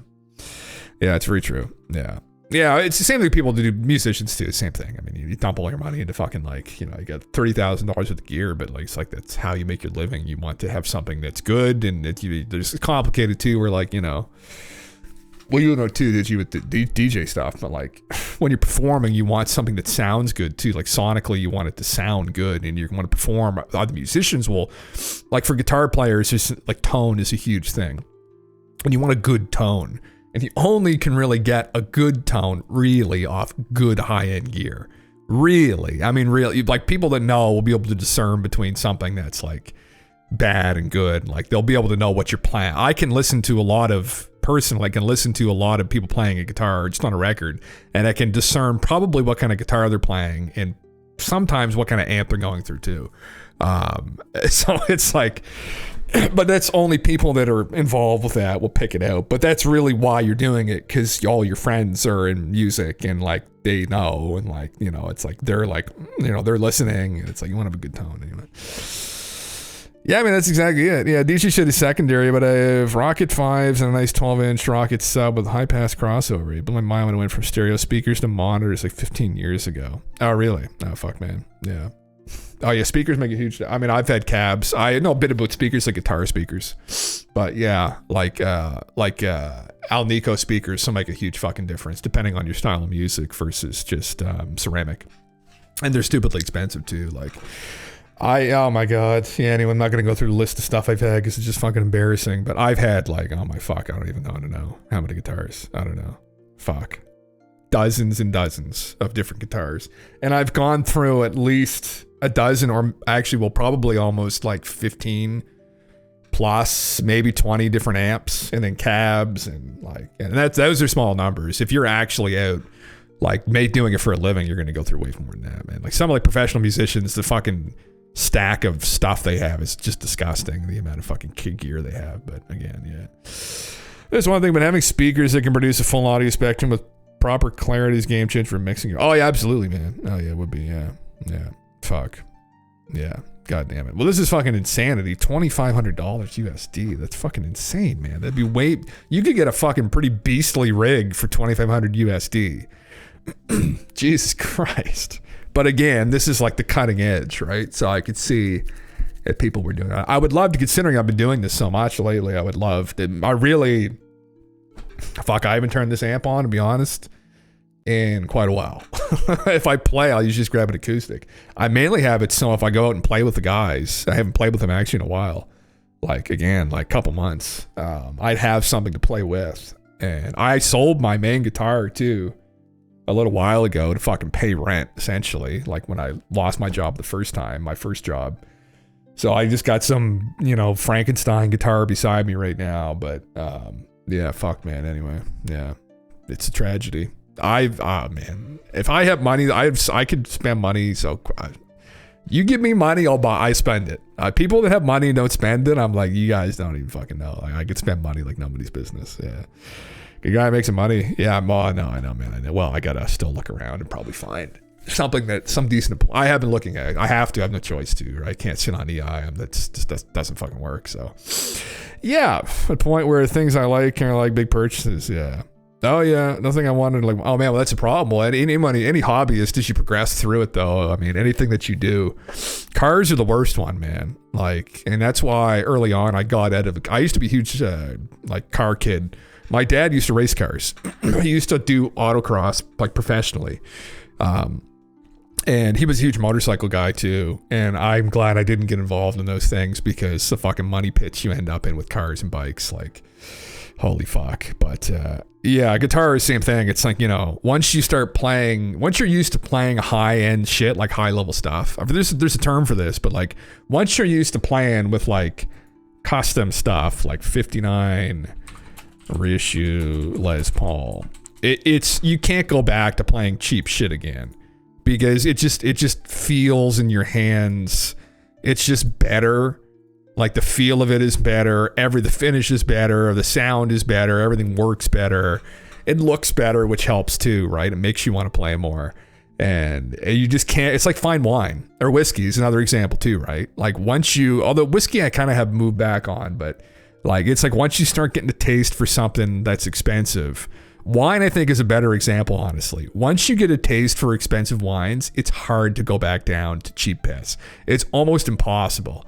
Like the only wine that I'll fucking drink now that's like cheap would be Tom Gore, which is still $25 a bottle here in Canada, which is fucking crazy because in California it's like $10 a bottle or something ridiculous. But yeah. Yeah, you're saying you've been saving for the Golf R, yeah. New PC competes. They're fucking nice though. Let me tell you. I think I told you, but I had a Golf, just a regular little turbo Golf, just a base model 5-speed Golf that I bought in 2018 again when I made decent money. I bought it and it was so fun. Little front wheel drive, just a tiny little turbo in it, but a little 5-speed, looked good, zippy little thing. My partner hated it because she got sick every time I fucking drove her around in it because I drive it so hard. But I know the Golf R is beautiful. Yeah, all little all-wheel drive fucking thing, you know. Especially in our weather, man, you can run that thing all. I've seen a couple guys run them all year round. They look sick. They got a roof rack on them. Be fun as fuck. They go too, man. They're fucking crazy fast. Yeah. Can't play the games. I want to in-stream them. Oh yeah. Yeah, that would well, that's my thing too, man, where, I mean, I don't usually play games on here because unless it's like Skyrim or something, like, yeah, I'm not going to be able to really stream it with high quality. Yeah. It makes you, yeah, fuck yeah. 25 is no biggie. Bottle of Oban is like 70. Oh, yeah, for wine? Yeah. Oh, yeah. Oh, the good wine. Oh, man.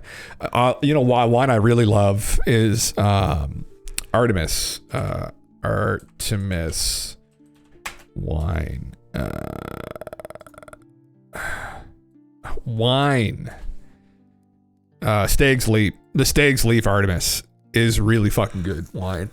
But here in New Brunswick, it's $100+ $110 a bottle.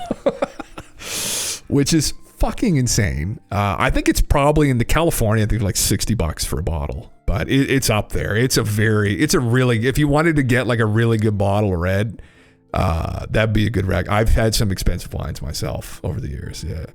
5th year going 100K up the hill in the mountains, still at the pole. Yeah. Holy fuck. Yeah. All-wheel drive. But that's what we got the Subaru, right? Yeah. Fucking yeah. Oban is whiskey. Yeah. I was going to say Oban is a whiskey. Yeah. No, well, you know what's a really good one? This is obviously, we're changing around the conversation here, but that's all right. We're talking about liquor. I love my liquor. You know, I love liquor. I love this little sip. I'm not supposed to be having sips right now. I'm supposed to be going fucking cold turkey, right? But this is a really good one. Oh my god. Fuck. I love this one so much. I can't find it anywhere either. They're all called Glen something too, for Christ's sake. Oh, it's an 18-year-old Glendronach. Glendronach 18 was one I loved. It tasted so good, man. It tasted like fruitcake or some shit. Like, it was fairly pricey though. She was up over $200 a bottle for that, but I had to watch myself with it. Just ripping through that every night. That's the thing. It's sat on my desk at my old place, and it's like every night I'd be like, oh, just a little sip, just a little taste, and fucking then 2 weeks it's all gone. You're like, what the fuck?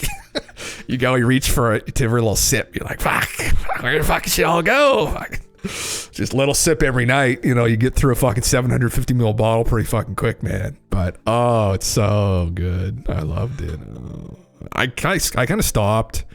I kind of stopped with the hard liquor. It's just too hard in my body. But God, my spirit loves it. Yeah.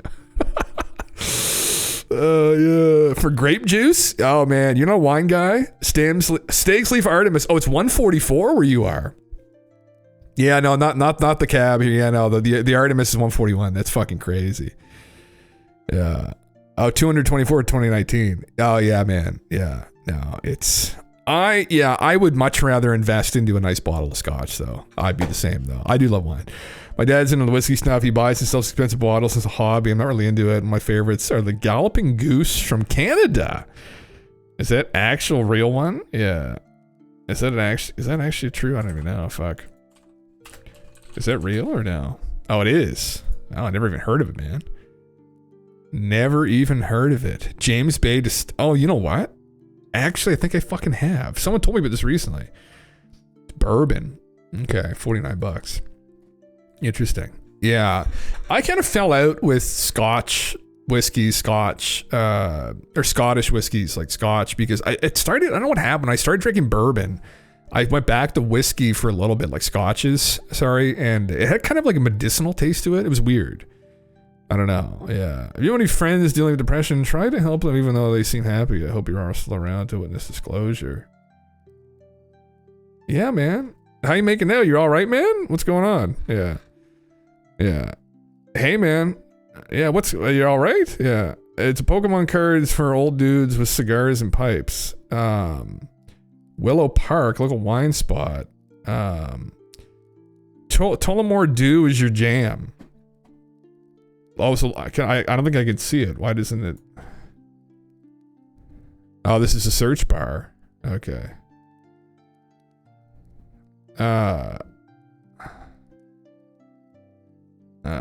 Here we go. One more door. Yeah, the link did die. 1829 Irish whiskey. I covered the whole thing. Oh, for the price. Okay. Hold on. How the fuck do I do this?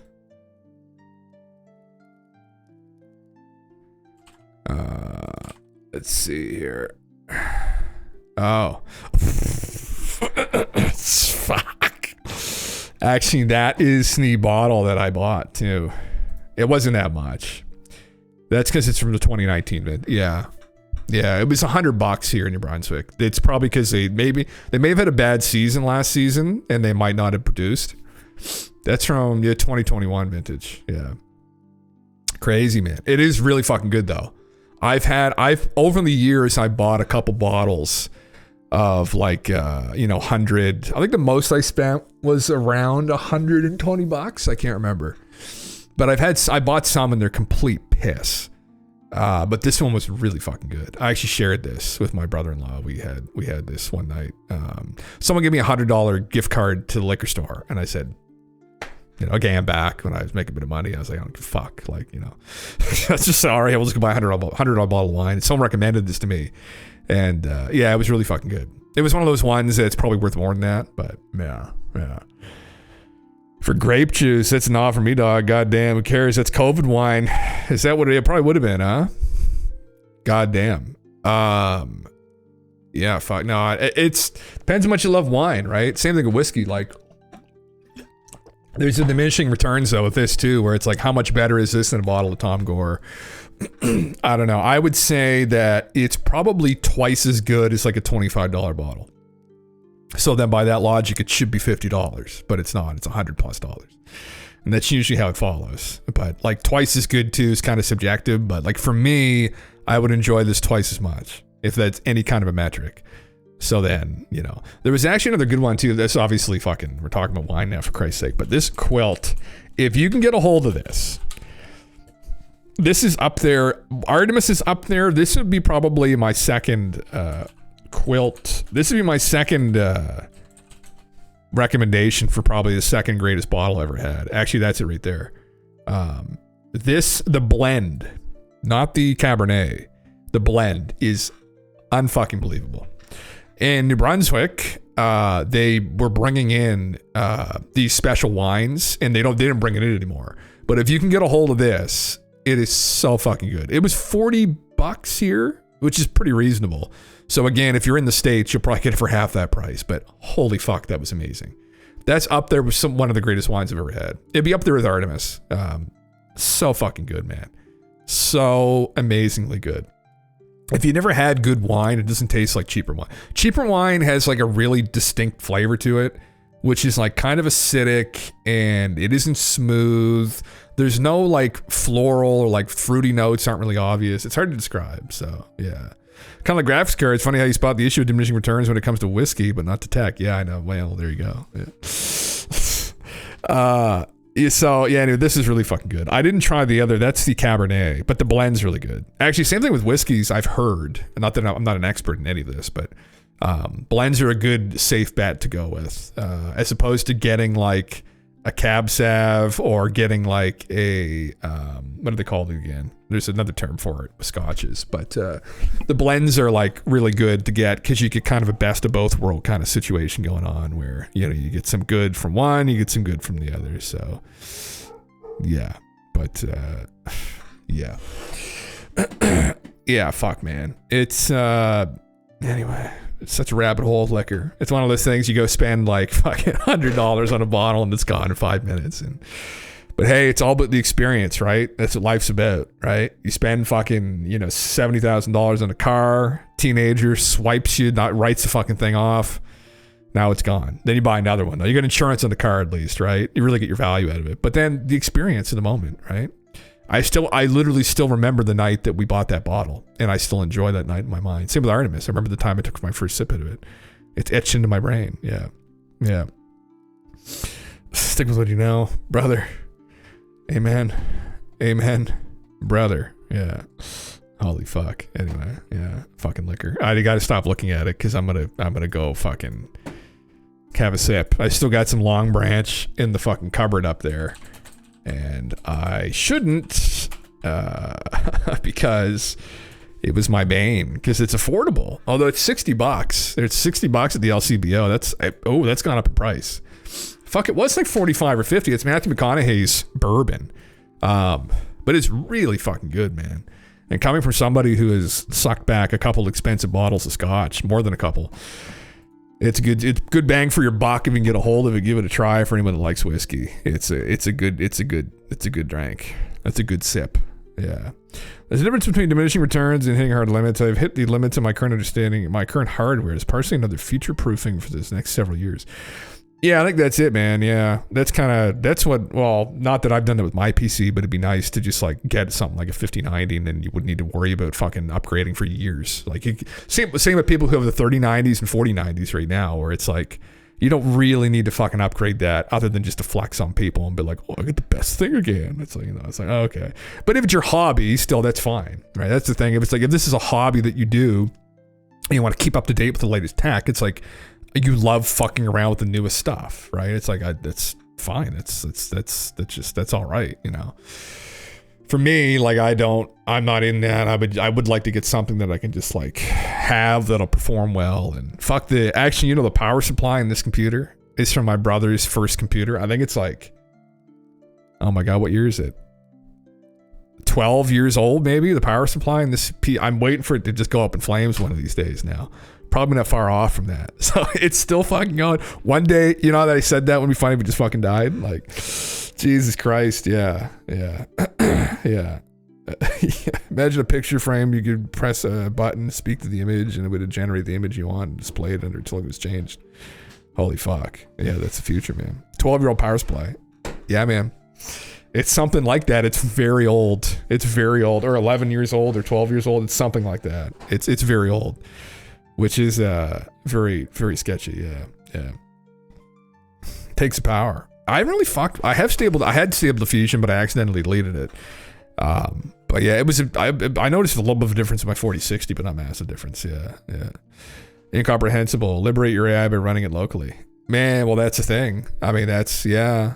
I will listen, when the fucking AI systems come out, I would love to get a hold of that, because you could really utilize it to its fullest potential. I'd be worried with some of the horrors people would be making, honestly, there are some of the things you can get it doing, but I think that's the future, man, is having, we talked about this before, but like, having a local fucking AI like that you can like run your house with, like having Jarvis, for Christ's sake. You get your own dedicated computer to run it on, but yeah. Oh, interesting. Friends that make videos and stuff with it, takes days to render. The new Intel processors have neural processing units built into it. Holy shit. Okay. Yeah, we talked about the tiny box, right? GeoHot was making, yeah, that's fucking crazy, man. It is the future, though, when you think about it. Like, it absolutely is. It's just like, when are we going to get there? When can it, like, make me whiskey or something? Like, when can you get it to get a personal robot and, like, distill it? And this will be the future? Like, we won't have to do these things ourselves. We'll just instruct the robots to do it all for us, right? Go and replicate for me an Artemis wine. Like, become a wine master. Go grow the grapes, do the whole thing. Fucking, this is your purpose. You will never stop. You'll just constantly keep doing it. Yeah. Well, they will, though. That's the thing, right, Edge? They 100% will have to do that. They'll 100% have to be involved with if you want to be in top, the hustlers, man, the movers and the shakers. Like, you're going to have to. People are already doing this in spaces, like in arguments and debates and conversation. I mean, if you can enhance yourself and your ability logically with some of these LLMs already, with ChatGPT, right? If you're trying to understand things, you're trying to enhance your reasoning or understanding of a topic or a subject, or try to understand someone else's argument, or you can already do this. It can already aid you in this. I do it when I'm talking to people, when I'm trying to understand something or argue something or understand something someone said, or deepen my understanding of a topic that I'm interested in. I mean, they're already at that point now where people are kind of using those things to enhance the reasoning. So, I mean, so people that aren't using those are already at a disadvantage. Now it's the kind of menial, but I mean, at some point soon, like once it advances, I mean, it's just going to be a part of us. And it will be for better or for worse, I think. So, you're applying AI to manufacturing or work, material science, leading to predictive maintenance schedules and stuff. Fuck, man. The scary thing for me, and I think for many people, is when we start trying to use it to predict like human behavior more, like when companies start deploying this, and if they're trying to figure out like more efficient ways that people can work. And this has kind of already happened, but like that's when it'll get a little bit scary for me, when we try to corral people with it, or optimize people excessively, or even just studying behavioral patterns at work, and like maybe someone's off one day and then they're trying to determine like, well, but who's not really pulling their weight, and they're watching people even moving around work from like that's when it gets really worrisome for me. But yeah, SGPT, how big of a graphics card would need to create a simulation similar to the one we dwell in? That's a good question. Obviously it doesn't. Here, let's see it. How big of a graphics card would we need to simulate all of our reality? It's an absurdly massive computational task. Universes scale. Observable universes 10 to the 80 atoms. Milky Way alone is 10 to the 11 stars. High-end GPUs handles billions of simultaneous calculations, but this is trivial compared to the universe. Hypothetical GPU specs, performance, exaflops of times 10 to the 50 or more. Current GPU reach a few petaflops. Exobytes 10 to the 30. Current GPUs max at around 48 gigabytes. Near infinite energy. There you go. There's your answer. GeForce to the 20 fucking Christ, yeah. Oh god, yeah. I can't remember the terminology, but there's no way to simulate the entire universe with things inside the universe, because that means it is simply increased to trying to simulate the simulation, sort of recursive paradox. Some people have said that, that there'd be an issue with it. To kind of that's why, like, Nick Bostrom's argument is interesting. The simulation theory.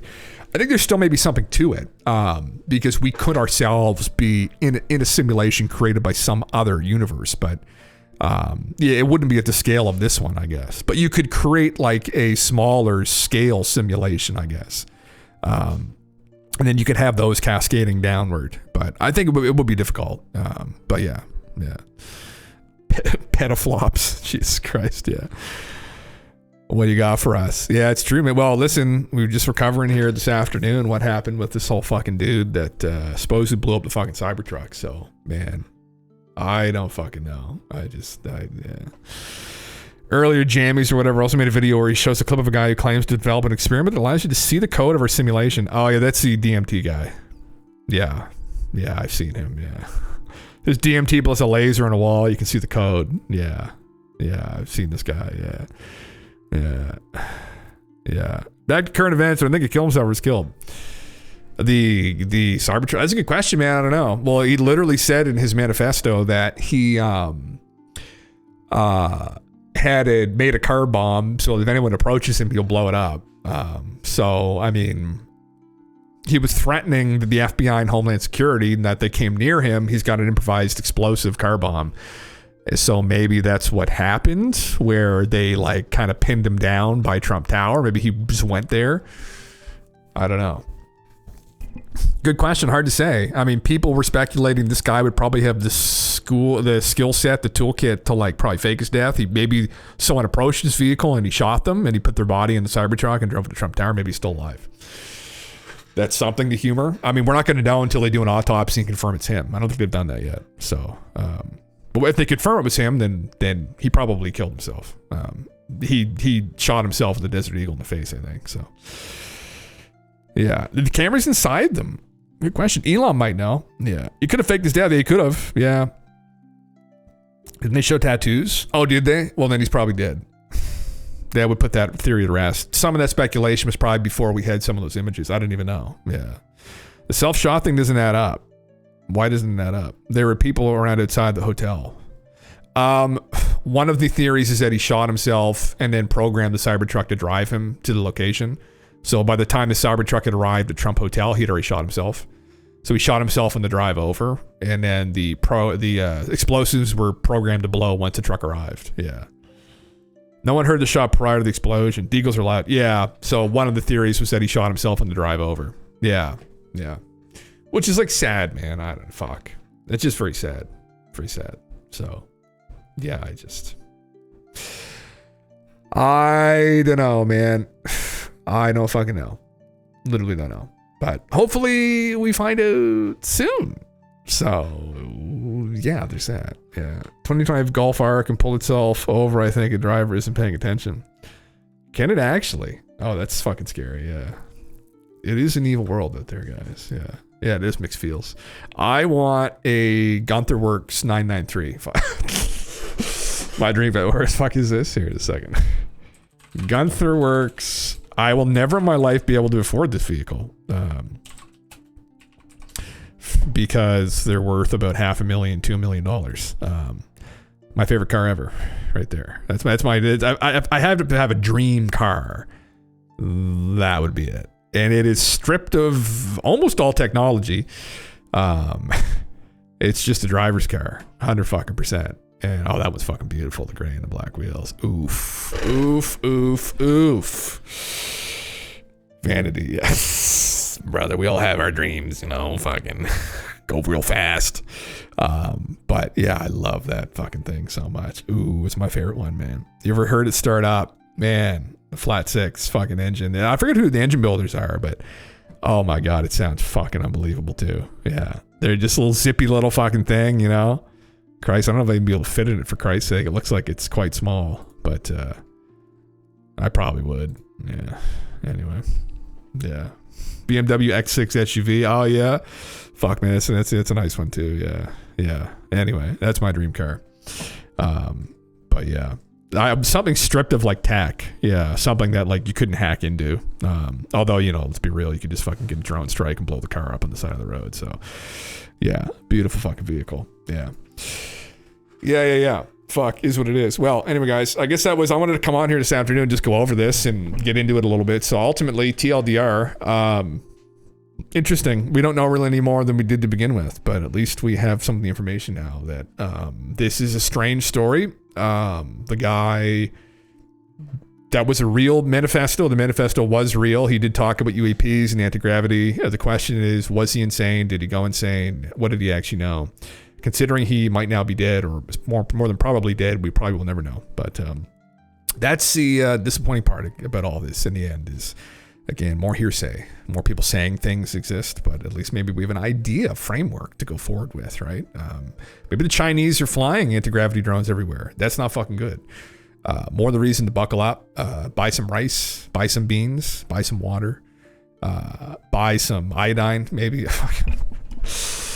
I don't fucking know, man. But yeah, listen, I'll be following it today, tonight, and I'll be back on tomorrow night.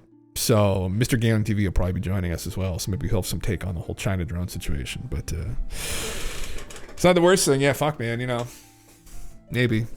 What could be worse, I guess. Anyway, yeah, brother. Anyway, I'm not gonna play the intro because this was kind of an impromptu thing, or the outro. I'm just gonna let it fade out. But everybody, take care, and we'll see you tomorrow, I guess. So yeah.